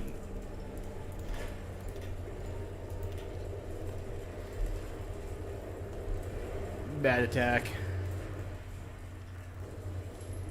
We almost had it though. And if we could have got that and this, we could have maybe reestablished our org cycling line. I think our stats are high enough on the defense so that, you know, we can afford to sacrifice a bit of entrenchment.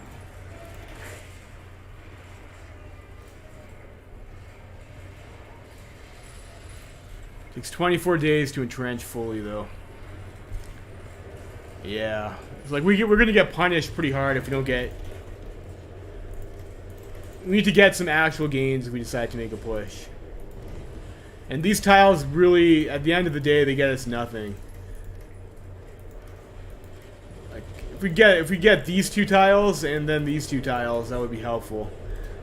I think we just kind of have to just sit in our ass.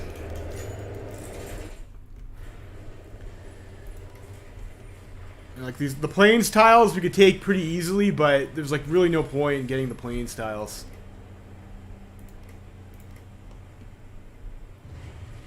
Like they're a lot easier to push us out of. If the Russians deplete their forces enough though, then maybe we can try and get some cheeky encirclements. Maybe take back our other this other city over here.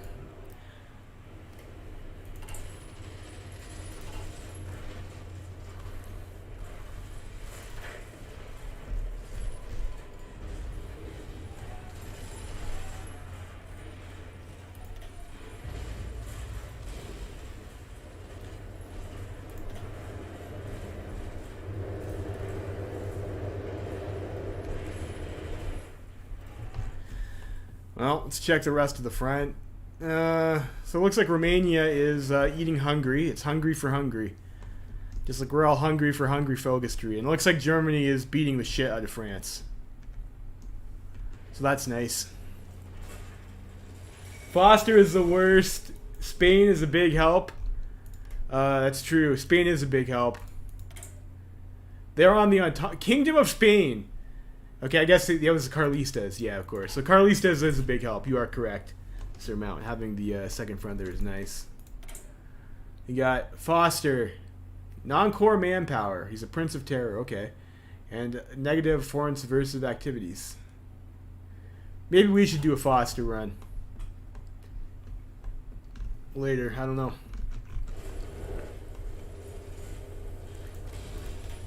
So our push out cost us like 4K, guys. It's not worth it.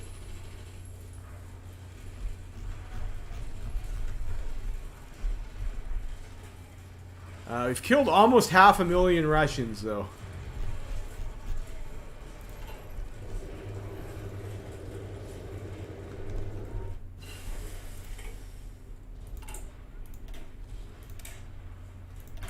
The extra org.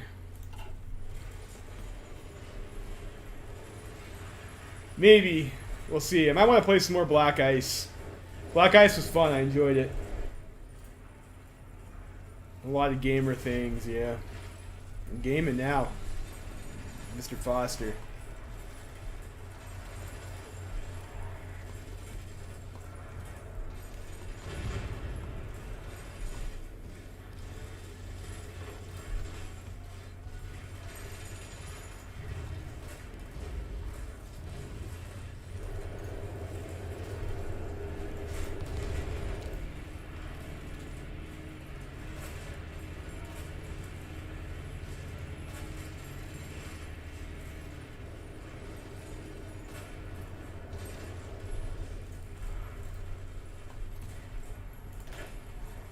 We're basically battling. We've got a decent amount of entrenchment on those guys that we attacked with before.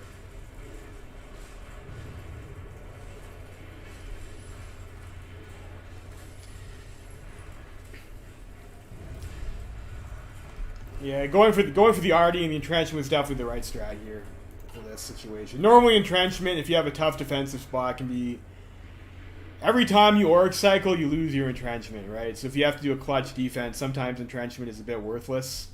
Because once they break you enough that you have to start org cycling, then you just lose your entrenchment, and it takes you forever to get it back if you have a high entrenchment score. But like in places like this where you can't move, then entrenchment obviously is the best because you cannot org cycle at all.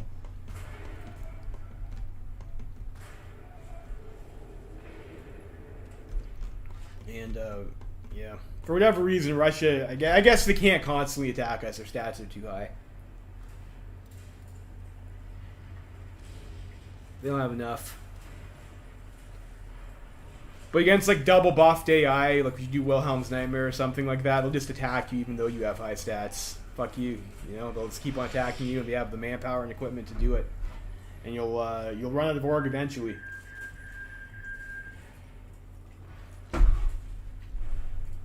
Empire of Japan. Nice. Good for them. Yeah, Commie France looks like their days are pretty much almost done. How did Union of Britain's naval invasion go over here? Oh, jeez. Did they get all their shit encircled?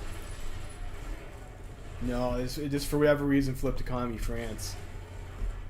Looks like it's going nowhere fast.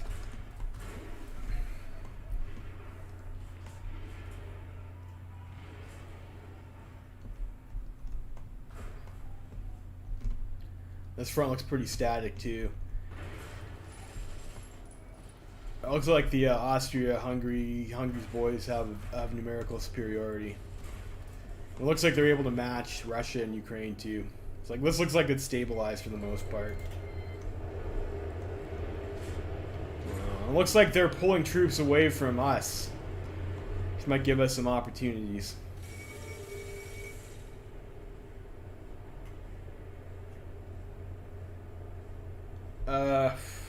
I'm not sure exactly, Nicholas. I think if they have like some war score, they'll go down in the peace deal. So, but if they don't have any war score against them, then they don't. If they're overseas, as far as I'm aware, I think that's how that works. But like if they lost a bit of land to Brazil or something like that, then they would be included in the peace deal. If they didn't, then I don't think they are. But like I said, I don't know for sure. I can go back to free trade. We don't have any resources anyways, so.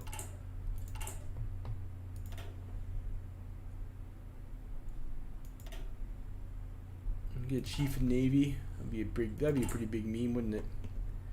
Yeah, there's really nothing for us to spend our political power on. We should go construction engineering to build the forts faster.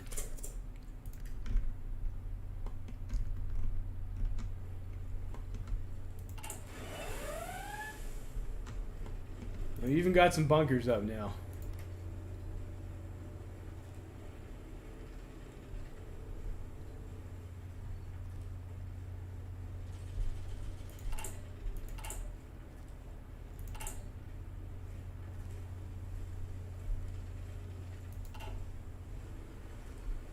Our division cap went up a little bit. Okay, what if I added a light armor recon here? I think I have enough to do this now. Barely. I need 24 additional light tanks. That's it? That can't be right. Because it's this template I would need to change.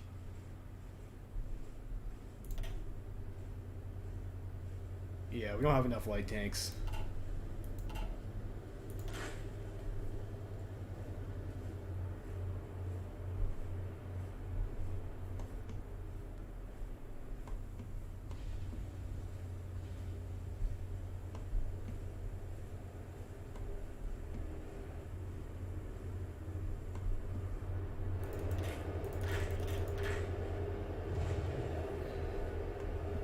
Like, this is weak enough that we can kind of start to push out a little bit.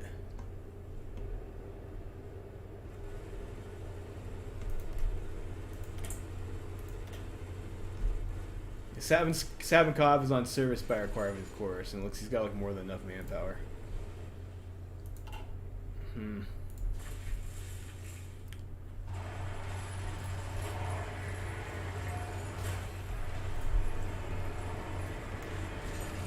I think we just wait to be relieved.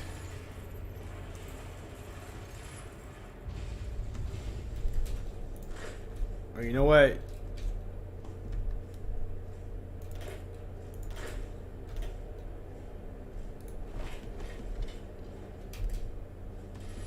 Man, that guy's got like basically no organizations. We can just take that tile for more or less free.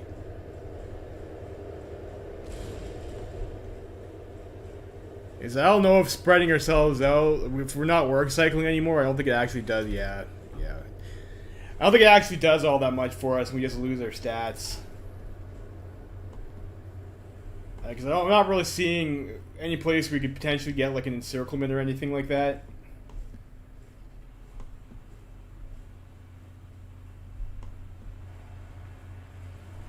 Like if we had this tile, we could maybe like try and take this and try and take this. Encircle that. Or if we move over here and we took this top, like I can't set up in planes. Or I'd rather not set up in planes.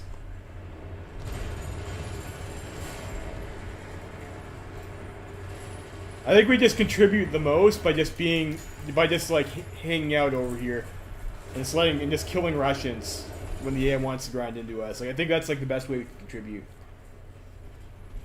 It unfortunately is very boring, but I mean, it is what it is.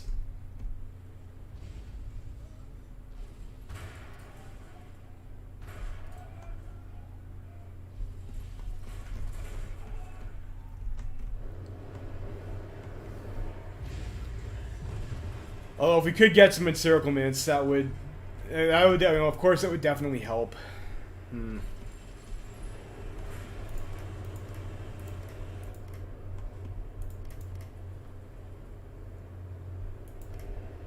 The number of tiles I control with my current army isn't the largest.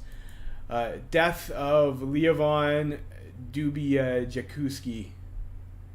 Leovan Ivanovic Dubijakuski, architect, writer, and politician, passed away today at age 71 of stomach cancer. For his great contributions to Belarusian culture, he has been granted a state funeral, and many esteemed academicians, I don't even know if that's a word, political figures, and many other notables will be in attendance. Born in 1864 in the village of Commune France Caps. That's nice. Dubijakova near Khrushchev. Dubijakowski was born to a small noble family that, like many, had fallen from grace after the partitions of Poland. He was interested in Belarusian Belarusian culture from an early age, collecting folklore and writing down oral accounts, dabbling in writing himself with fables and poetry. Against the wishes of his parents, he moved to Warsaw to study construction and architecture. As a professional builder from the 1890s on, he worked to restore numerous Catholic churches around the Belarusian lands. In 1893, he was contracted to build this Immaculate Conception Church in Smolensk, and from then on founded his own successful construction company. After the Russo-Japanese War, however, the construction industry crashed and he liquidated his businesses, leaving for Paris to further his studies in architecture. Dubijakowski became acquainted with the Belarusian national movement during the Weltkrieg as a writer for the important nationalist paper Nasaniva, meeting brothers of Ivan and Anton Lukovic of the Haramda. While in Petrograd in the winter of 1916, he designed a potential national flag for Belarus, which he never submitted, and the white and red flag by Kladizjiz Duzakuski would become the national flag. From 1979, he was devoted to the Belarusian national cause, eventually joining the Social Democrats. In 1918, he was made chief architect of the Belarusian People's Republic, BNR, designing national awards for the government and working on different school building projects across the country. The next year he went to Warsaw again, this time as head of the Belarusian consulate. Okay, I guess, you know what, the event timed out before I could finish reading it. Was that event really necessary? I don't know, but I mean, that's what we got. Siege of Minsk, 1 year, and the population is starving, but at least military casualty, just 75k, that's true. I mean, our population's not starving, though. Like, we still have monthly population growth. I guess we have lots of food storage or something, or I don't know. We do have, like, the countryside, too. Death of Levon Jacuzzi, I guess. I'm not sure you're supposed to pronounce that guy's name, man. I don't know.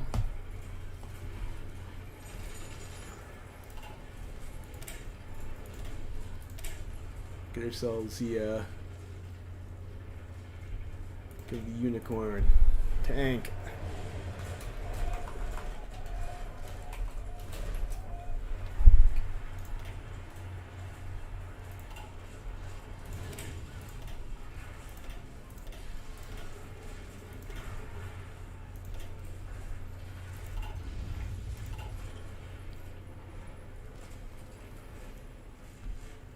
Like, it costs us 60 per division. We have about 500.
Poor foreign troops in our borders, indeed, yeah. Well, I mean, they can't, they're not linked up to their capital. I don't have a port, so their guys are just going to die. They can't get reinforcement. It's a bit sad, I know.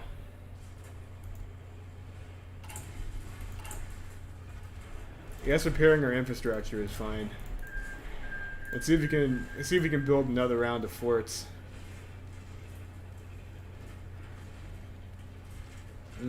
USA, of course, has joined the International. Oh, it just gets getting worse. It just keeps getting worse, boys.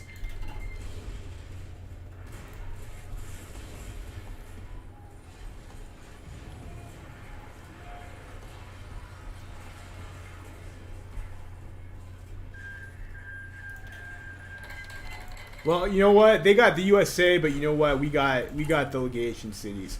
So who's coming up really?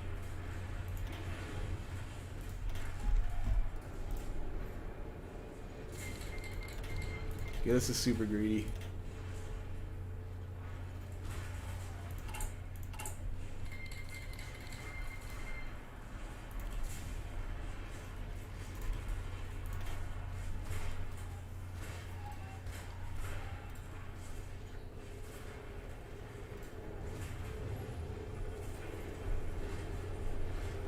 Is there any steel around though? I guess there's a little bit of steel over here.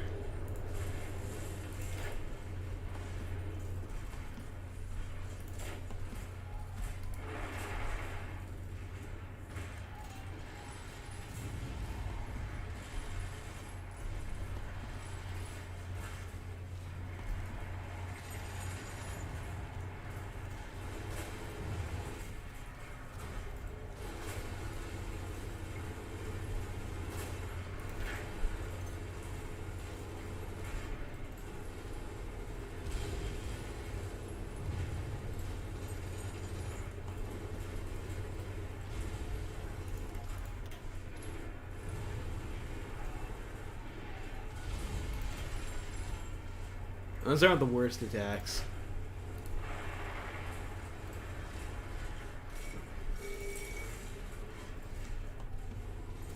I don't have any planning into Belarus, so, or Ukraine. Do I?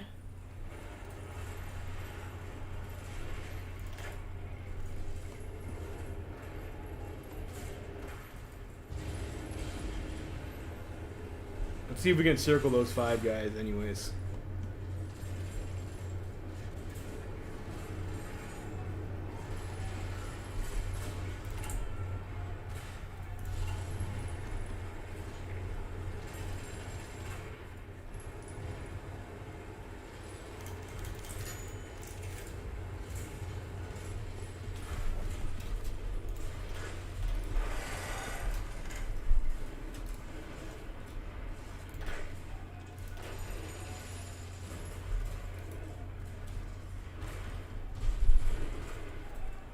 Let's see. Big money plays.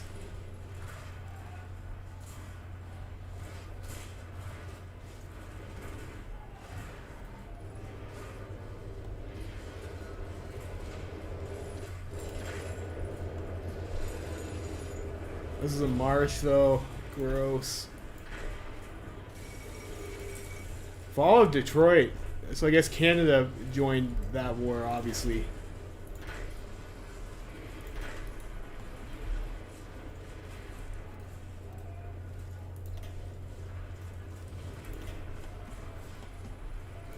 Oh, this is super sketchy.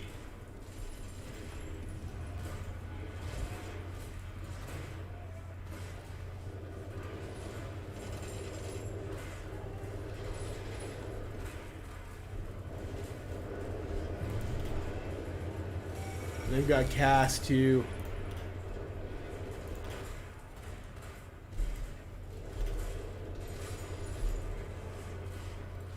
This is also a marsh.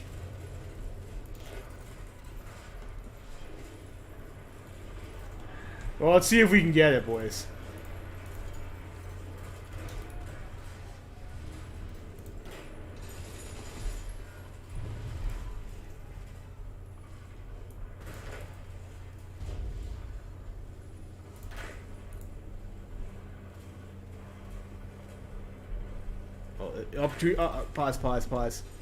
Pause. 3. All right, you guys attack here. I got super low org.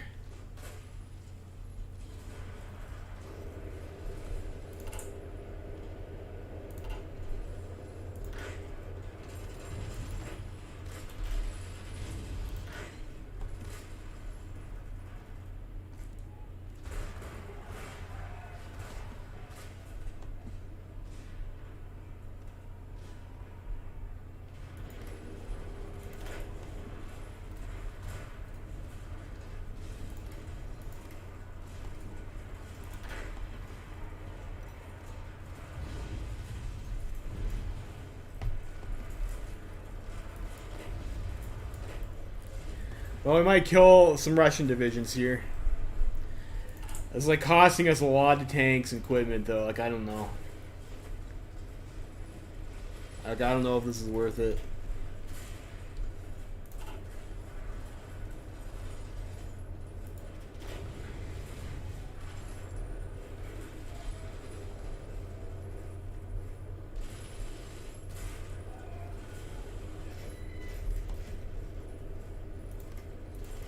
Yeah, Ukraine is weaker than Russia, though.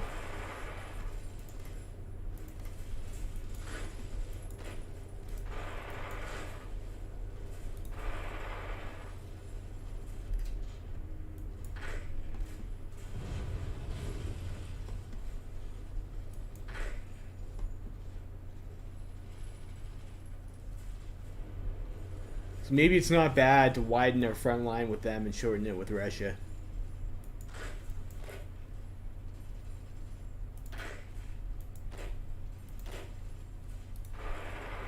How those guys pin? Washington is falling. Okay.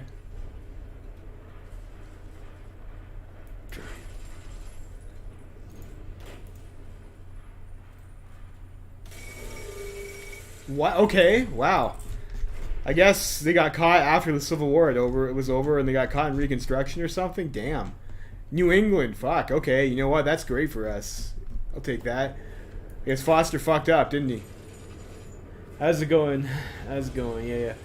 God sends his goofiest battles to his funniest clowns. I guess that's true. HOI4 stab it so you can arm foreign troops with your guns. The last, you can't replace their manpower though. Like, Gamer Foster got captured. Indeed, he did.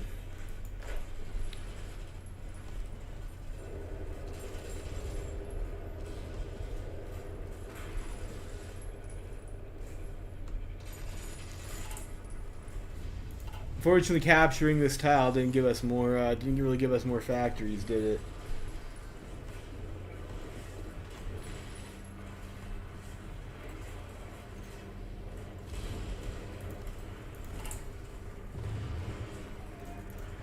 Yeah, ultimately, I don't know. I'm not sure if this was worth it. I think we'll put our tanks back in storage for now.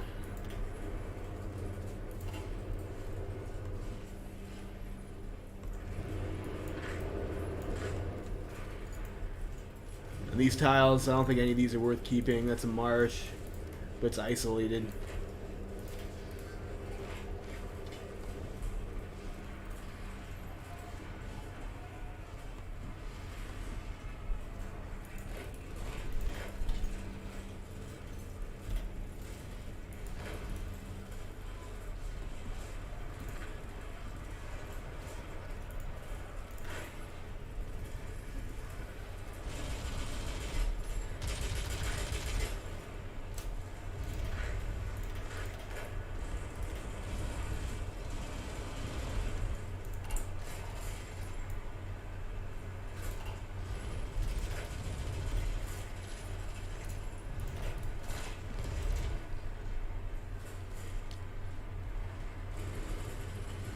This might be worth something over here, though. If we can get ourselves a push out that way.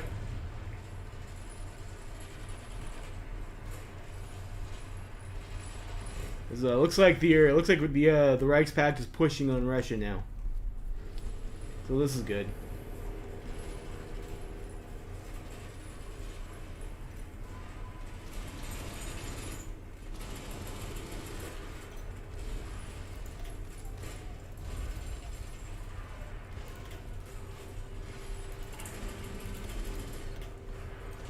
Still construction repair. They're starting to get a little bit undersupplied here.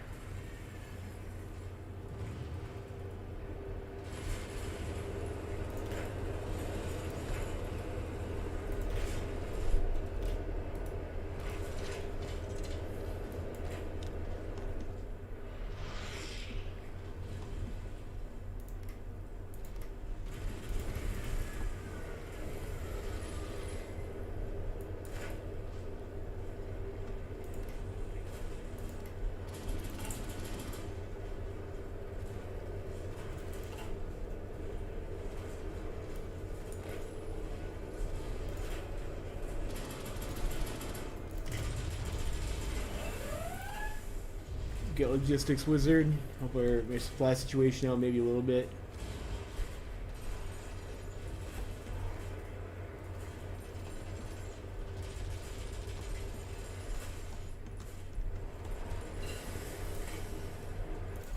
Get this plus 10 ore, which is very nice.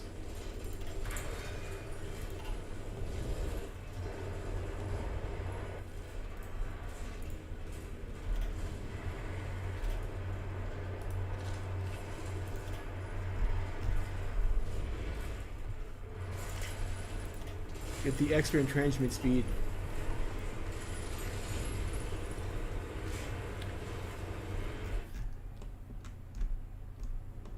So the Commune of France has their capital in Amsterdam now. That's something you don't see every day, isn't it? Looks like Netherlands is having a bit of a rough time. That's gross. A little Transmore, doing Transmore things, and we got this, what controls that? So I guess there must be still some units over here fighting.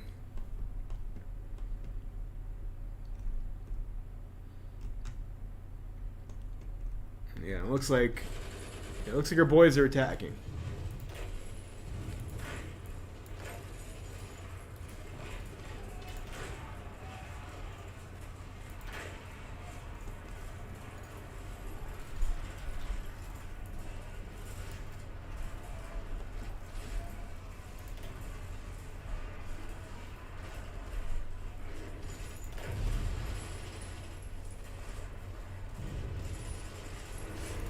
Units is like almost dead. Are they force attacking?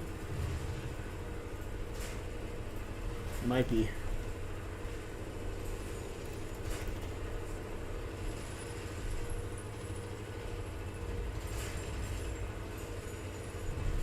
Oh, what a lag spike there, jeez. Yeah, I think they're force attacking there.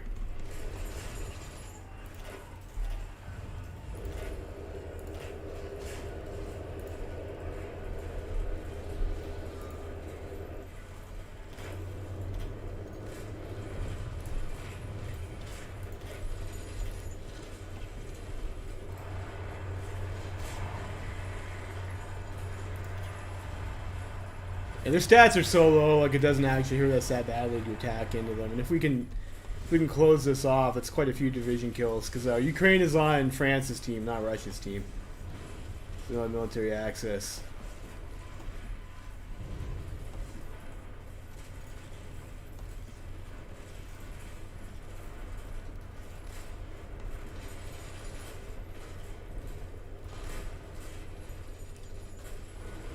Should maybe issue tanks to these units. It doesn't matter, we had enough breakthrough anyways. Thanks to our planning bonuses and shit and their low attack that we were able to do this. We lost 90k guys now though. We're still in the green for equipment.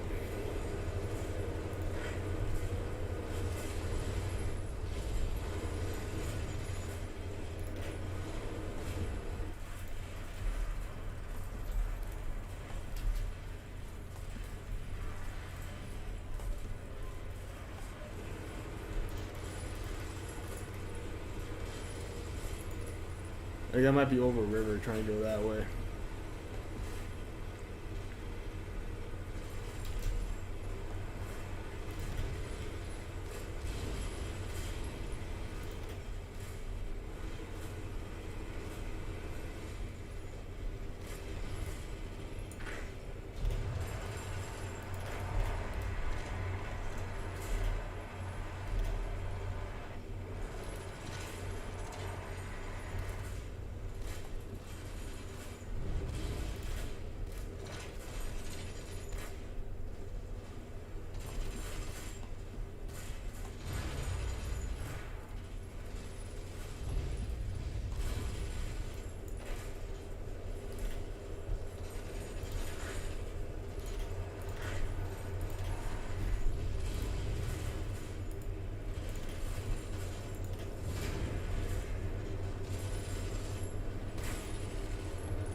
I might weaken myself too much over in Minsk.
Why don't they make 13.7 tanks? I don't know. So the problem with the AI is even if they could make 13.7 tanks, they still wouldn't use them effectively. AI should probably try making Space Marines or something like that.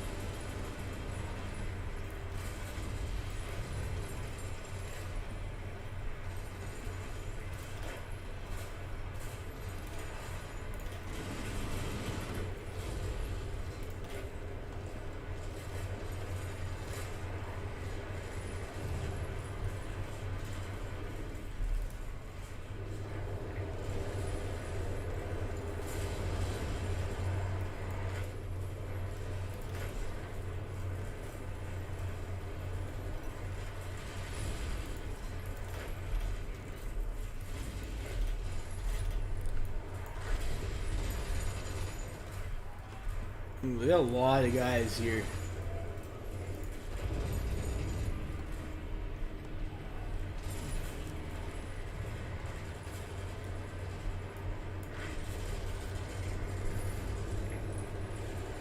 Play as Nicaragua for next stream, huh, man? You're really on to that Nicaragua, aren't you?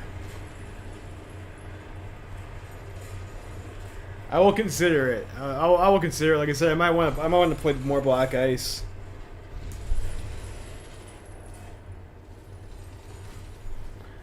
We'll see.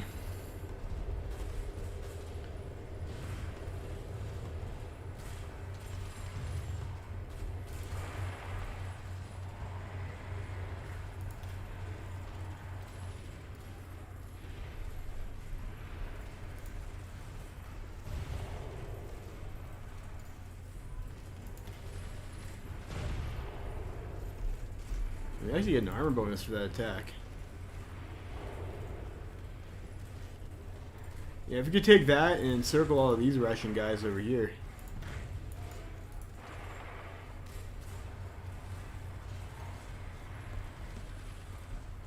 And I don't know, it's not necessarily game changing, but it's significant.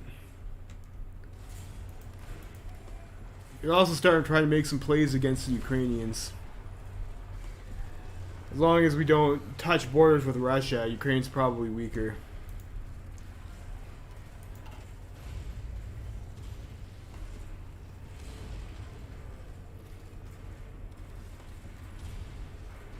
I was hoping these guys would help keep. Okay, there they go. There they come. There they come.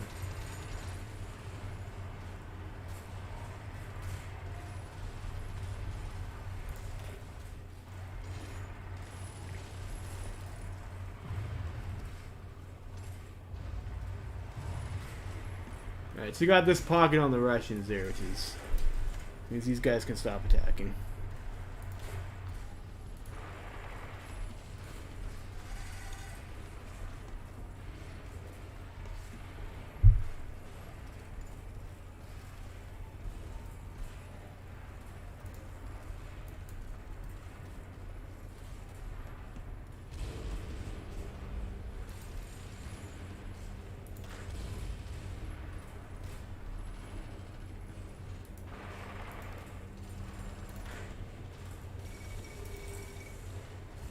Skalat Republic has capitulated. That's great.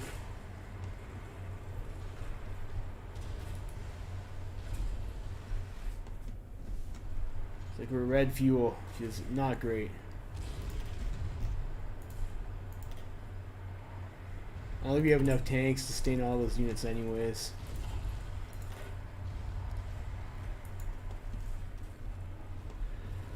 There's a bunch of dead Russians. Love to see it. Unfortunately, the AI is starting to suck up all of our supplies now, aren't they?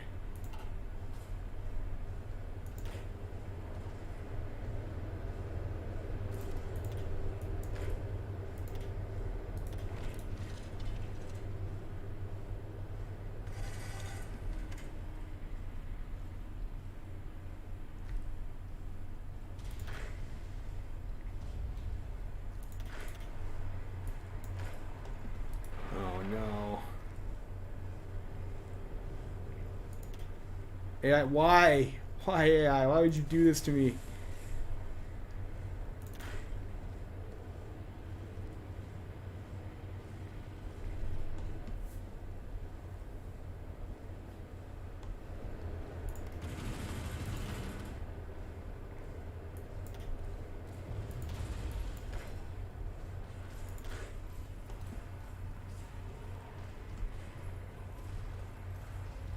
Oh, I think these guys are, yeah, these guys are low supply, low work, so we can probably just push them.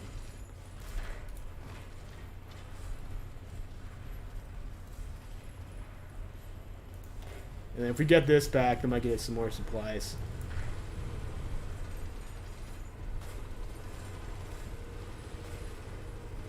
Here they come. Unfortunately, they come and they're eating all of our food, so like now we are actually starving. By like a lot.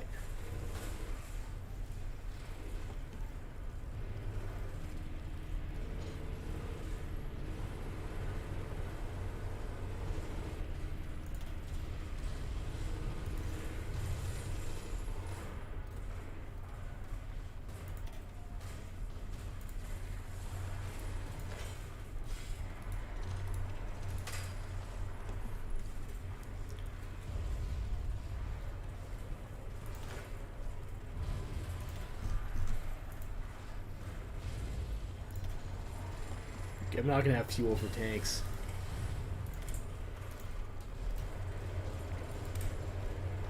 I don't have trucks for logistics, but you know we'll try getting logistics anyways.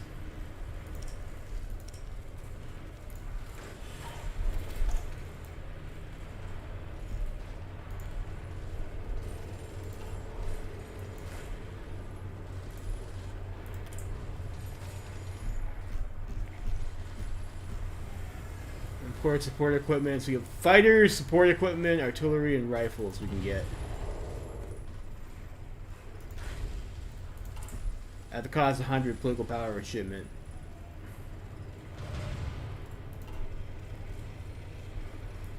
Which I don't know. I felt like equipment wasn't really our issue. Look at this over here. This is gonna be a little bit tasty, isn't it, boys?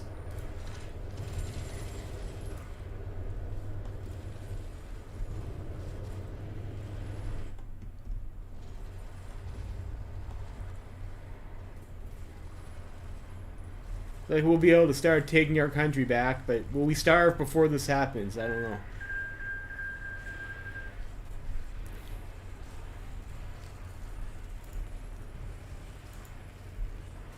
Yeah, peace deal with the Union of Britain. So, like, South Africa probably revolted then, left the Entente. Yep. SRI is dead.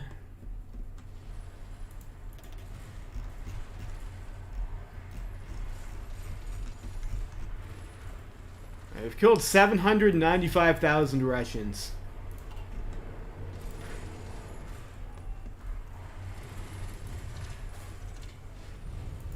That's something.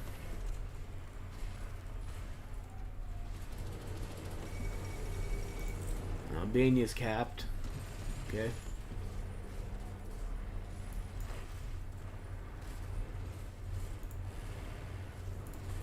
We have red air, unfortunately, it looks like. Serbia's capitulated. So it looks like our team is on the up and up here.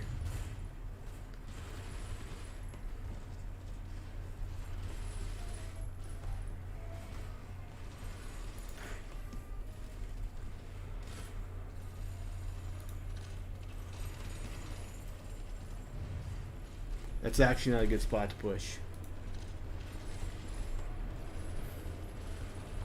Don't want to border with Russia.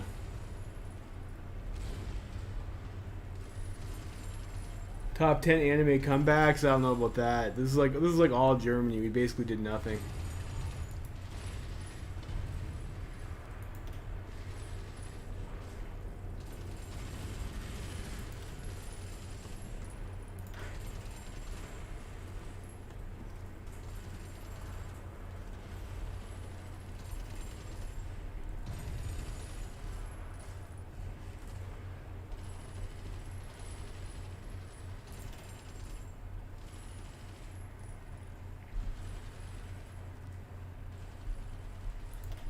Supply factor. No, I can't. Like, it's gonna be too costly. Well, you know what? We're getting a lot of our manpower back now. Maybe we can't afford some. This is just obnoxious. Like, this supply is killing us.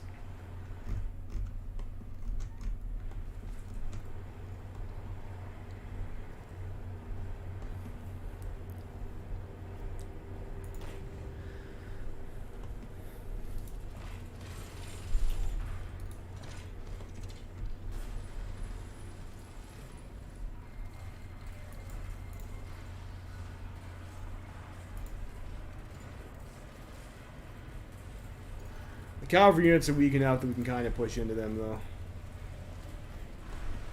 Maybe we can like try and go out from there. It's mud too. Oh.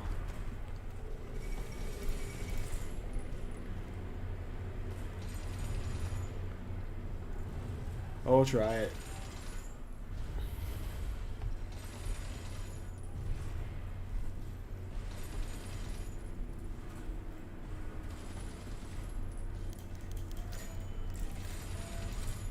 If we weren't so oversupplied, I could issue our tanks out, but like they're just not going to do anything because we'll have red fuel immediately.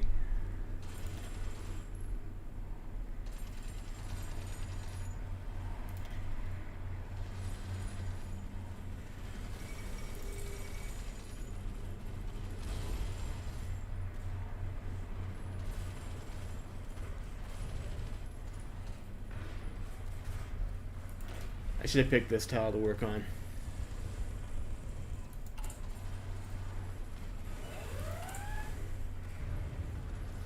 I also want a 14-4.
I'm wondering maybe if it's worth it just to leave our country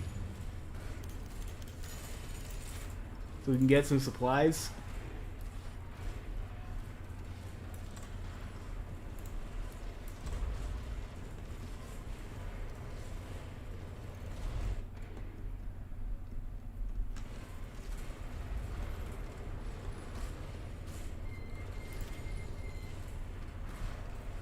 It's starting to lag a lot too.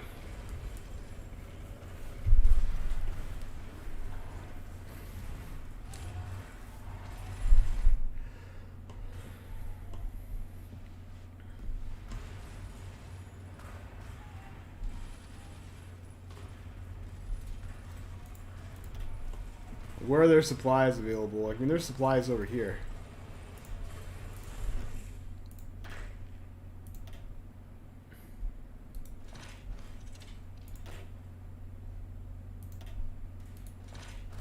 Yeah, we'll go fight somewhere else.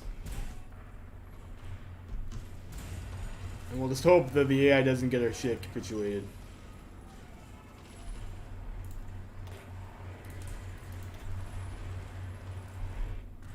And we're just gonna attrition if we stay there.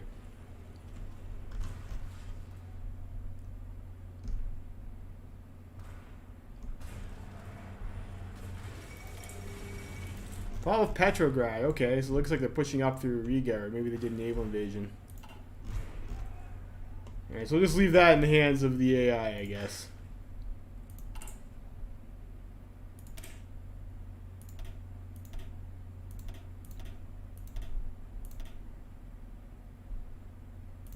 Guess we stole some light tanks off Russia, too.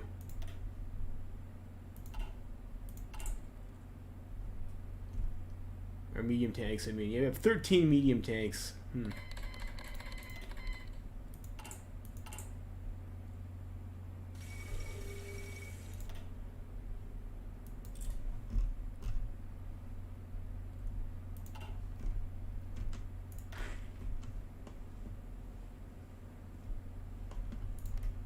Whose team is Two Sicilies on? We're on the Entente's team, okay.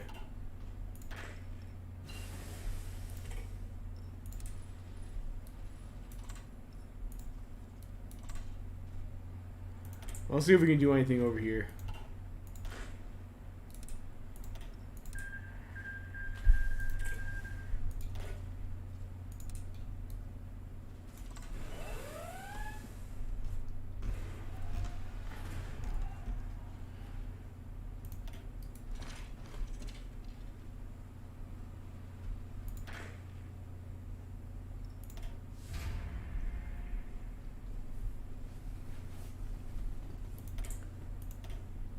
Oh, do we want now? Like urban would be like, that's way too far away though, I think. Efficiency. There's a bonus for that, so we'll get that.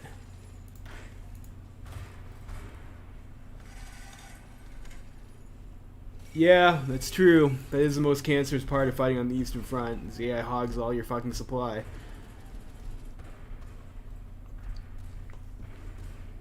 Well, I mean, that's their problem now. I'm not going to deal with that. Hopefully, like I said, hopefully we just don't get capped here.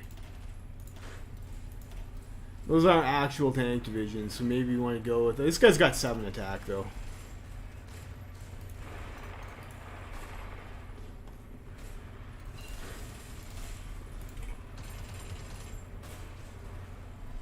Okay, so we take Milano easily.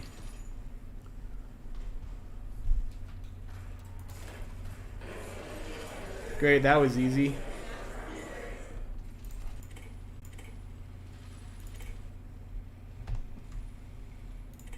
And we get nothing.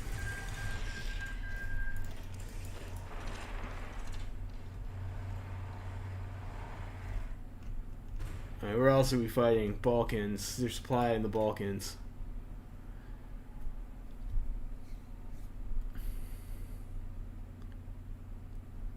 Yeah, a little bit. A little bit of supply in the Balkans. Let's send our boys over.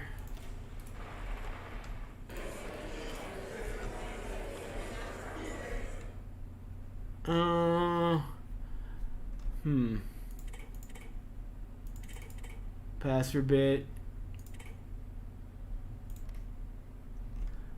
Get Piedmont. I don't know if that's worth it though. You want any Italian clay?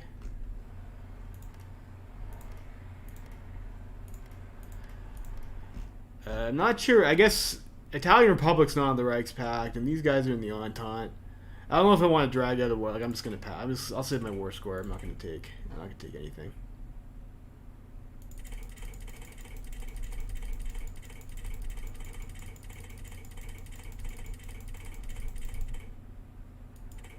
So I'm done. They can take whatever.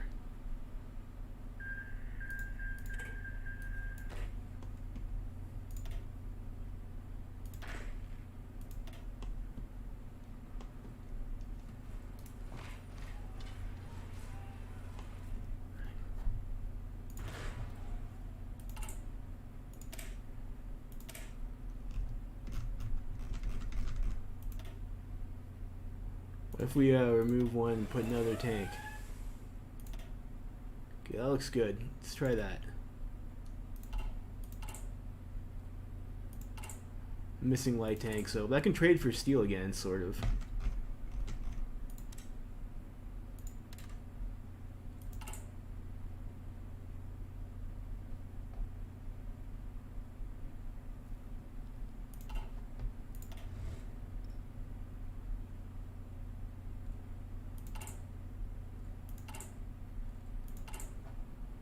I don't know. Maybe that's not such a great idea. What if I remove 2 infantry and replace that with artillery?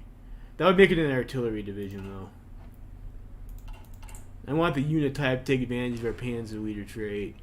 I can't. No, it's not worth it. It doesn't work.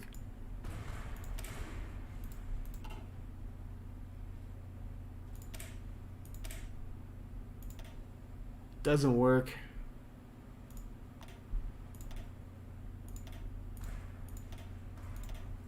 It's wasting experience. We'll have to live with just the 2 tanks. I can't afford more.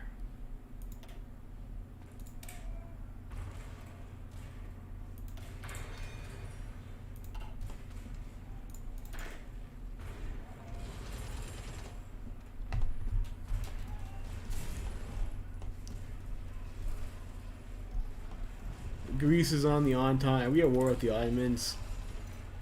No, it's Bulgaria. Bulgaria is basically dead anyways. Whatever.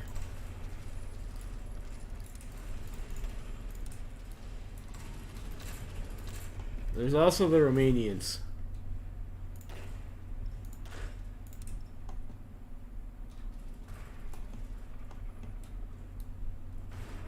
See if we can get in on the Romanian front.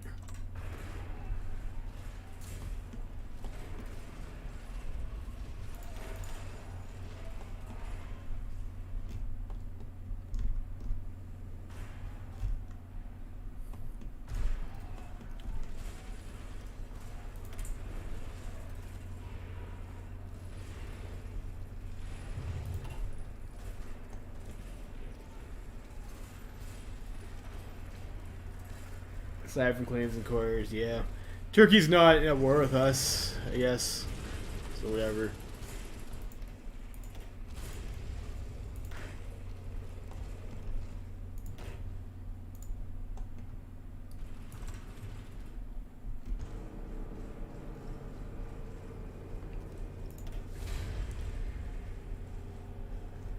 Leader picture of what? Turkey? Ismet? I don't know. It looks. I suppose I'm not an expert on what Greek women look like. Or you mean that? Like the Belarusian leader?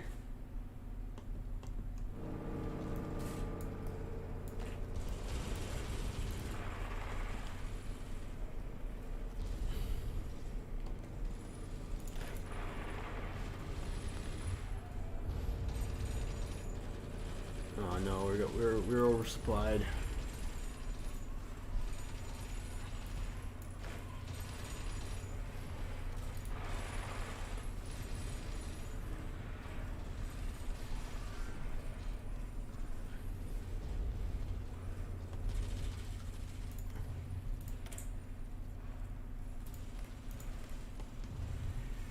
Oh, maybe. Huh.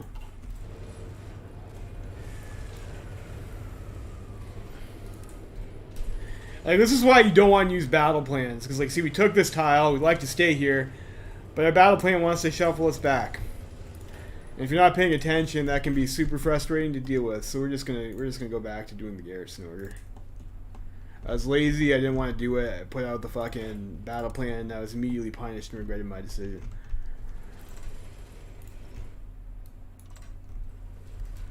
Oh, great. That's a sick plan we got. Fuck.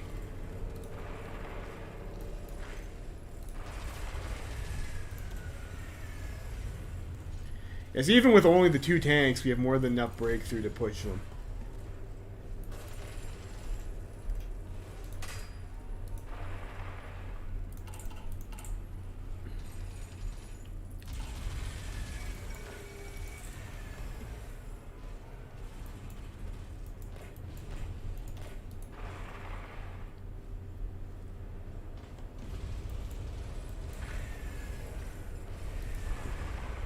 We could actually get like the next model of light tank too as well.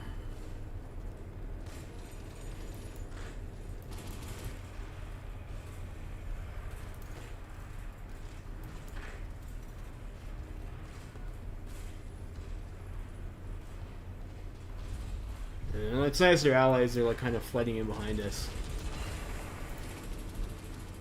This would of course be better if I had the other side of the doctrine tree now.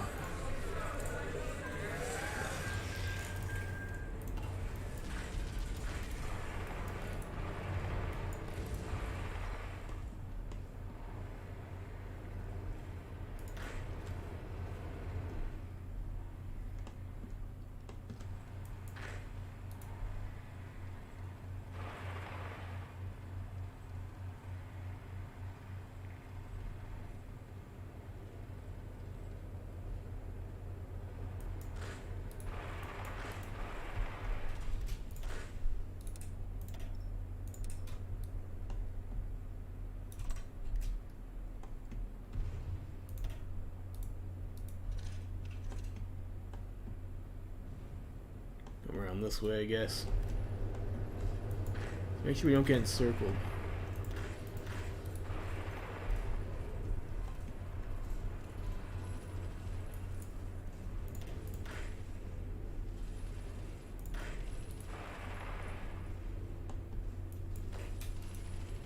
Let's see if we can cross.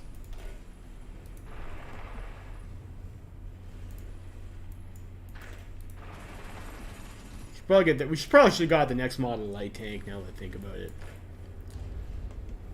we don't really have the tungsten for mediums at the moment.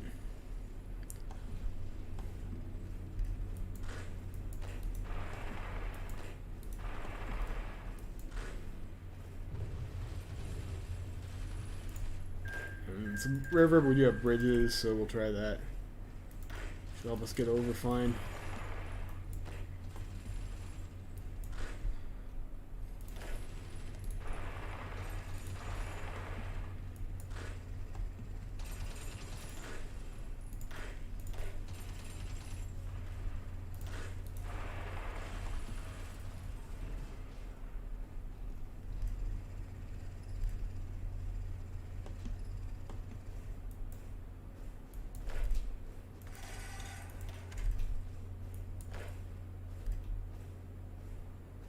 But I'm dead? I'm not dead. Am I? No, we're not dead. Our allies have like 14 fucking divisions and their capital attritioning out. We're definitely not dead. I think this game is Germany is winning. Russia is having, I guess they've taken no, they haven't. Russia's lost Petrograd. Reichspakt killed, I guess Entente got the Americans. So like we are not in fact dead. We are probably going to win this game actually.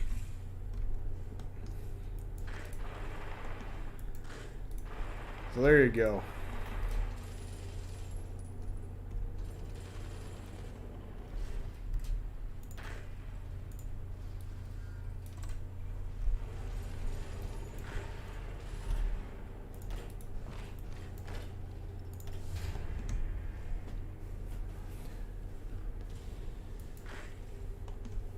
I would say it's likely that we win at this point in time.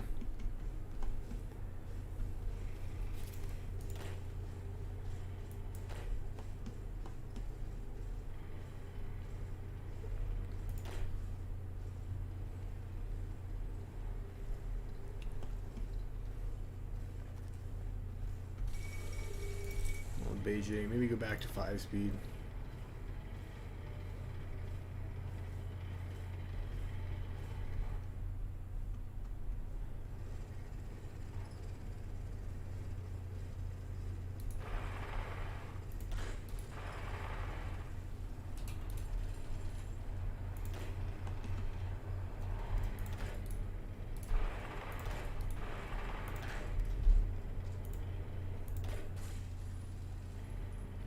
I don't know. I'm not sure if they do. The only time I've played New England was in Kaiserreich as well. Well, we've taken Bucharest, so that's something.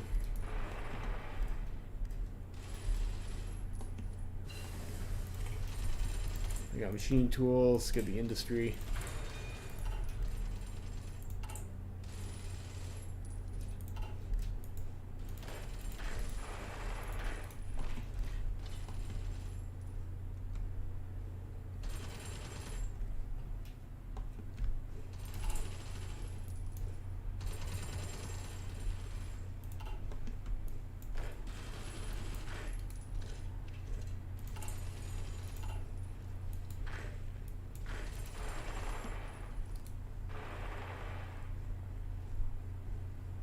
Supply is just so rough.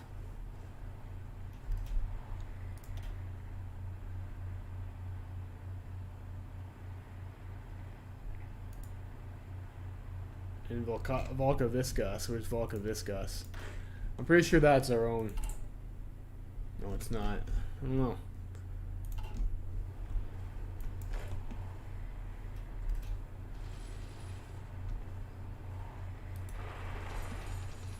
I'm not sure why we're so badly out of supply when it looks like our allies are fine. I think it has to do with maybe our position of our capital has to bring it all the way over here.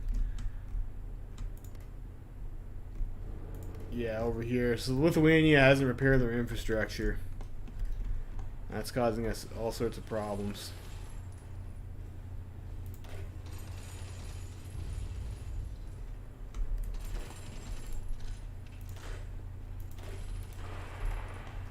Yeah, that's great.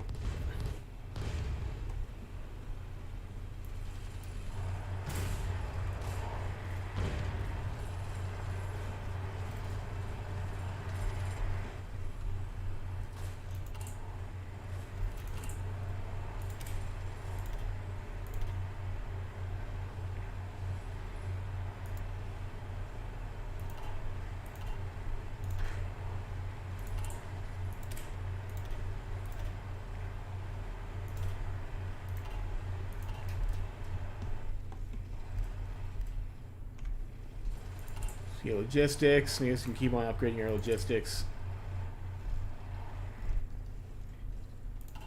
We're fine for that rest of the stuff. Capital is now in Chisinau.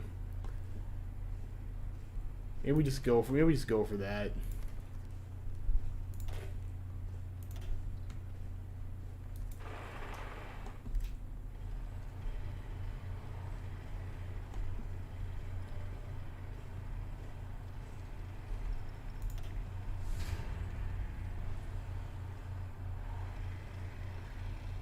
$25. Fucking wow. The supply is brutal.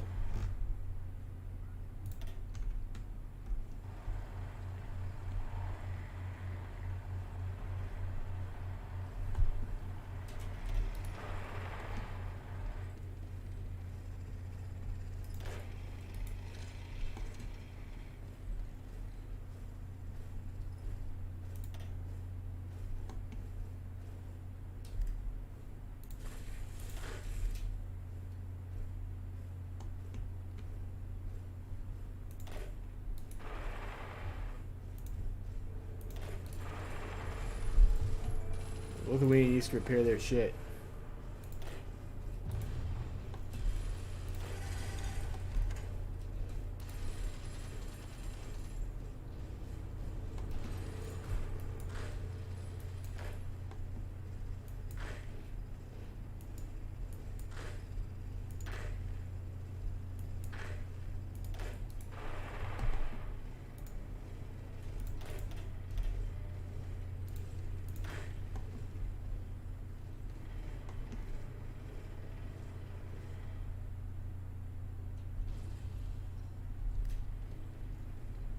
So now the capital's over here. Wonderful.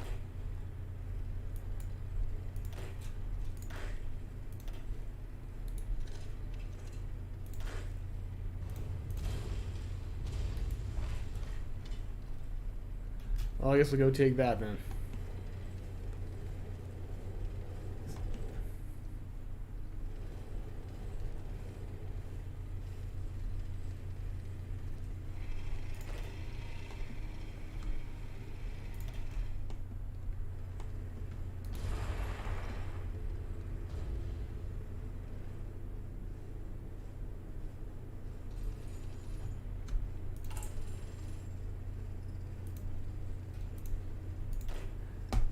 Fucking AI supply. What a piss off.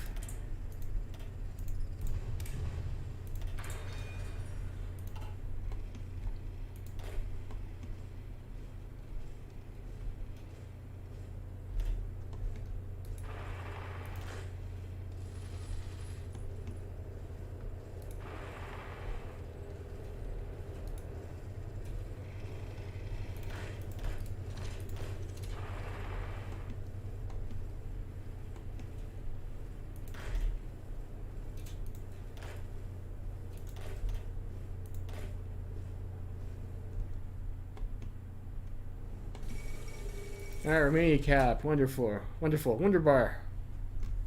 It's wunderbar. Alright, now we can go maybe attack Ukraine.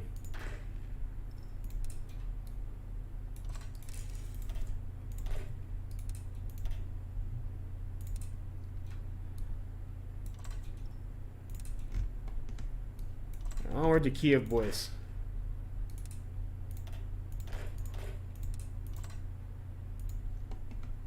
And take our country back from the south.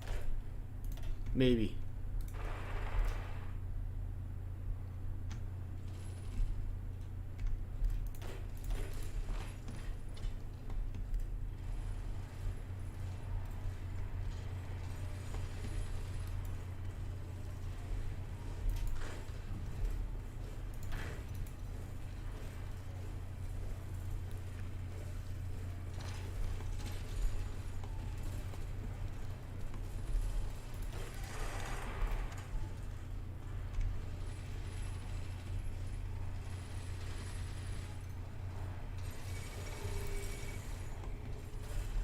I'll try to do something anyways.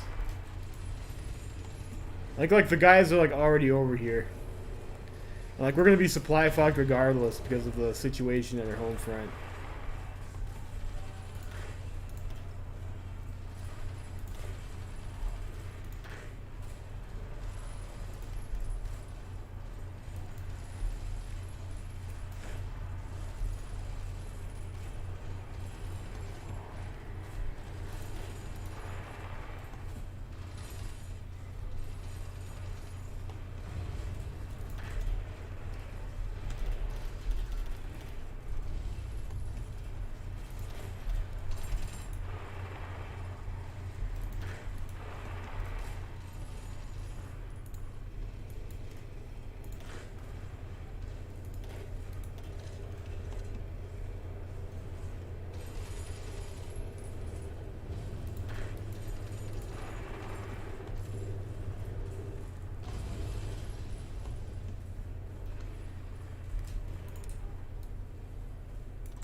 Armor bonus against Ukrainian units, that's great.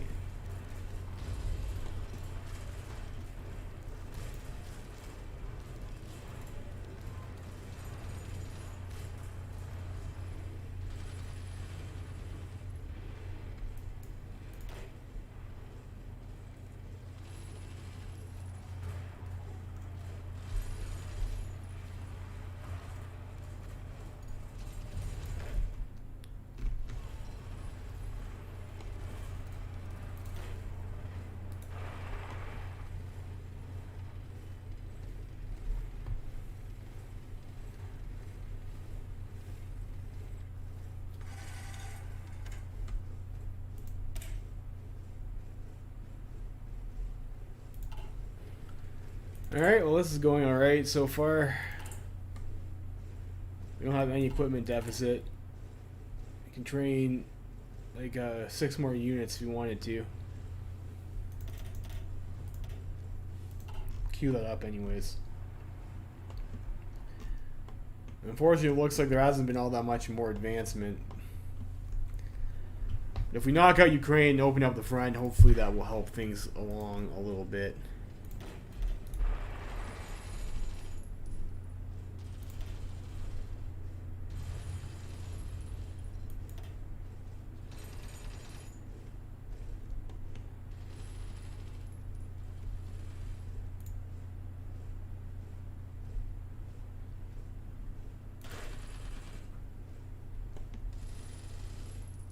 So we'll go for some tiny encirclements, I guess, and try and work our way through the Ukrainians.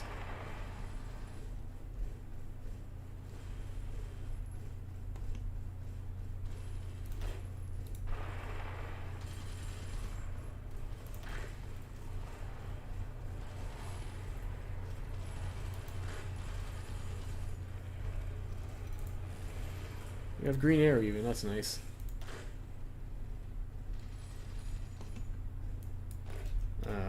We didn't get so lucky with that one.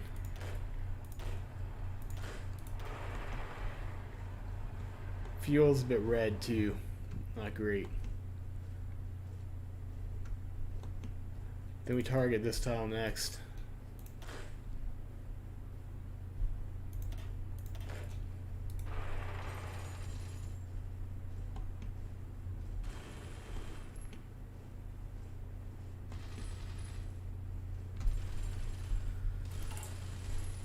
There's some industry coming up, it'll be nice.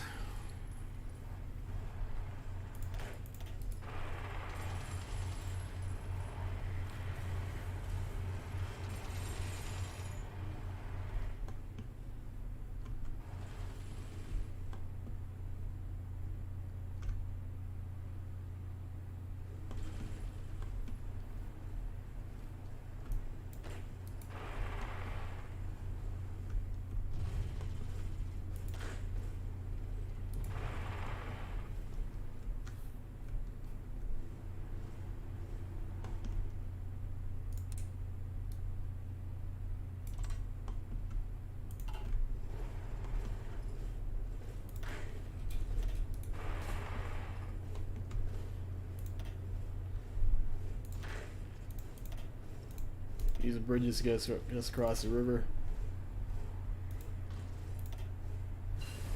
We're doing on tanks, see like 300. Like we're not making a huge amount. Pick that up.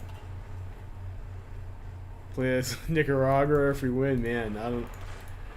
Whether or not I win this game or not is gonna have little or no bearing on whether or not I decide to play Nicaragua.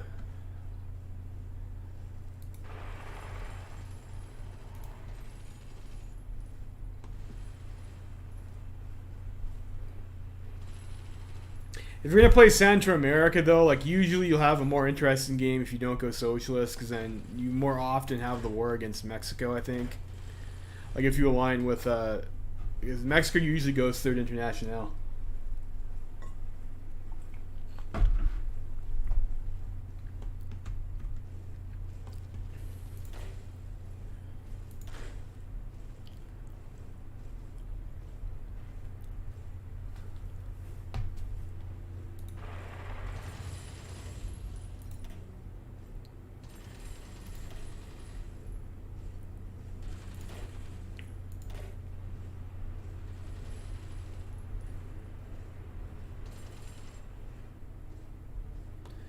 Was it Napop El Salvador was cool. I like Napop El Salvador. With that Maximilian. That guy's like a meme. He's like a living meme. We have definitely a meme leader. It's very entertaining to play his route.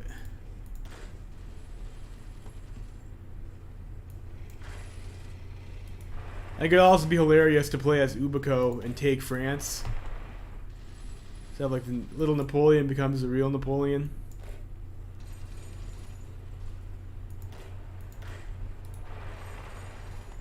Look at this encirclement we just got though, boys. Look at that.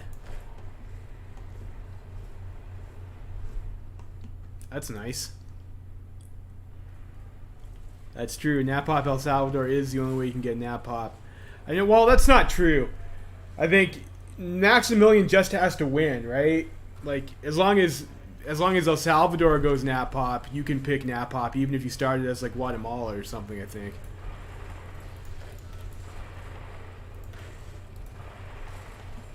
I think our line's probably going to hold there. So that's actually us attacking anyways. We're not defending. Let's roll it up. Let's kill these Ukrainians. Commit some war crimes, you know. And we're almost close to our homeland.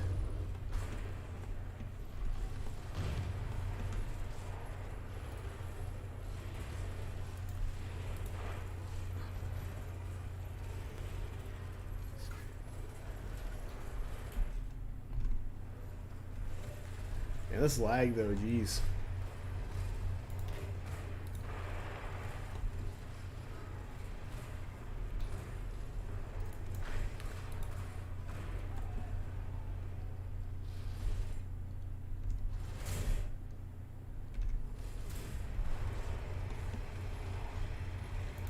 Alright, so we've hit the 100k mark. We've killed 188,000 Ukrainians. We've killed 800,000 Russians. I think I'm probably not going to get credited for these encirclement kills, even though I did make the encirclement, which is like a little bit, I'd be a little bit salty about that.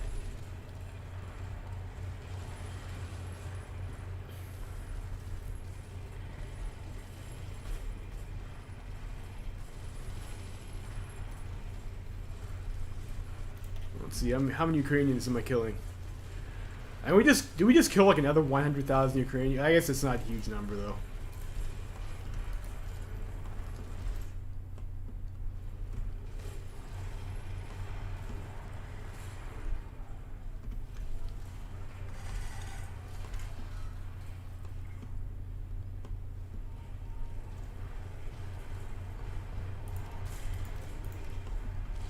I feel like I should probably put an emphasis on trying to get to our homelands. It's a marsh. Gross. It looked like a plains, but it was a marsh. I think it's also like winter or something there too.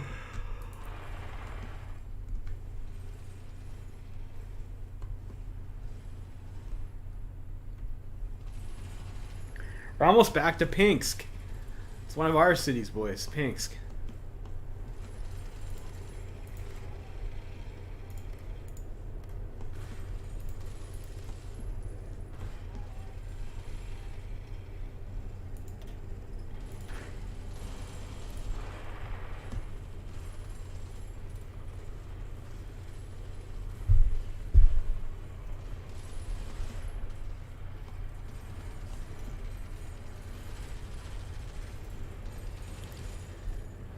Maybe get another tiny encirclement here. Should have waited for planning. Oh geez, we're gonna get fucked up there. Yeah, well we'll wait for some planning here. And we'll do a two-way attack under that tile.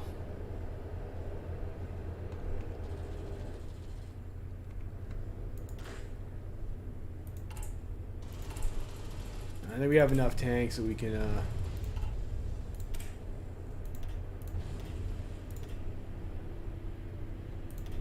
do that.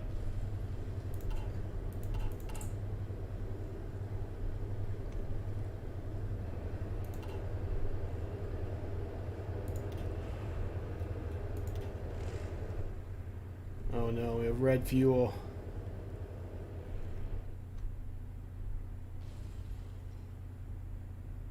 Oh fuck.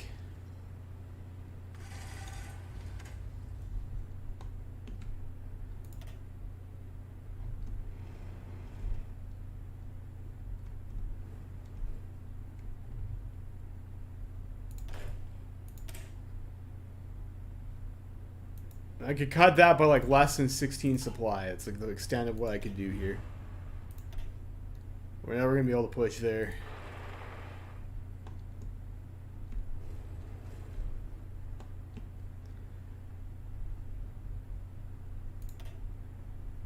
That's like this entire zone.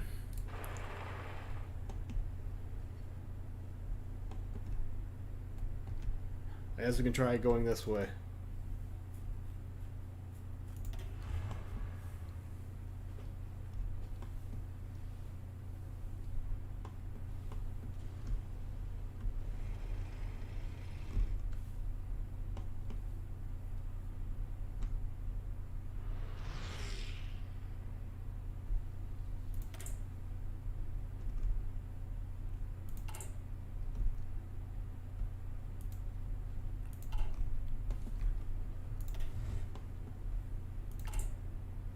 I also have task forces too, so I mean, I guess that's nice.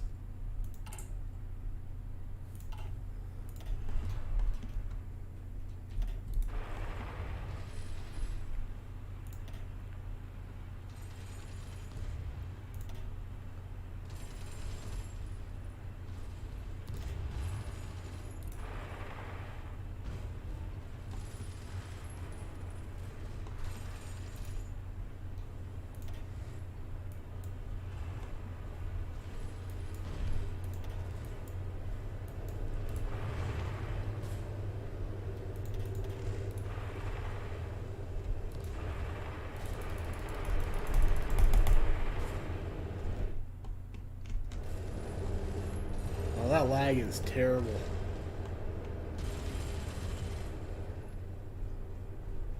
Get the day rolling over.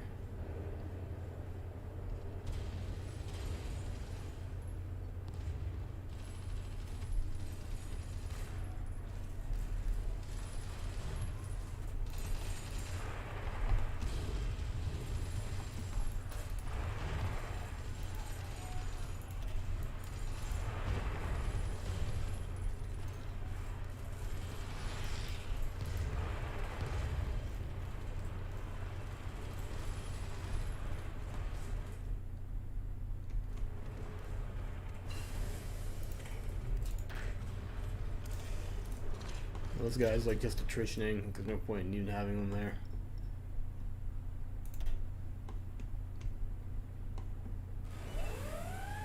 You know, we do have some supplies over there in Petrograd. Maybe send their units over there to try and push.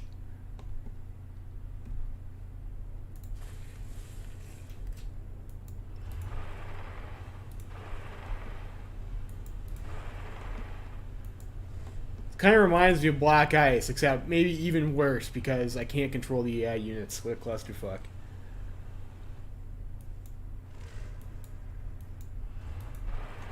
Well, let's push into Ukraine anymore, I guess. Maybe once we cap Ukraine, the AI units will leave. Spread out more.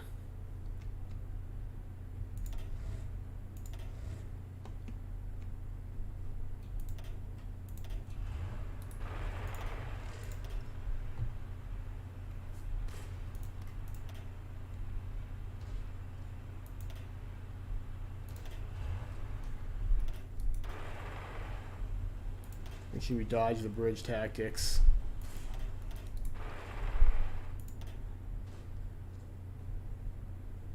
We can fight with both our units.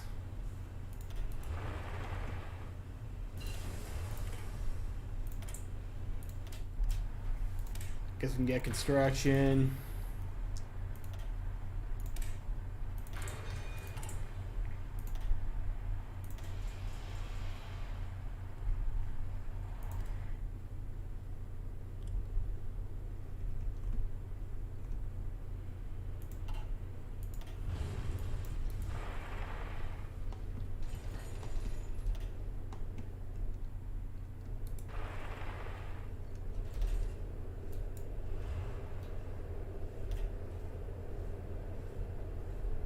We try for this.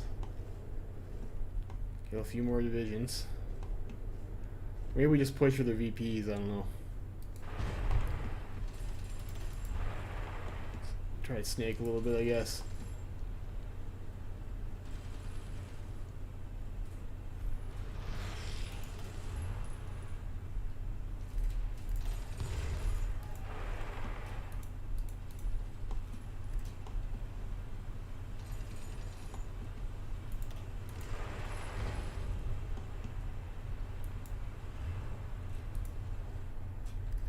Let's actually swap this guy out for the that.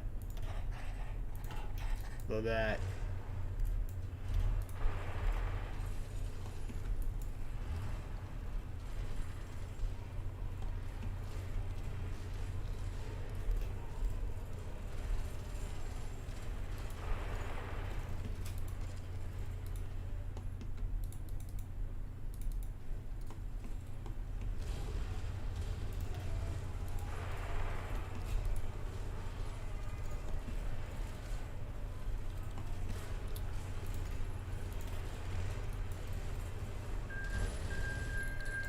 Oh, South Africa's joined our team. Like, after the hard part's done, they just saw they want to show up and, you know, take some of the glory. Dicks. Belaruskim Partizanam by Janka Kupala. With the war against Russia raging, Janka Kupala has published a series of poems exalting the resistance of Belarusians against the invaders. That's true, we did have some epic resistance. The first of these is Belarusian Partisans, featuring the leader of the Russian state, Boris Savinkov, as a bloodthirsty vampire and murderer, calling for the brave partisans of Belarus to enact vengeance on the invaders. Partisans, partisans, children of Belarus, cut down the nasty Russians so that they may never return. Okay, I don't know if I mean, that sounds like it doesn't really rhyme or anything, but whatever, I guess. Yeah, fuck Russia, I guess. We get 10% war support on top of our dismal 100% war support, so it's great that we got that boost.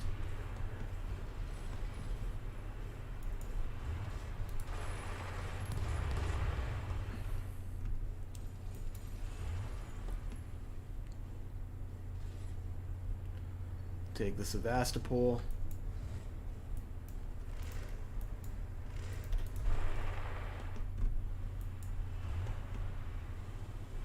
Yeah, maybe. It's true.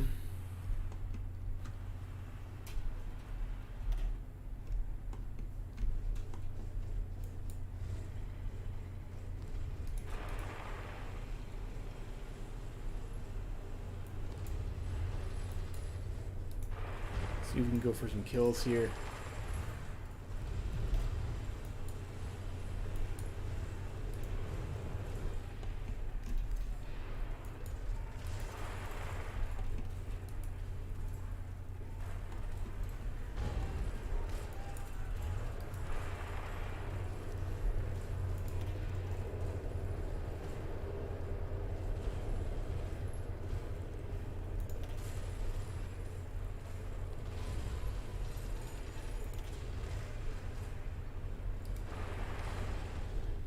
We kill one unit. We kill one unit. You know, a kill's a kill.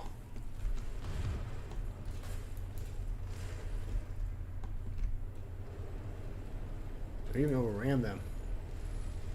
Go us. We number one.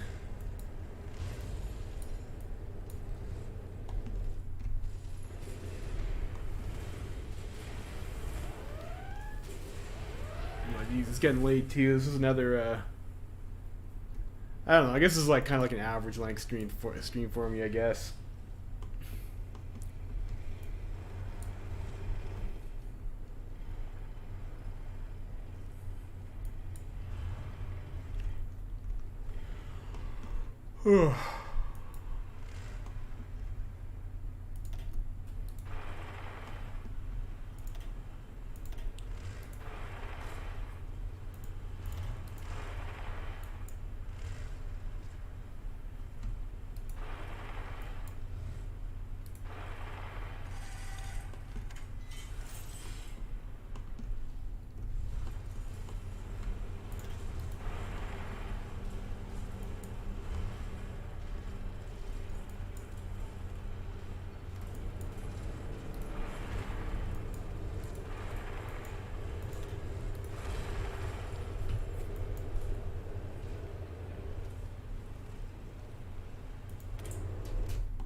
Maybe build up our infrastructure.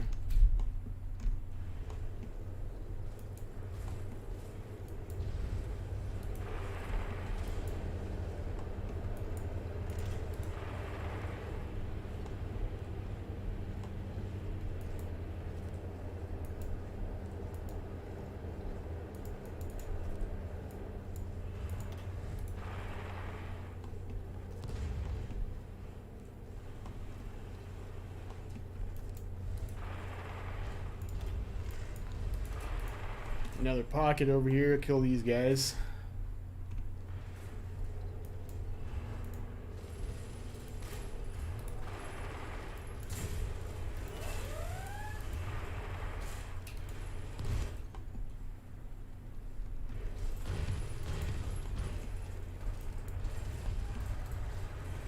It's nice that the AI is helping us do like the cleanup.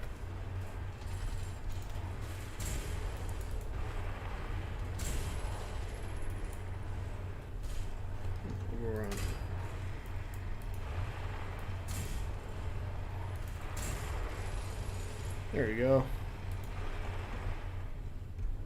Now we're close to Kiev. I bet Ukraine is regretting their life choices. If I was Ukraine right now, I would be regretting my life choices. You know, maybe if they had realized socialism never ends well, they wouldn't have got themselves in this mess.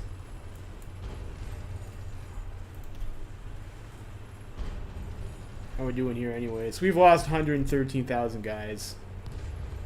We're still contending for most dead Ukrainians. And we still have the lead for most dead Russians.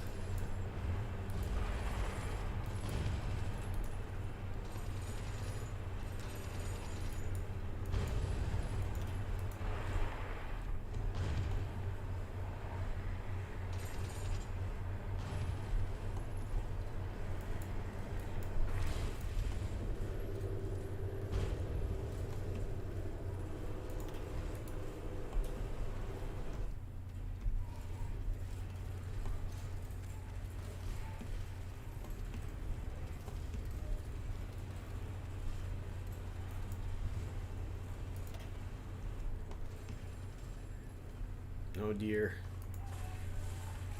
Now we've entered the zone of no.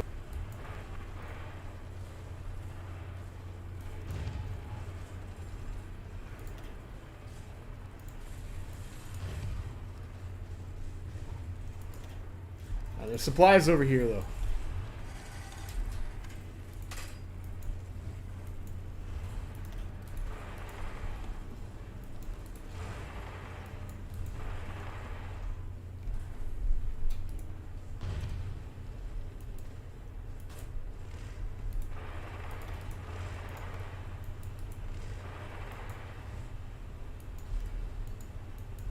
What are you doing now?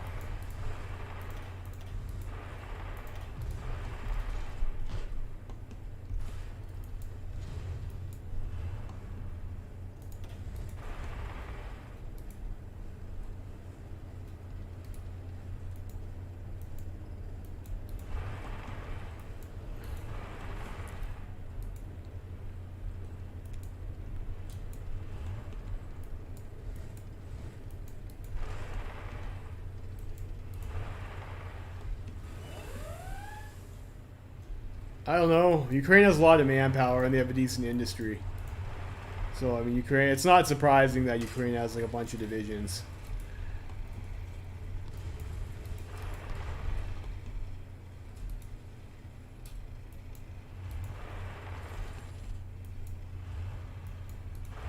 I mean, the divisions are probably going to just get encircled and die, though.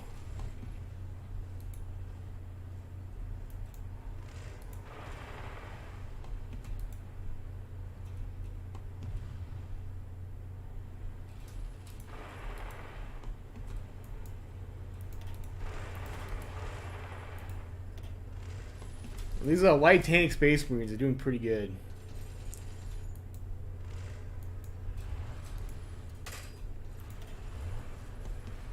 Doing pretty good. Can't complain.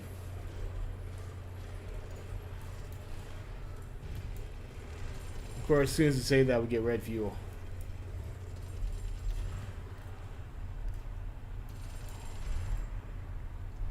We got the AI. AI is flooding in now. RIP our supplies.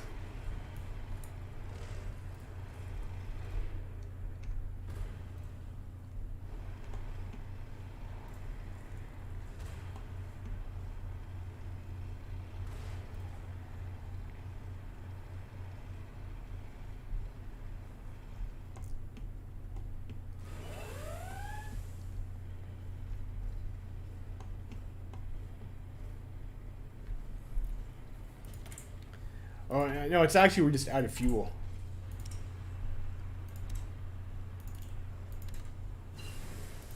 Maybe we'll get a little bit of oil from Germany.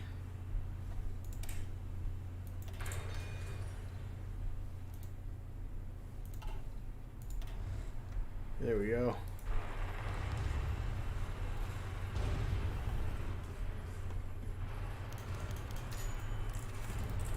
We got some artillery, that's nice.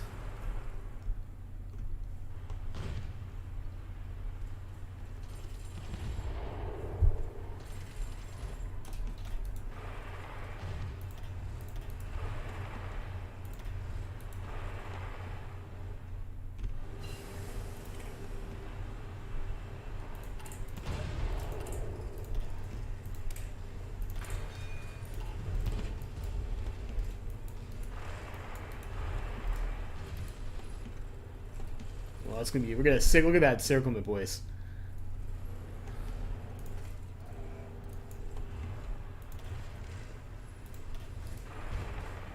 That's dope as fuck.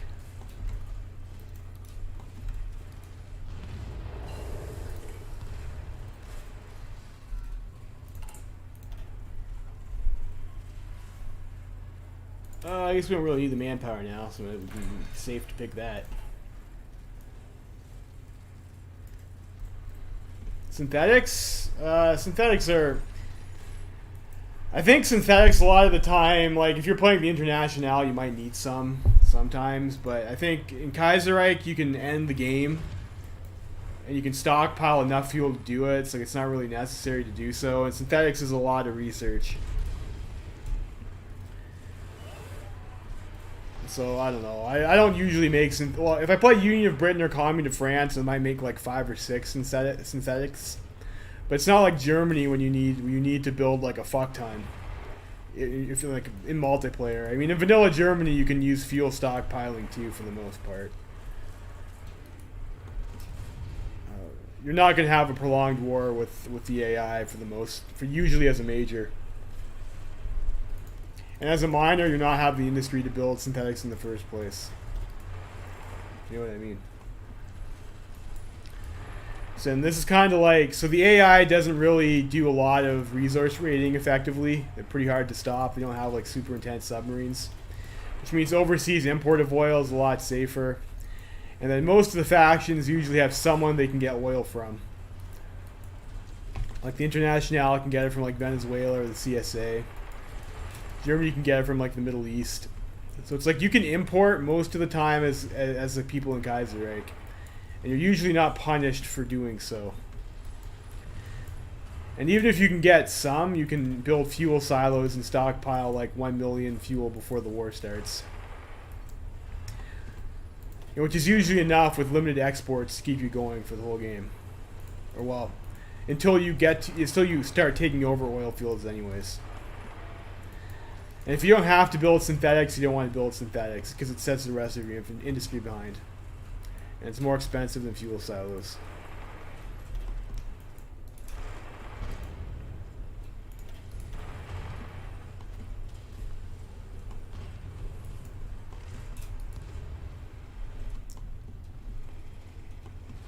So Ukraine is like running out of Ukraine. They don't have that much Ukraine left.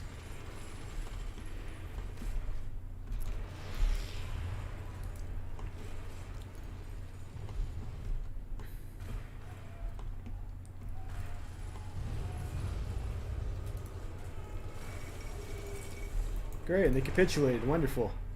So we've got our country back.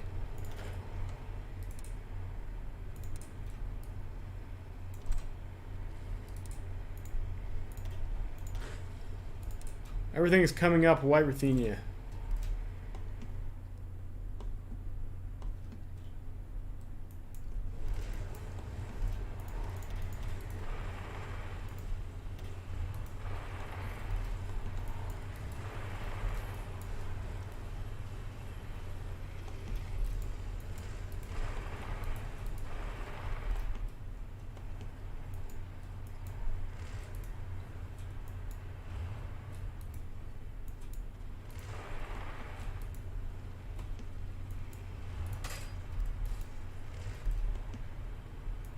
Now things are going to look a little bit sketch for boy Savinkov, aren't they?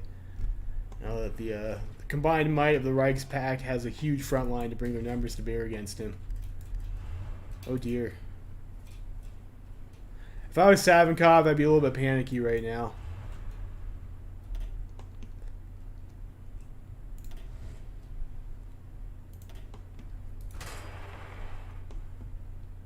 We'll see if the AI decides to shuffle some troops out. Let's send our boys back home for now.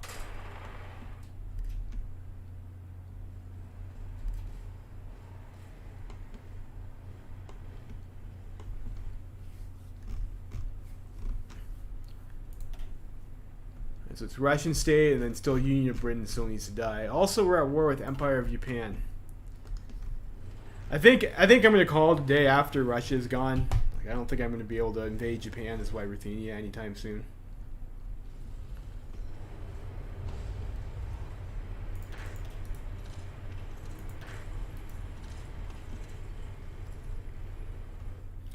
And Savinkov has looks like not even enough troops to hold a one division front line. So it's his writing's on the wall for him. Belarusian Expeditionary Force, yeah, they did. Like we definitely contributed. We were definitely a substantive contributor to this Reichspakt victory.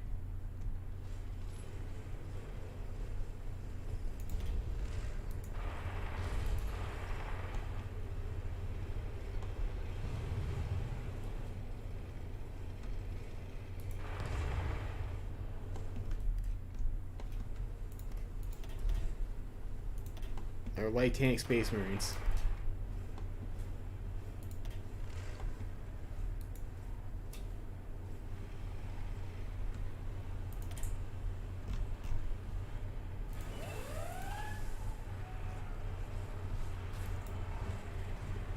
Unfortunately, the supply situation is such that it's going to be difficult for us to take back the rest of our country. We could probably do it if we didn't have any allied divisions fucking up our fuel supply, but you know, unfortunately that's not the case.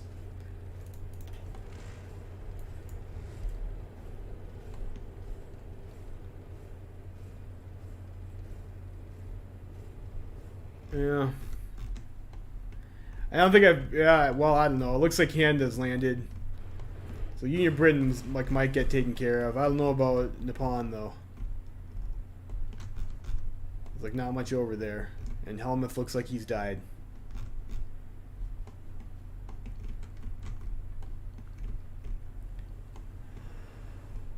Alright, how awful is the supply over here? Absolutely abysmal. But there's supply over here and over, like, why? Why is it only in my country that the AI does these things to me?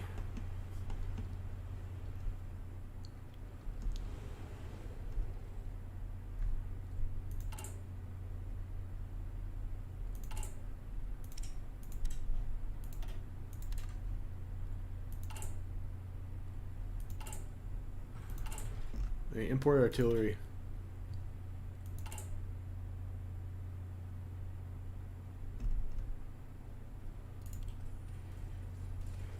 Guess we already have 2 factories in artillery.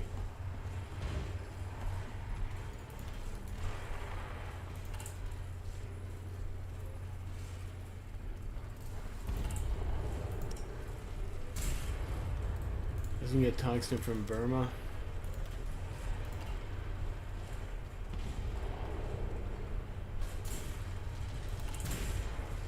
This is only at -2 though.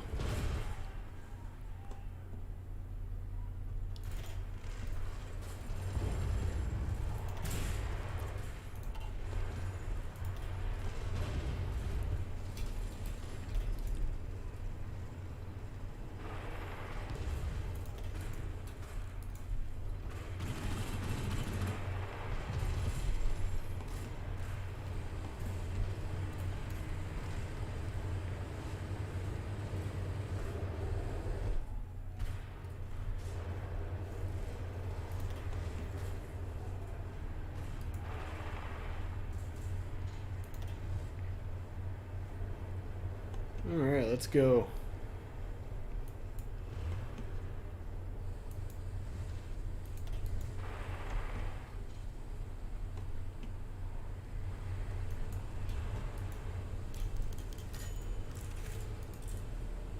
Let's buy some artillery from Germany. Fortunately, they don't let you buy tanks, which is like, that sucks, right? Like, that's probably what you would want to buy.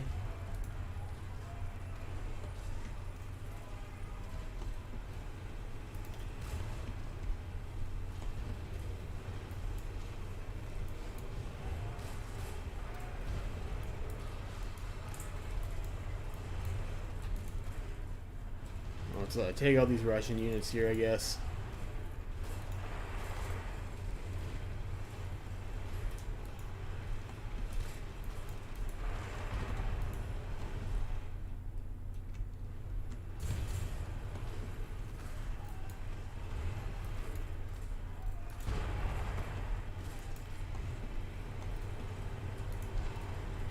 Go to Pskov.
Shit.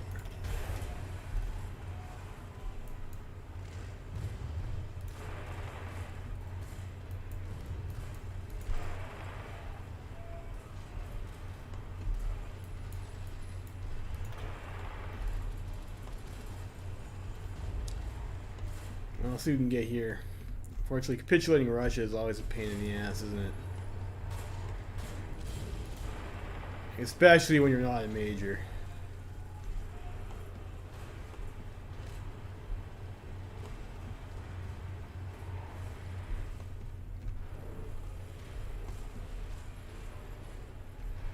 Oof, what a game. What a game.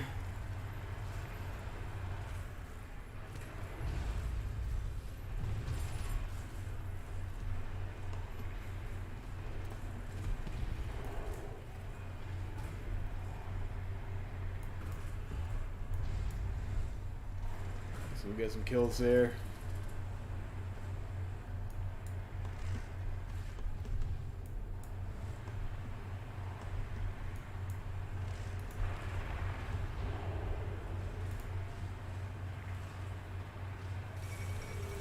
Second modest revolt. Okay, cool, whatever. Is Egypt still at war? No, they killed the Ottomans.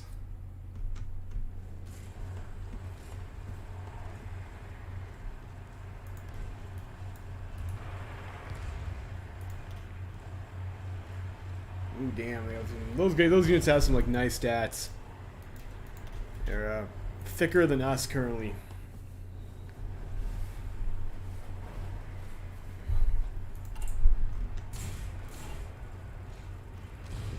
Just let the AI deal with that.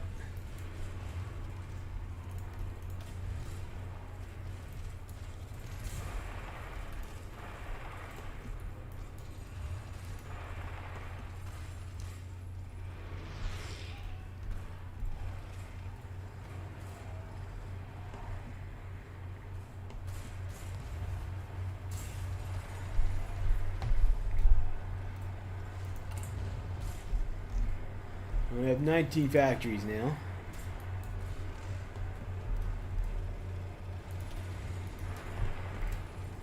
Still pretty itty bitty, I guess, all things considered.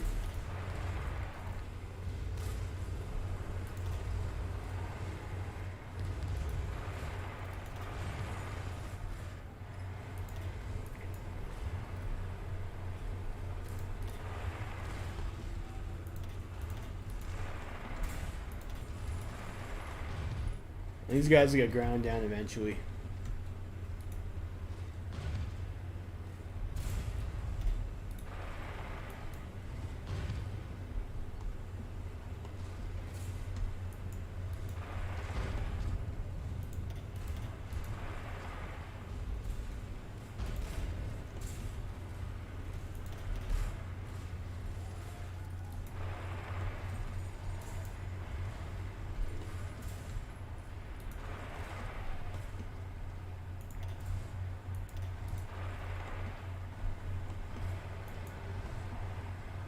Luga. Maybe we can make a pocket over here.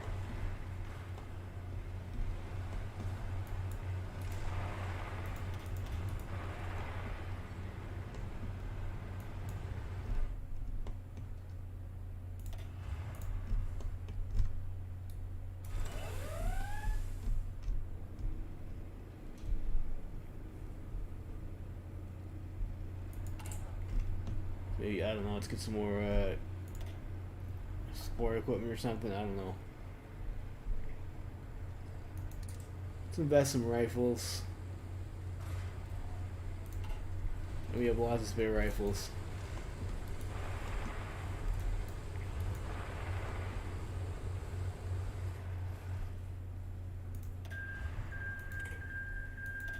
You know, Chad got annexed. It's unfortunate for Chad.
Those guys out of there. Let's maybe move our guys. They're not attritioning. Oh, they are still attritioning.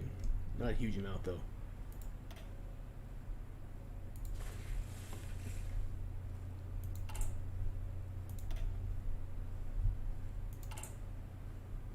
$74 days for medium tank.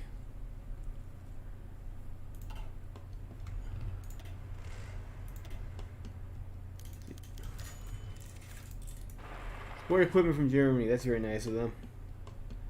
See if we can try and take the rest of our country back.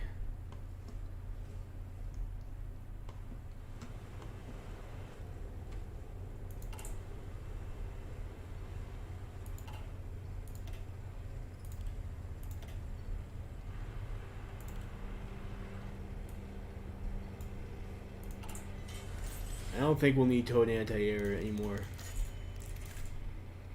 We don't have enough of it anyway. It's causing us to have strength penalties.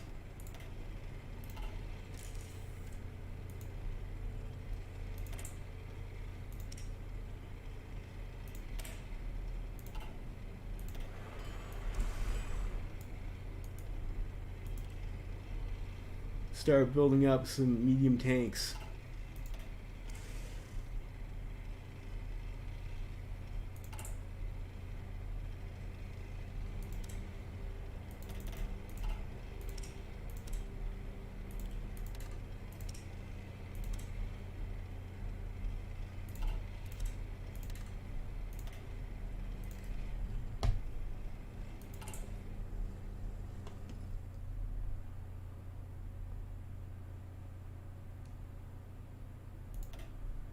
I guess we can convert over the ones that we have.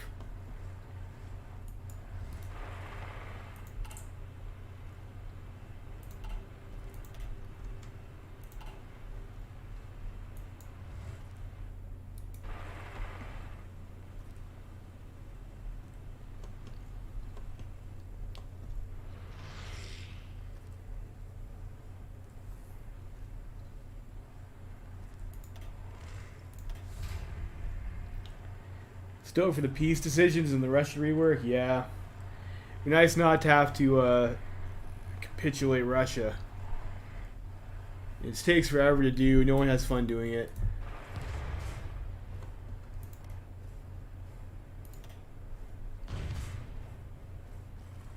Some sort of tank destroyer division there.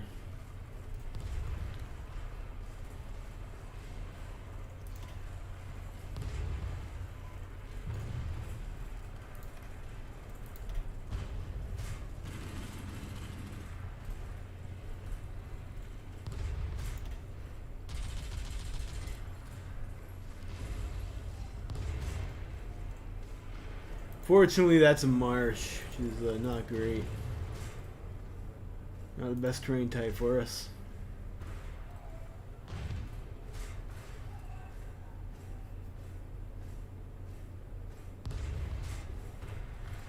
We can cycle attack that, and we'll probably break them with the next wave here that we send in.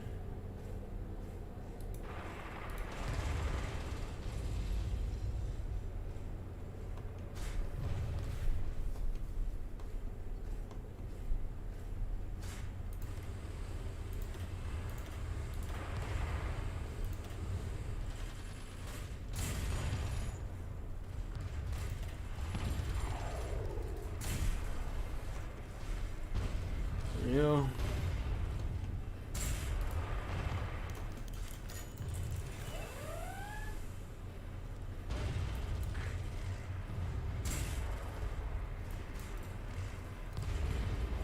Yeah, Mogalev back.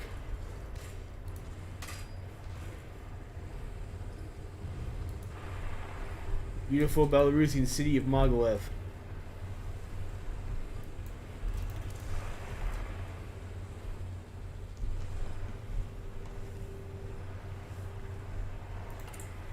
There we go, now we have some more factories.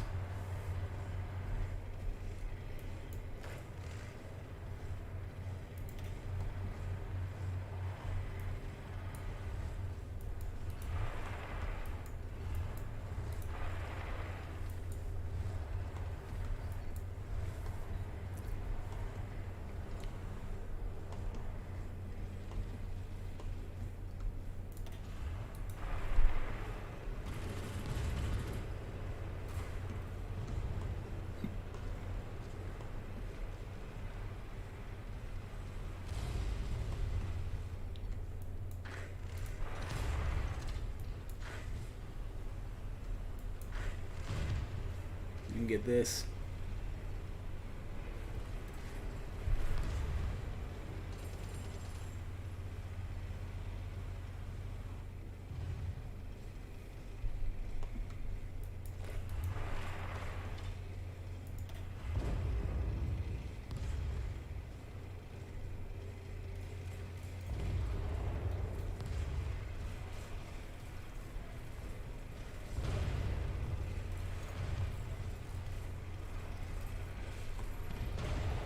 Take this tile, it's an encirclement too.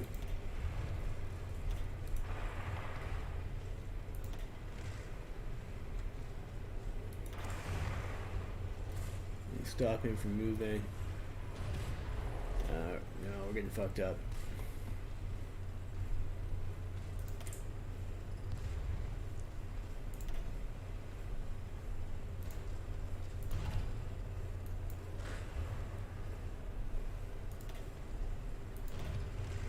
Fuel's red.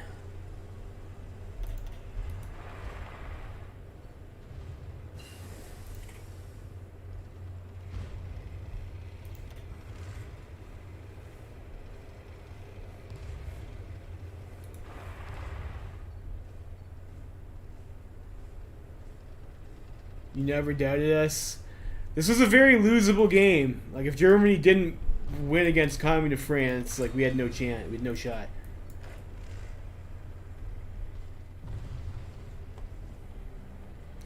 We just got lucky that Germany was on the up and up this game.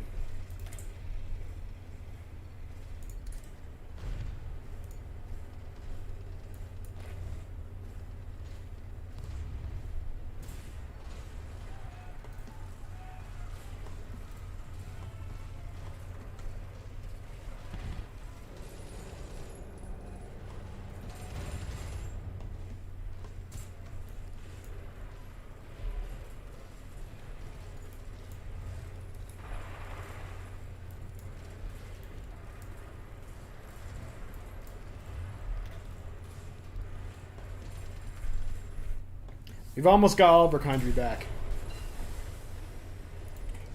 Alright, some industry tech. Ooh, retention would be nice to have. Actually, we should go with growth. We're not gonna have all that much to retain.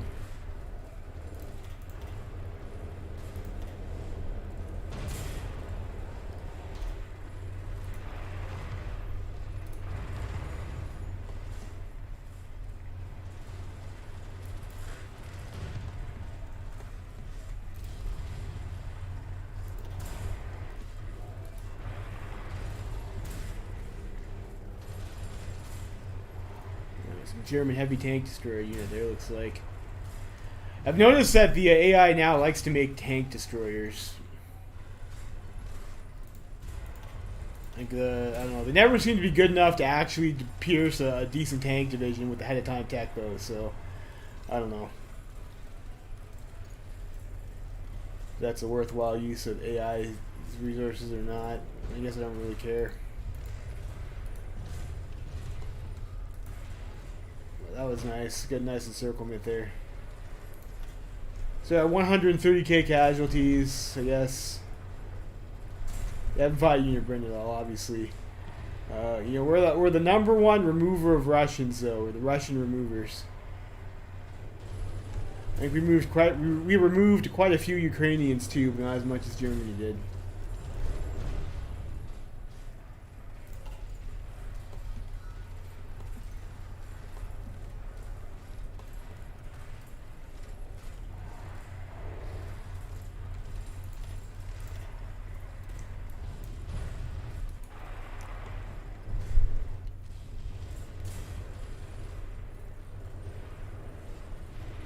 And go back to our whopping 23 factories.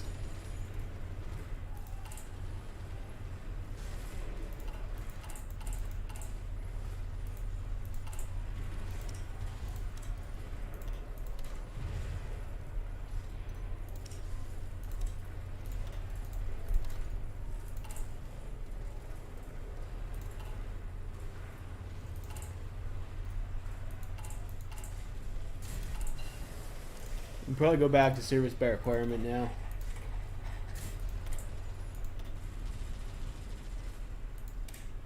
Do we need a? We'll probably have air superiority for the rest of the game, I guess.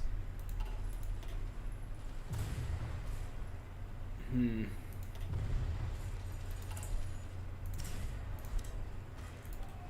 one factory in oil.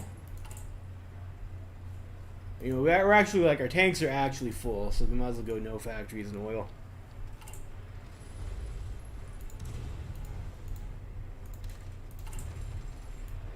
So repair our shit.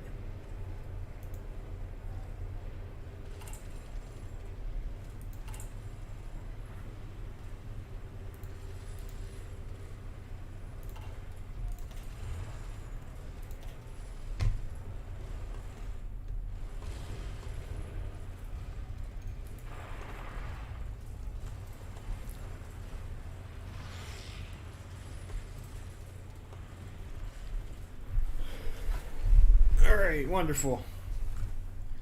Like earlier, we just have to sit back and let the AI kill Russia. Like it's going to happen. Union Britain may or may not die to this naval invasion. Looks like the Entente's having a bit of a hard time there. That's already resolved. And the war with Japan, like I'm pretty sure there's like a peace deal. It's like we'll probably peace out with the Japanese, I would imagine. Seems like that's how that's gonna go.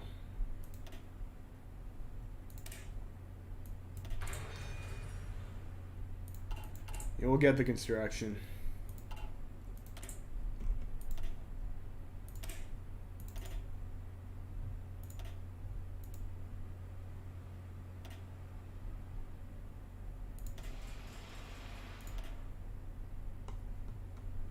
And we'll upgrade our existing tanks.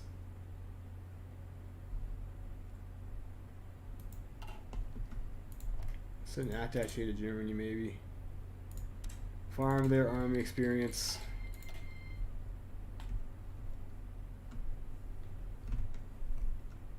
Get ourselves a medium tank division.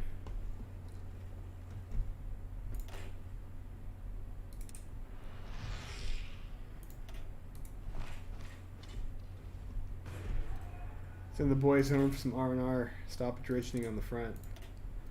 Enjoy some fine Belarusian cuisine in Minsk, I guess, whatever that happens to be.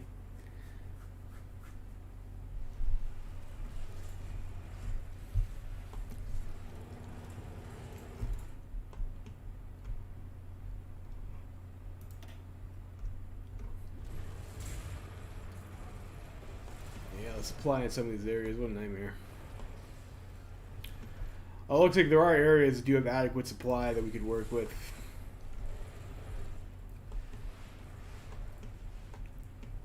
Yeah, Russia is like so thin on their line here.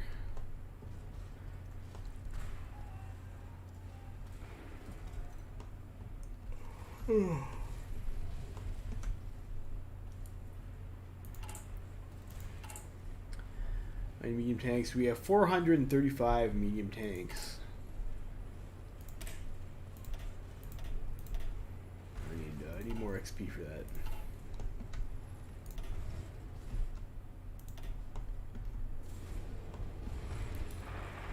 Send your guys over this way, I guess.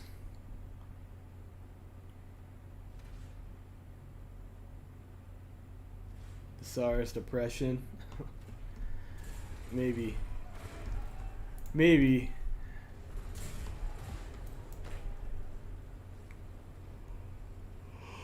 And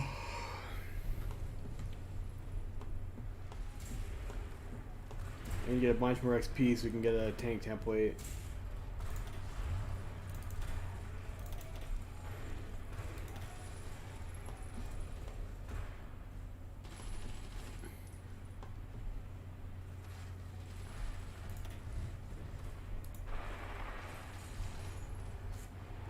And 2 you guys over there. I'll send you guys in this tile.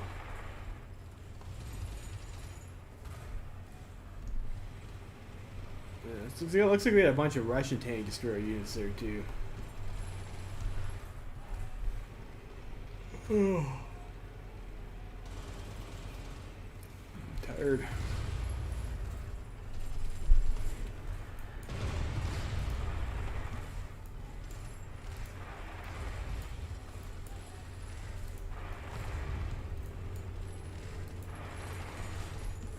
See if we can circle the one unit there. You know, it's the kill's a kill, right?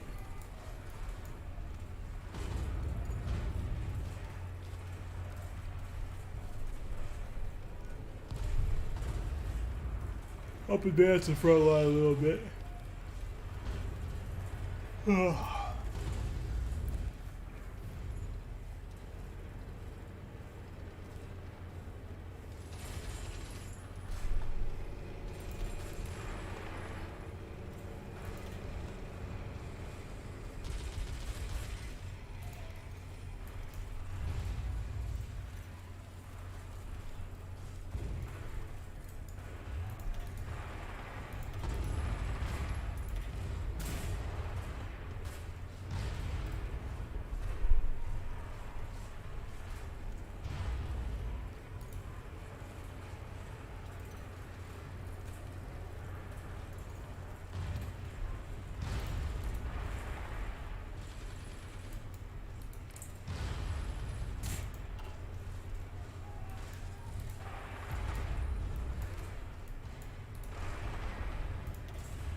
Dang. I guess it wouldn't have been encirclement anyways, because there's a river there, obviously.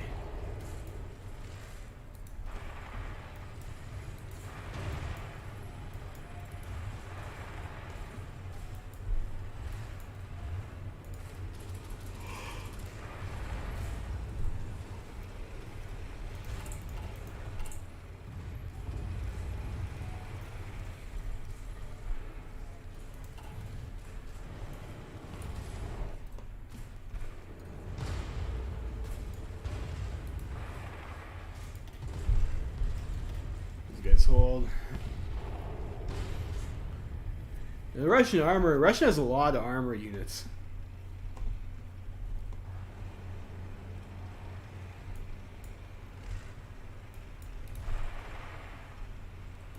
Let's take a look at the stats on these guys. It seems like it's probably not. It's definitely not a 40 width unit though.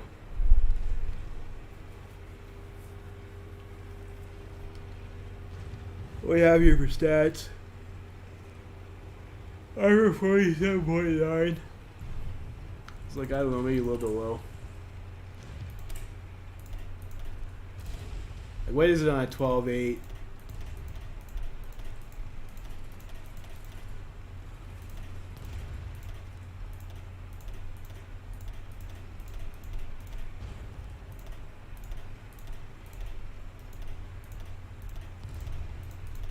like I don't know. You probably have engineers. You probably have maybe like a artillery, maybe a recon company. Armor 62.9. Yeah, it's like the armor on that unit's low. Maybe they're using SPGs or something.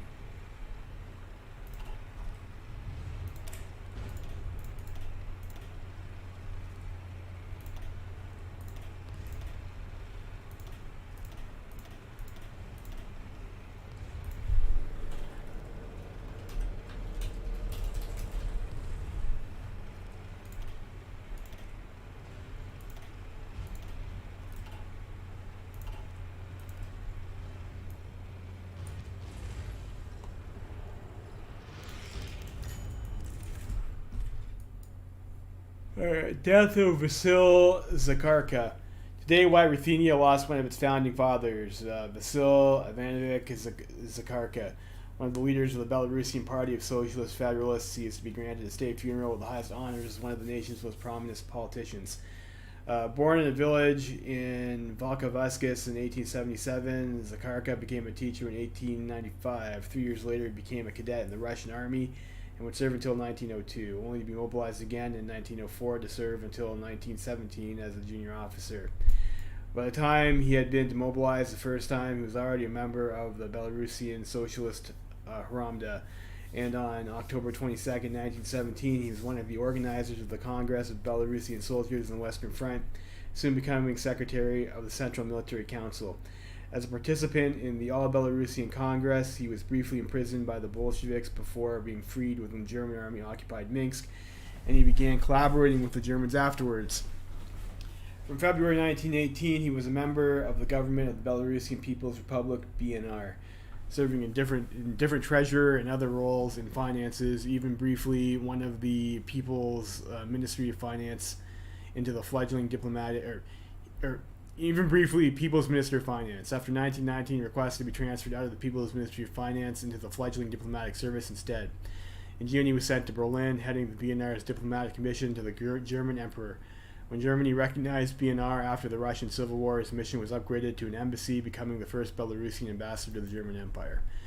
Zakharka remained in Berlin until December 1925 when he returned to Minsk. When retiring from active politics, he remained one of the leaders of the BPSF and focused his attention on the creation of Belarusian National Archives. The esteemed leader leaves behind a respectful political career in the massive government archives that he has been working on for almost 2 decades. He'll be remembered as one of the founding fathers of our nation, helping the country earn recognition from the rest of the world. The nation loses a founding father. Okay. Great. There's a mouthful of an event there, I guess.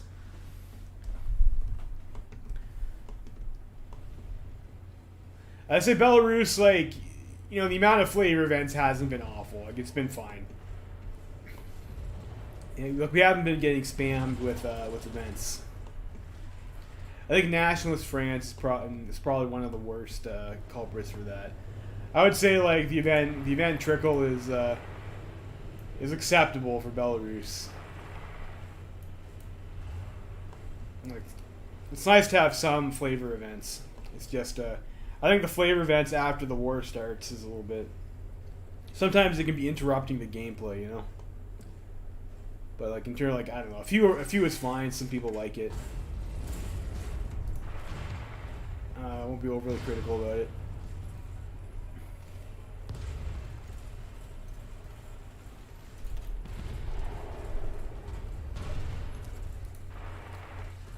Might get better luck trying to assist this attack.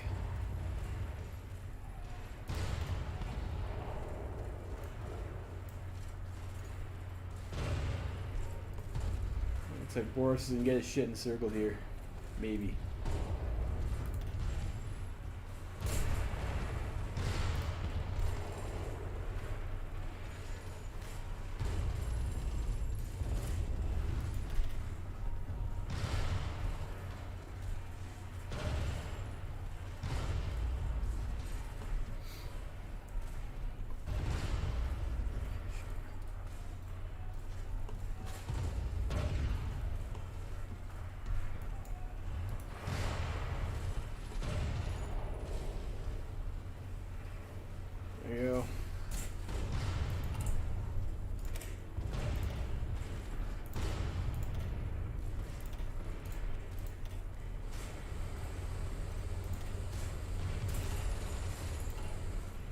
keep on working on our tank template.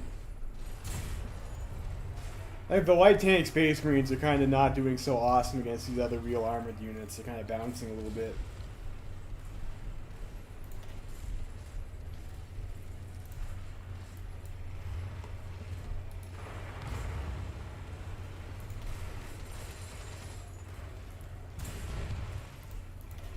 Yeah, like they were doing okay for a bit, but like they're just Space Marines are not real tank units. We don't really have like a huge massive amount of them either.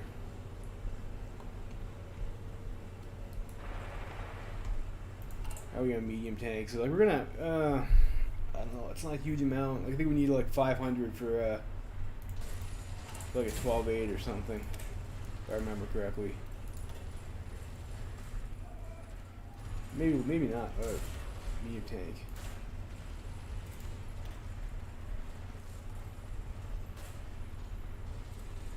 Medium tank. Yeah, we'll need like 500 and actually we need 600 tanks for that. So we're gonna be a bit short.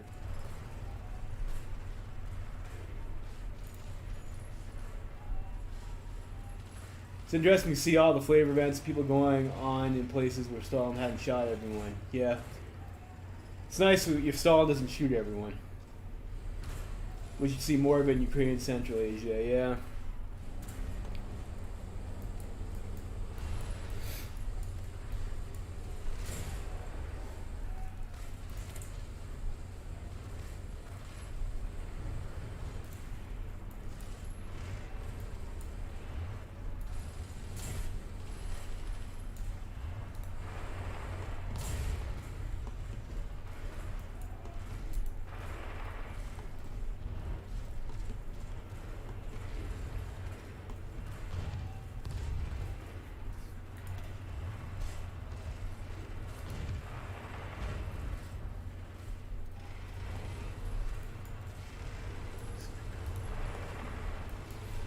Yeah, like I said, I don't know. For this country, like the amount of flavor tags, like it wasn't egregious.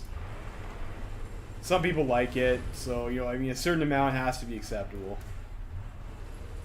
And I think this one wasn't too bad. I just remember we were playing National France, and I was just really getting pissed off. Like I was trying to micro tanks and to kill Commune of France, and it's like every like few days you get a pop up about like, oh, this movie came out, or there's some other like irrelevant cultural event in like 1941 when you're supposed to be fighting a war. And it was such a piss off.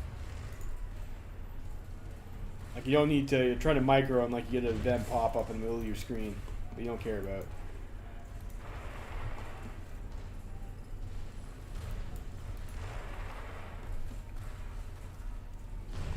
Well, but the Belarus hasn't been too bad.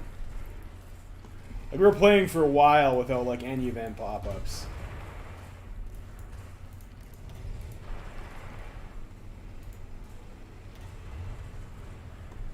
And the decision mini games, I mean, like I think the decision mechanics they threw in there like weren't really necessary and didn't really add anything, but they also weren't like egregiously aggravating to deal with either.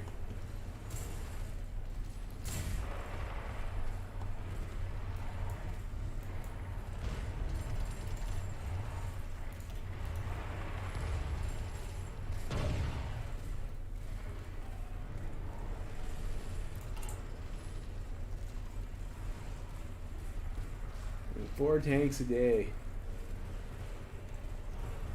Speed is like crawling slow too. Jeez.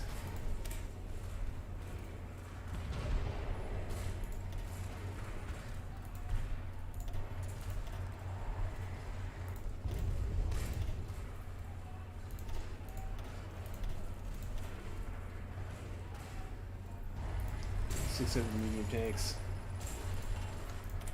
You have a dock. Where do we get a dockyard from?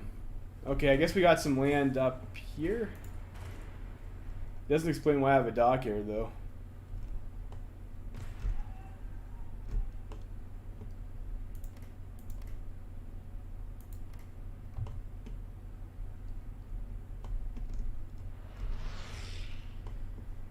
Huh.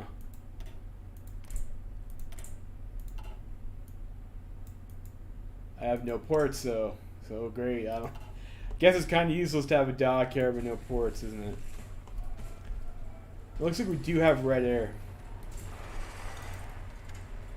It's a plane style too. You can probably kill that guy.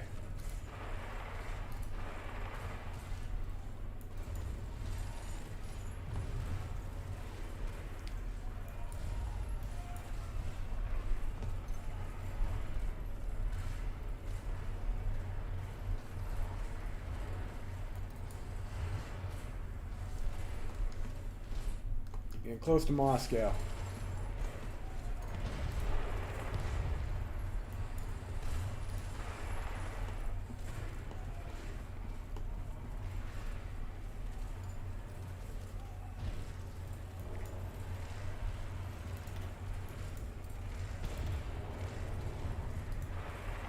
There's one guy stuck back over there, doing nothing.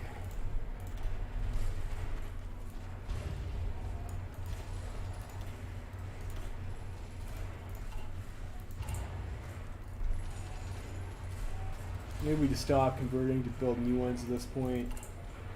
We just need more tanks. We actually afford some units.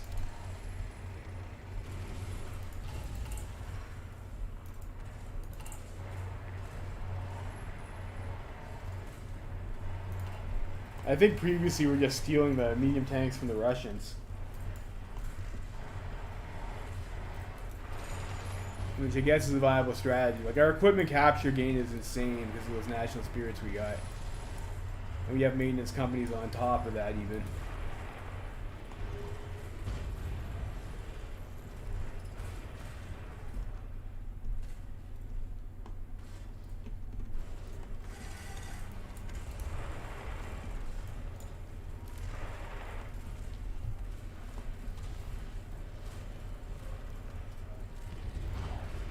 Just watching the level of COD MW2 or Russian Siege DC, and then the Americans say they're going to burn Moscow to the ground. I'm sure the Ruthenians share a similar sentiment. Yeah, like I almost did that in Black Ice. Like I did research a flamethrower tank. I just didn't build any. I was considering flamethrowing Moscow. Of course, flamethrower tanks give you a bonus against urban, which Moscow is. Oh no, we're getting fuel fucked.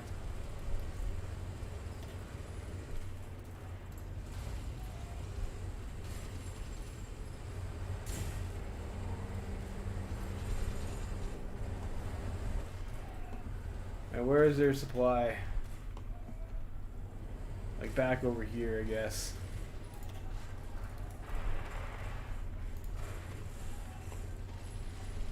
Let's let the AI close that pocket. Although it would be nice to steal those Russian tanks, wouldn't it?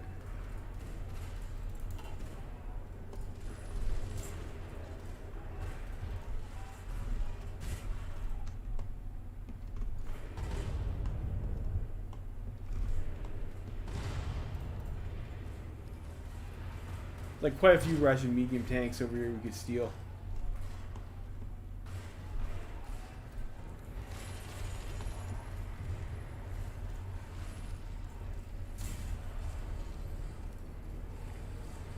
Rocket artillery against VPs. Yeah. Rocket artillery is okay if you're on superior firepower and you have the you just use the support company. It gives you double the soft attack bonus because you get the extra soft attack from your support companies from SF. So it's pretty good for that. I mean, if you're gonna get it, I think it is better than normal artillery once you complete your tree. Monkey. You're calling a monkey, Oslio.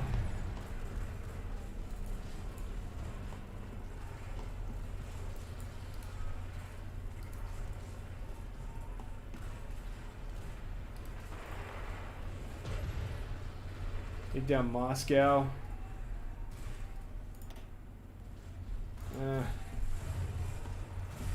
Grab these guys first over here. They're not going to capitulate just from taking Moscow, but we're working our way towards it.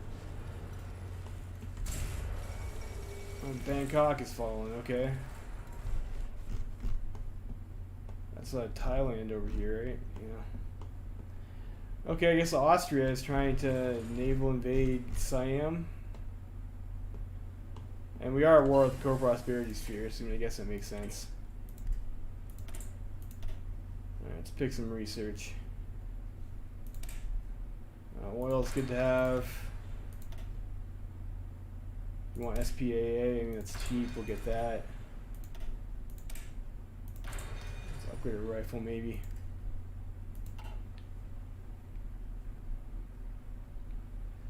Everyone gets supply penalties. Yeah, like I kind of have to also go where like the AI is going to allow me to have supply to play.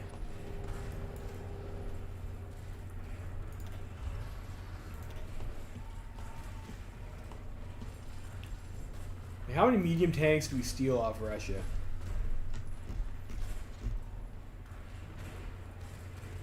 We captured 350 Russian tanks.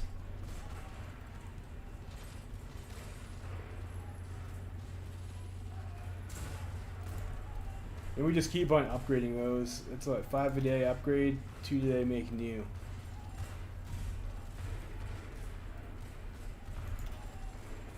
Now let's just upgrade them. What's their stockpile look like right now? Mostly medium 3s. Let's even go steal some more Russian tanks.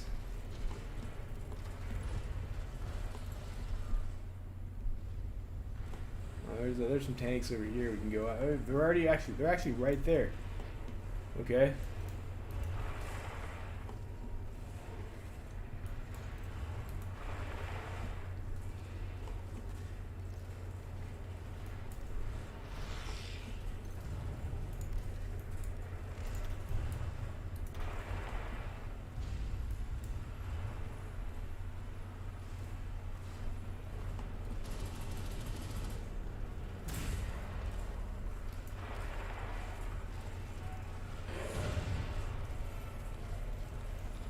Okay, COF capitulated.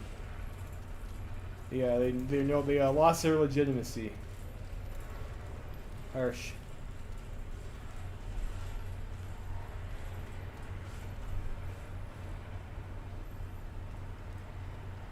Can you tell me something? What? Smart? Okay, what do you want to tell me, Osleo?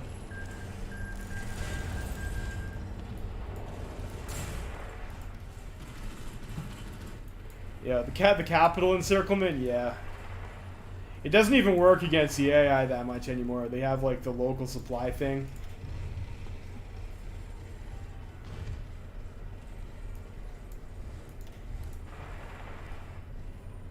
Oh no, those are my tanks. My tanks. I think there's still some tanks over here that we can get. And I guess they did the Halifax conference, so they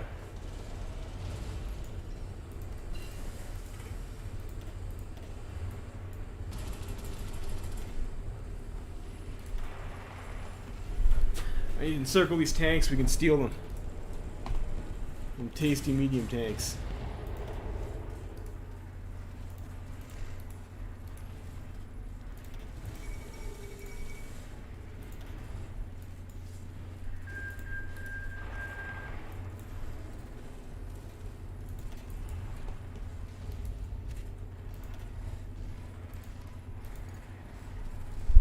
Oh, there's more tanks over here too we can steal. Oh no! It is in fact our stuff that's gonna get stolen now. Oh geez.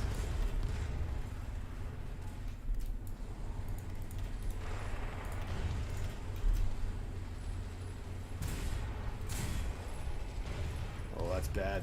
Oh, fudgesicles. Oh, this guy managed to break himself out. Flip this guy back. No, that was not the ability I wanted. This is the one I wanted. Use the force attack.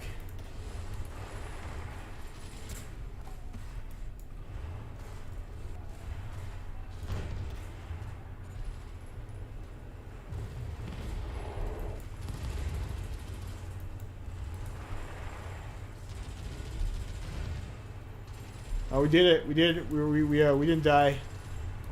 Happy days.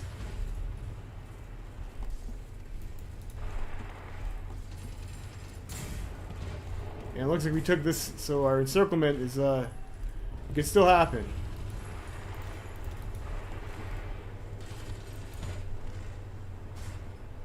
Oh, come on.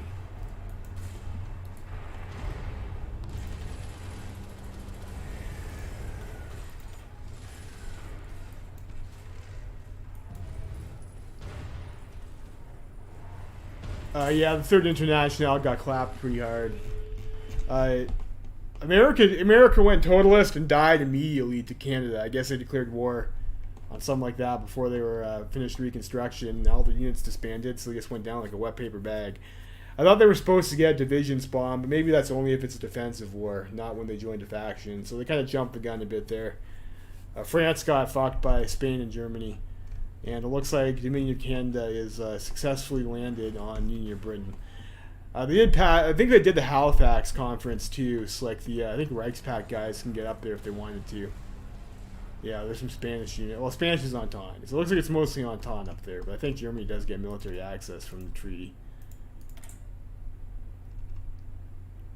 Yeah, they do. So yeah, Third International got clapped pretty hard.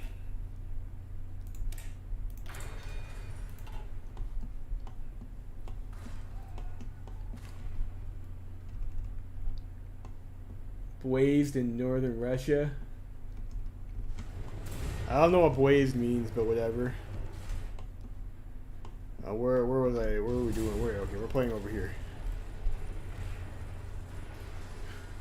That's supposed to be based.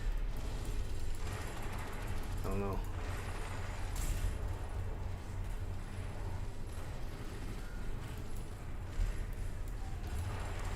Give me my tanks. Stealing tanks.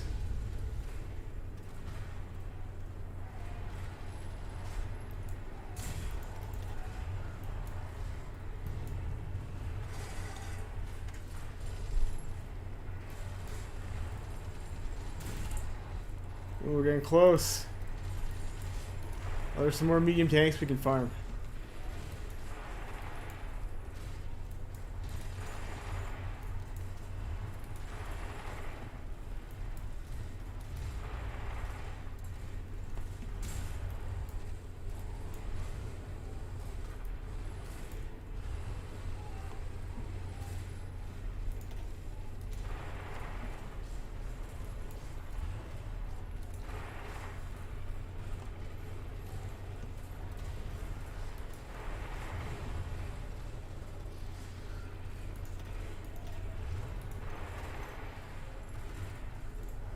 I guess we can click on him and try and steal his tanks, but I think you get the most if you encircle them.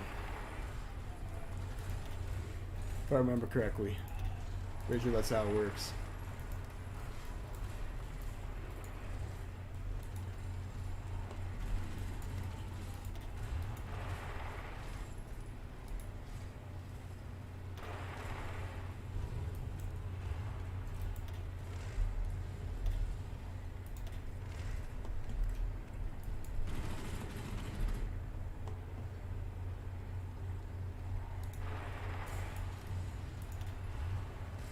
Elite Forest Channel divisions have been nice in HOI4 because the tank penalties are horrible.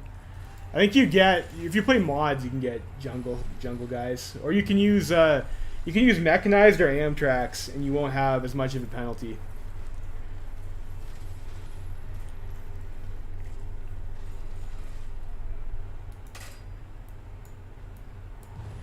Mechanized and Amtracs don't have negative movement penalties in forests.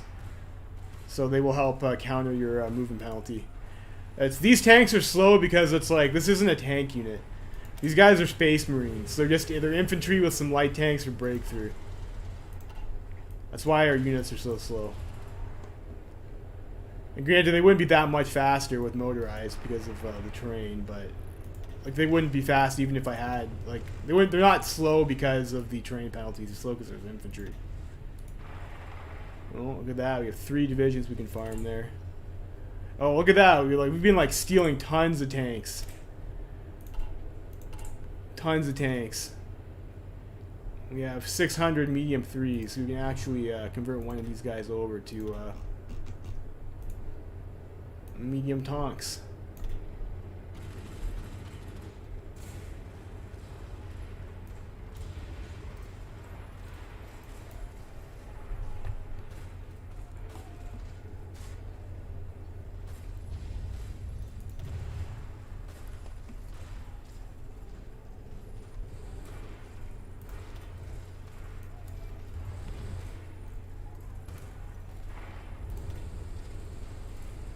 You know, there's some nice stats.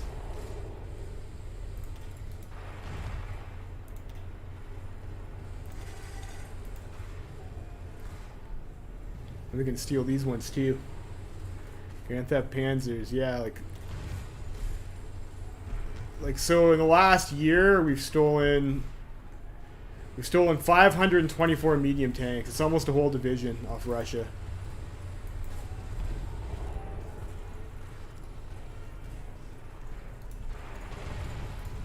Which is like substantial because we're like some poor backwater European country. And then we can use Kaiserreich's conversion mechanics to make them have make them Panzer 3s. Or the medium tank 3s. See how more we steal.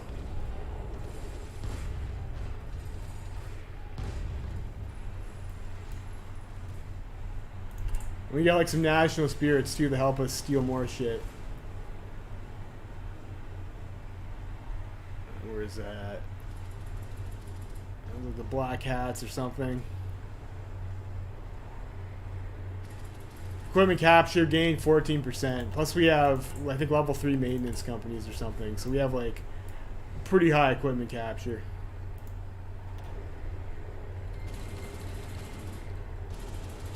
We just stole like another 50 tanks there.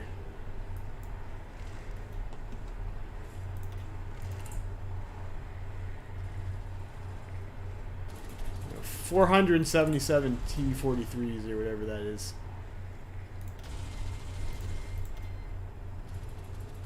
So you just convert those over to a medium tank 1. I think the T-43 is a medium tank 1, so we convert it to medium tank 3.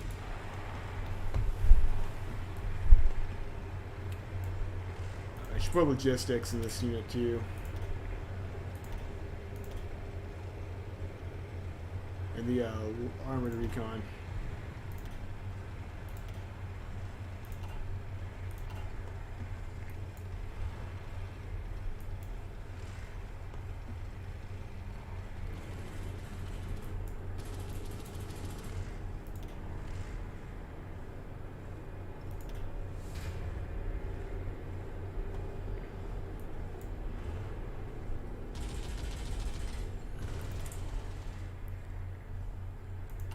You have 1 million manpower. Alright, still only... We have 1 million manpower, and we have, like, I don't know, like, our division cap is definitely hurting us here.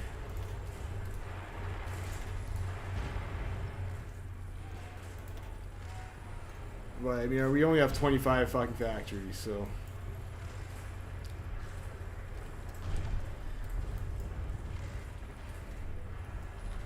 It is a bit of a sad...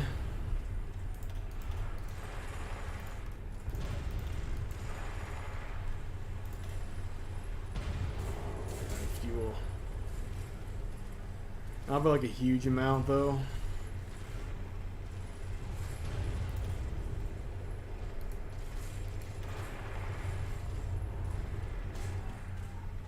Yeah, okay, now we have red fuel.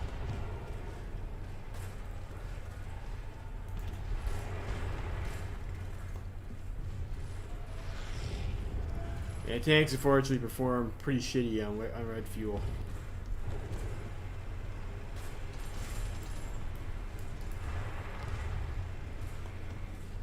And steal those tanks too.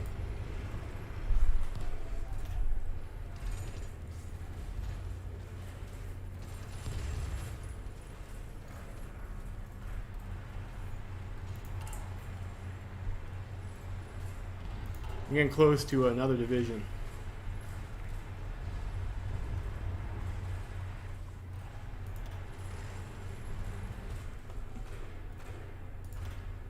And our supply is jacked. There's more medium tanks down over here we can get. Maybe we just go there. Looks like Russia in this patch makes a lot of medium tanks.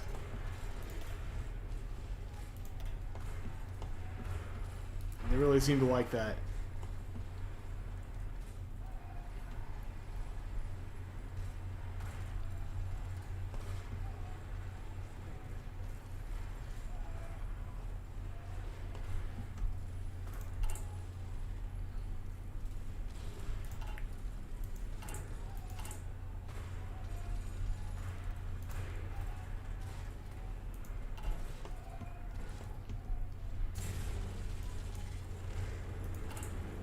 We're doing on light tanks.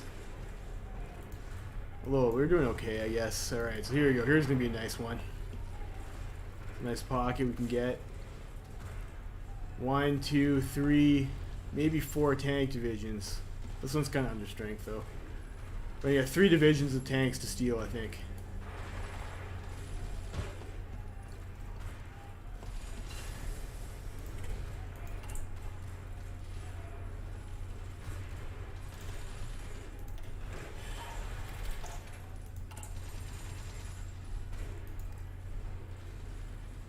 Let's go and make sure our tank unit gets the good stuff first.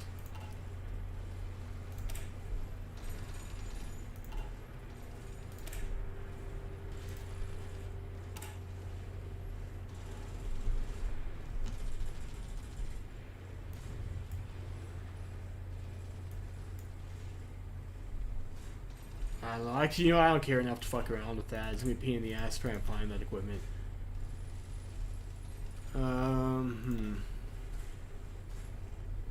Those still a bit ahead of time. Let's get night vision.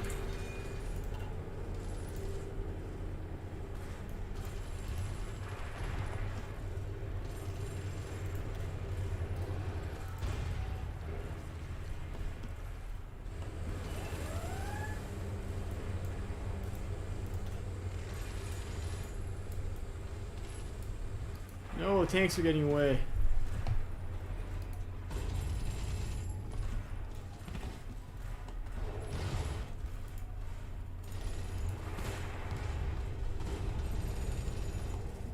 Yeah, there we go. We'll steal a bunch of tanks here.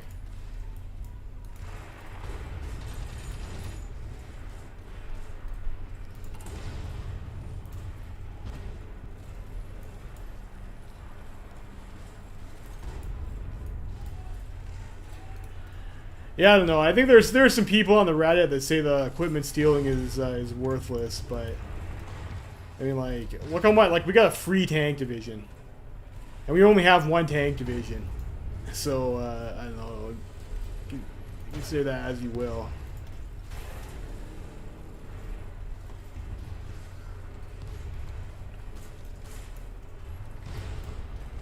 I think it's pretty good. I think equipment stealing is pretty good, especially for countries where you don't have a huge industry.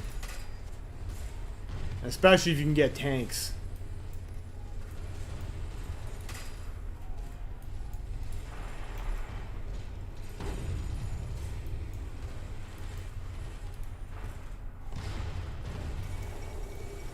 Wuhan is falling, okay. So that's where the birthplace of coronavirus is.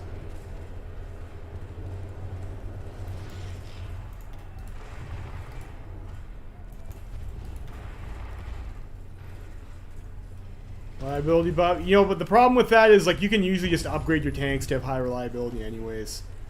It's only good, like, it's pretty good if you have mechanized or Amtracs, so you can't buff. But tanks, you can just spend a few army experience and get high reliability.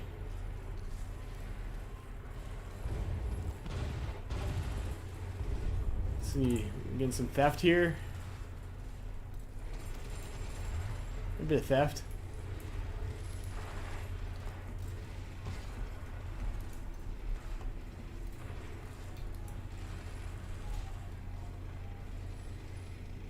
You got the corona? That sucks. Hope you're okay.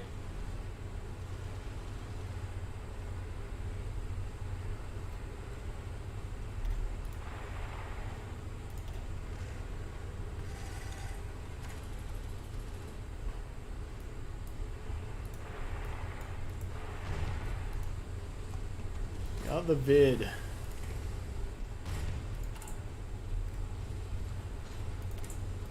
So that'll help the hardness of our trucks out. Grab that. Look at that tank model for Belarus.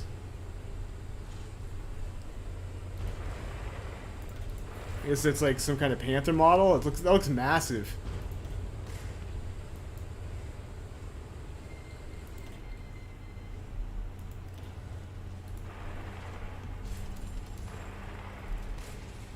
Let's steal some more tanks.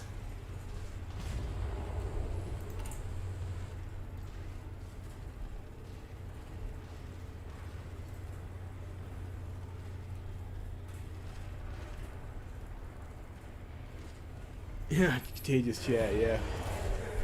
Alright, so big piece still, big piece. Do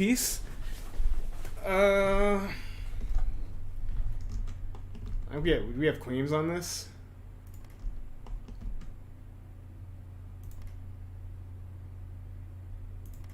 So I guess we had those 3 claims, which we'll take. What else is up for grabs? We have, I guess, quite the stack of war score.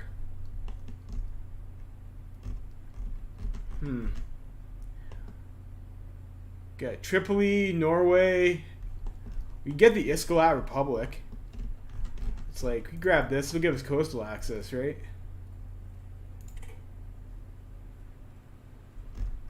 So now we can use our guy who's got a port. Union of Britain. I mean, that's probably going to all go to Canada, I think, is probably the best use of it. You gotta sell some clay in Paraguay and Chile.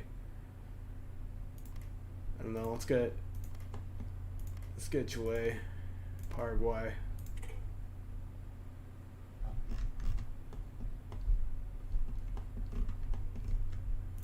I guess we can take Norway, maybe.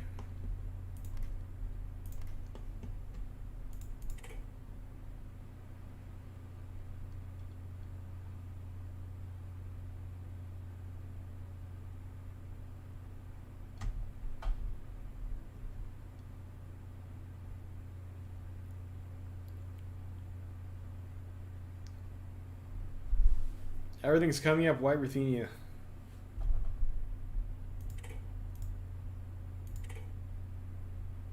Yeah, it's right. It's got it now. That's not this peace deal. I think that's a different war.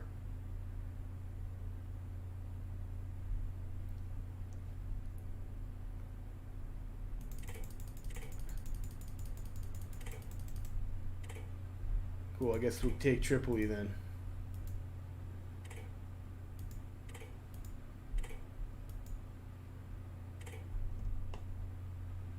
Some lag. Can I get the USA?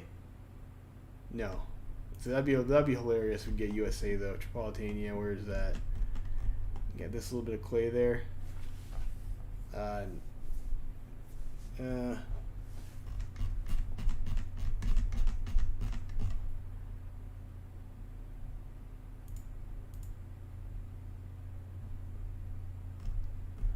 We'll give that to Frankreich.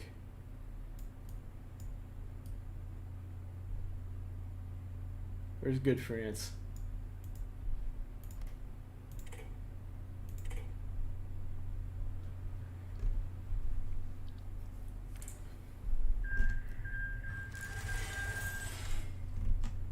Yeah, we still have 14% war score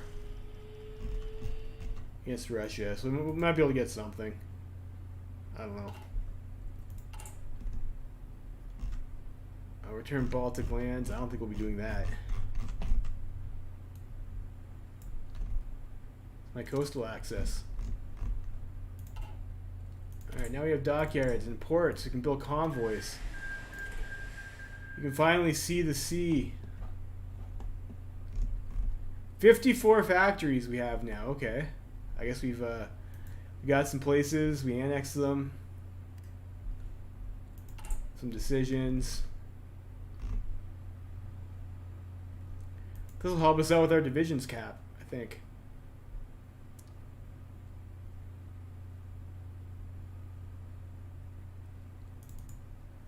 little lag. I'm just gonna use the washroom here. Let's lags out for a bit.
Do I speak French? No, I do not.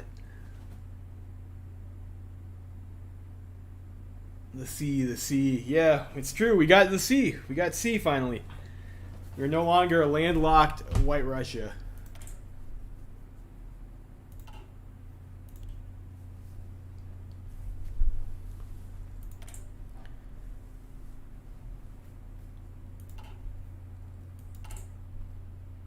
Oh, look at all that. Look at all that. Those dope factories we get too. Let's use that to industrialize ourselves.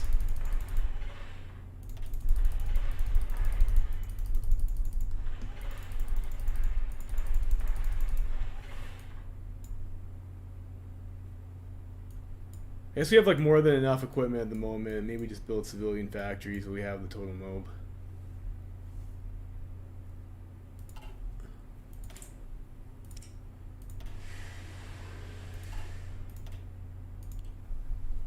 Sell some convoys.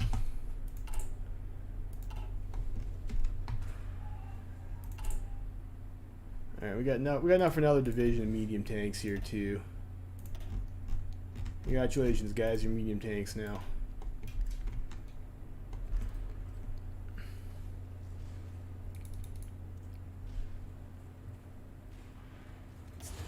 Yeah, it is 2:30 a.m. What's the mod called? This is Kaiserreich. I guess obviously you know it's Kaiserreich. Let's see, what the other mod, like the anime mod, is called Moe-Reich.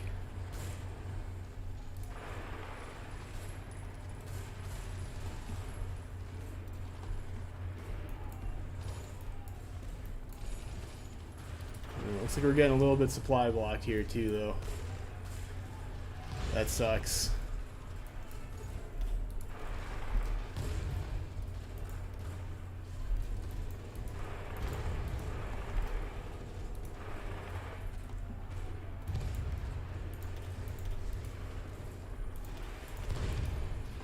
Well, it looks like one of our units also didn't actually receive its tanks yet, so like fighting with that's kind of pointless.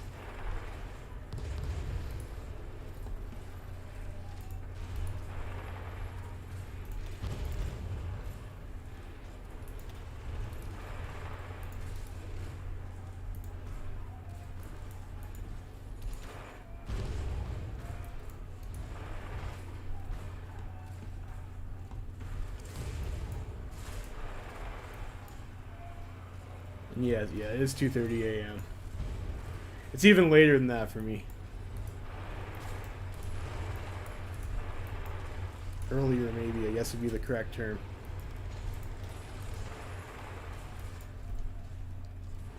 Do those tank models have like the actual like Belarusian flag on them or something like that? On the turret? Can't really tell.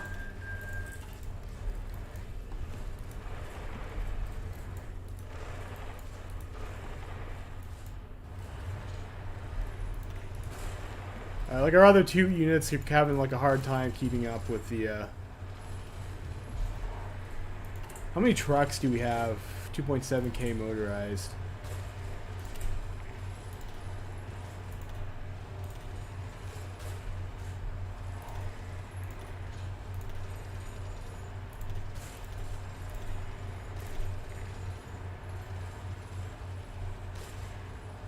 Can I afford this?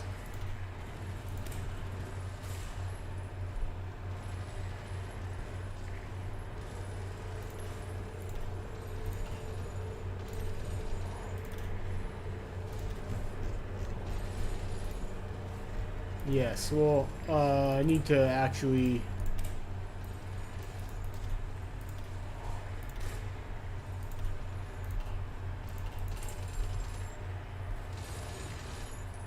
Yeah, we can afford that. More than enough tracks.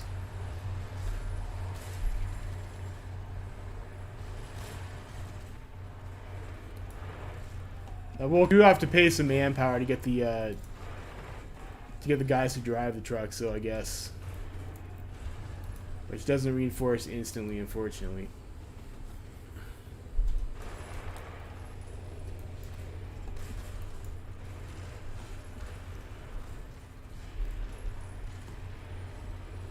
There's some more medium tanks we could steal down that way.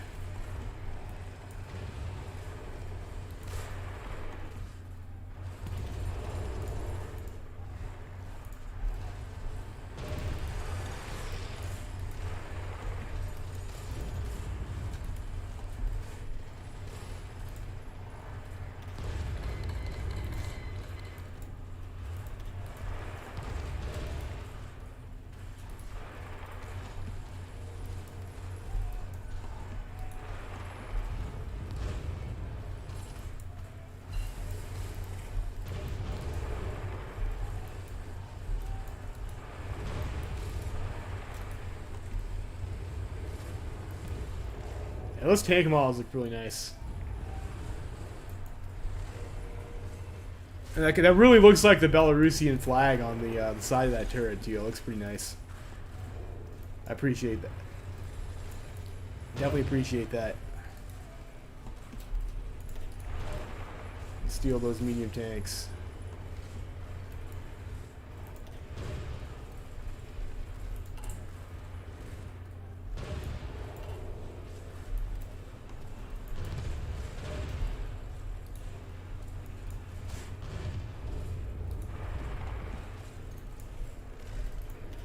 What's our medium tank stealing at for like the past year? We've stolen a bit of mech. 763 medium tanks we stole.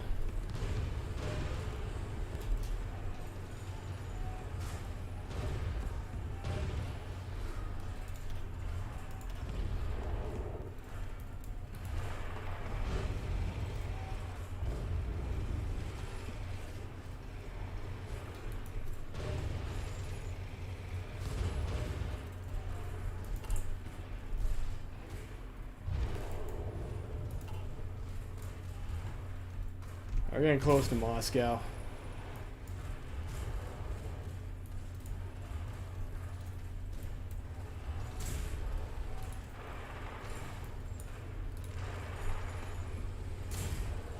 Ooh, there's a bunch of medium tanks there. Can we steal those?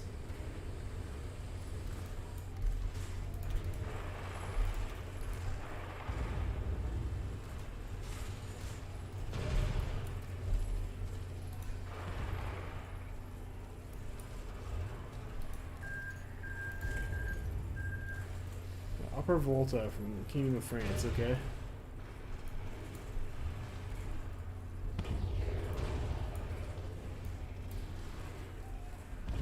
Oh, we're at red fuel, red fuel.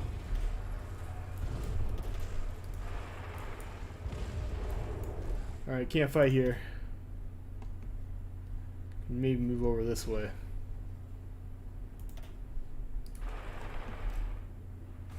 No, I won't be able to fight there either. Maybe.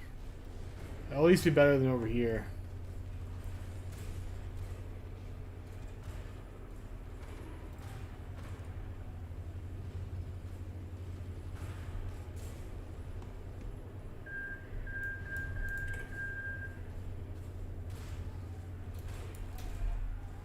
UG2's not terrible.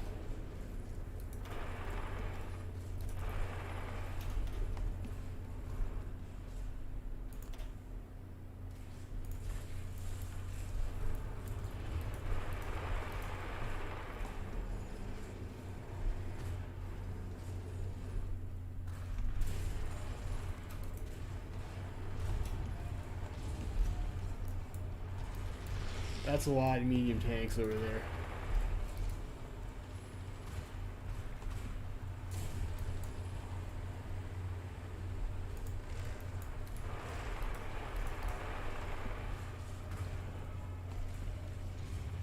Our fuel's still red.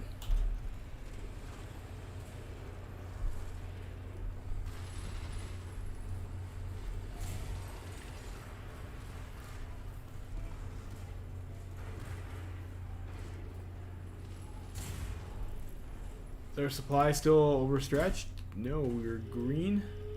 I don't have any fuel. That's why. I'll get some fuel from New England, I guess. I need to keep on researching the refining techs too.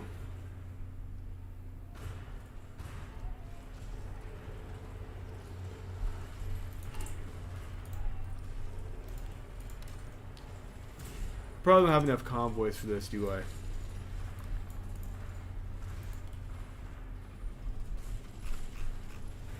Alright, get one from Ukraine. Get one from German Empire.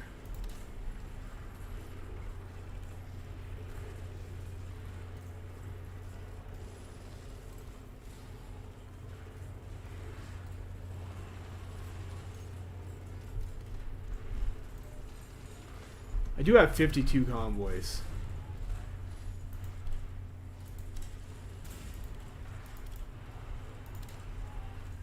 Alright, so we're getting ourselves some oil. Maybe not that much oil. Let's get another one from US.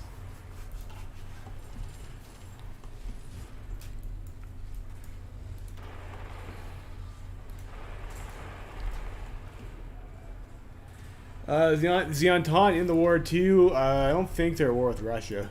No, it's just us versus the Moscow Accord. And there's also Japan. Like, I don't think I'm going to play the game until Japan's dead, because I think that's going to take too long. But I think some of our allies, like I know someone landed in Siam. I don't know if they got pushed out.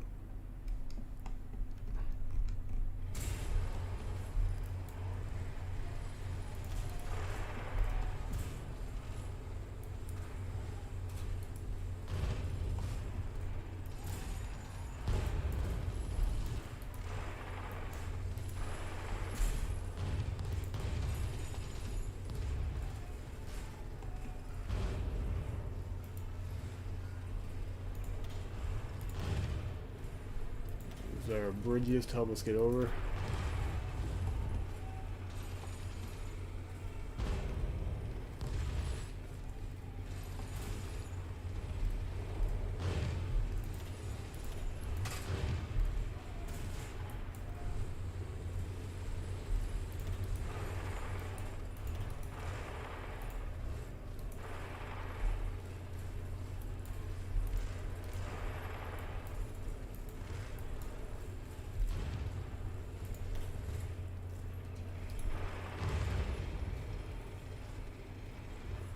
Steal some tanks.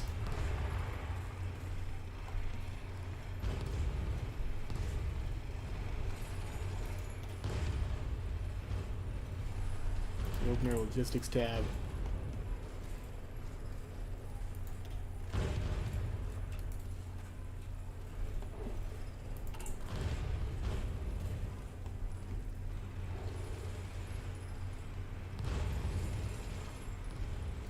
This is light tanks over here, though. It's not that exciting, I guess.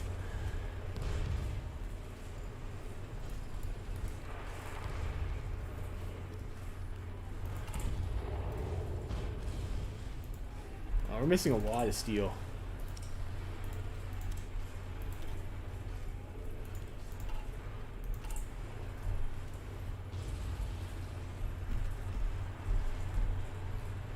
And tungsten.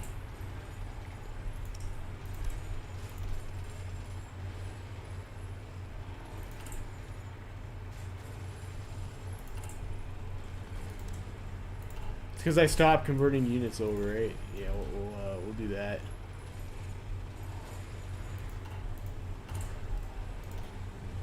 We still have 207 T-43s we can upgrade.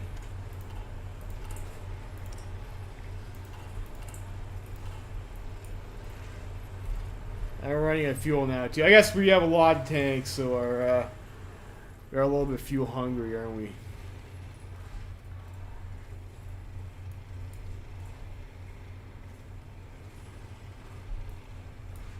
TDs.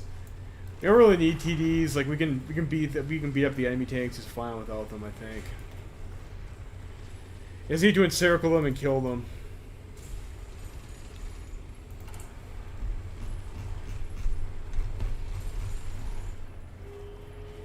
Strength and military fact. Wait, okay. So I guess we do these and it gives us compliance or something, so we can like core.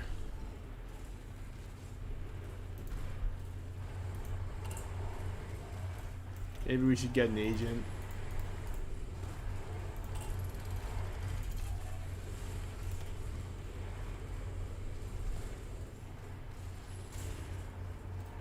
We have like a decent fuel capacity, 440k.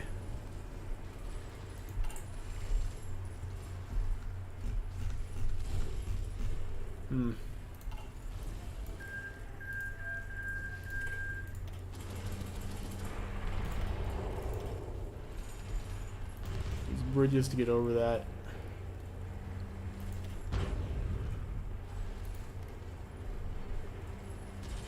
Oh, blizzard, gross. RIP my stats.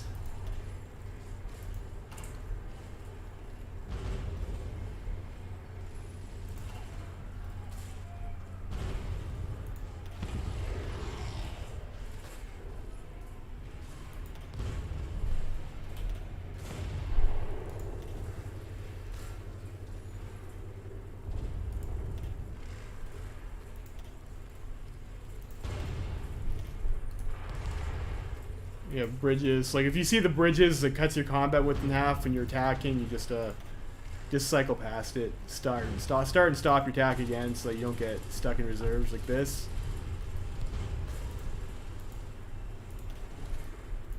You don't want that.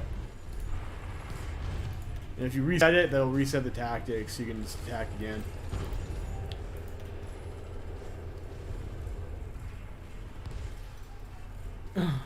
Chinese cliques.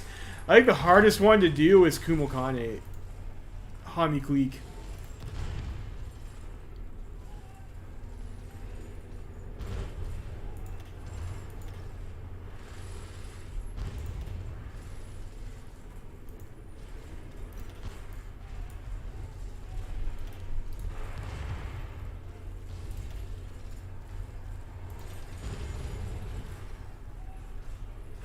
I have a run of that on my channel, though. You can watch that. We're able to reunite China as Ma Zhongying, Opium Warlord. Shandong was a little bit challenging, too, with Zhang Zongchang. I had a harder time with those than I did with the left KMT, anyways. That's the benchmark.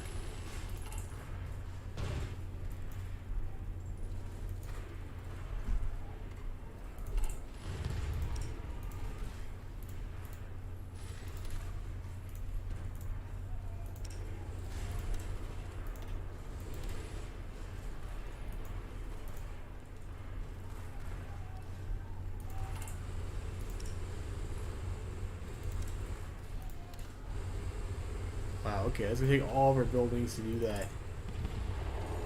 Oh, my poor factory count.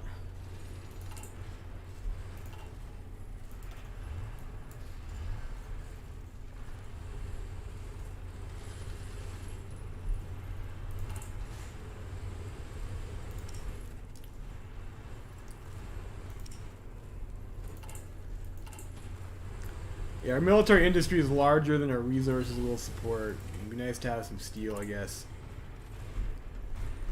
But we no such luck. And we have Moscow. I think Germany's clearly going to win this game. I don't know. The guy can't be asked to go and snake Russia. Like, it's still going to have to... You're going to have to get, like... They're not going to have collaboration governments. They're going to have to push, like, this far into Russia. It's going to take, like, forever to do it. But like at this point, like I don't think Russia really has much of a chance. Like they've got like 1 division per tile against like 4 or 5 on the Reichspakt side. And we got Moscow. So I think I'm going to call it. It's getting so late. So I'm going to call that for today's stream, I think. I was on the fence, but whether or not this would be a successful game. It was looking pretty bad there for a while, but I mean, I guess we were able to fortify and save ourselves. A little 4-tile circle there. So I mean, that was nice. White Ruthenia. How do I rate this country? It is nice. So like the focus tree, it's like you get whatever you want, and then you can kind of like hang out on construction repair, which is fine. They don't have to do a lot of Mickey Mouse bullshit focuses. They do give you, from the 1 decision, they pace you so you do get some civilian factories. You get a decent number of military factories from minor from your focus tree. So I feel like you can definitely pick this country and get like a decent enough amount of units to feel like you can actually participate. The fluff events weren't so bad. Wasn't a lot of event spam. The decisions, like I feel like some of that stuff they made as decisions just to be decisions, like the ones you click the events to go and retake those territories for 15 PP.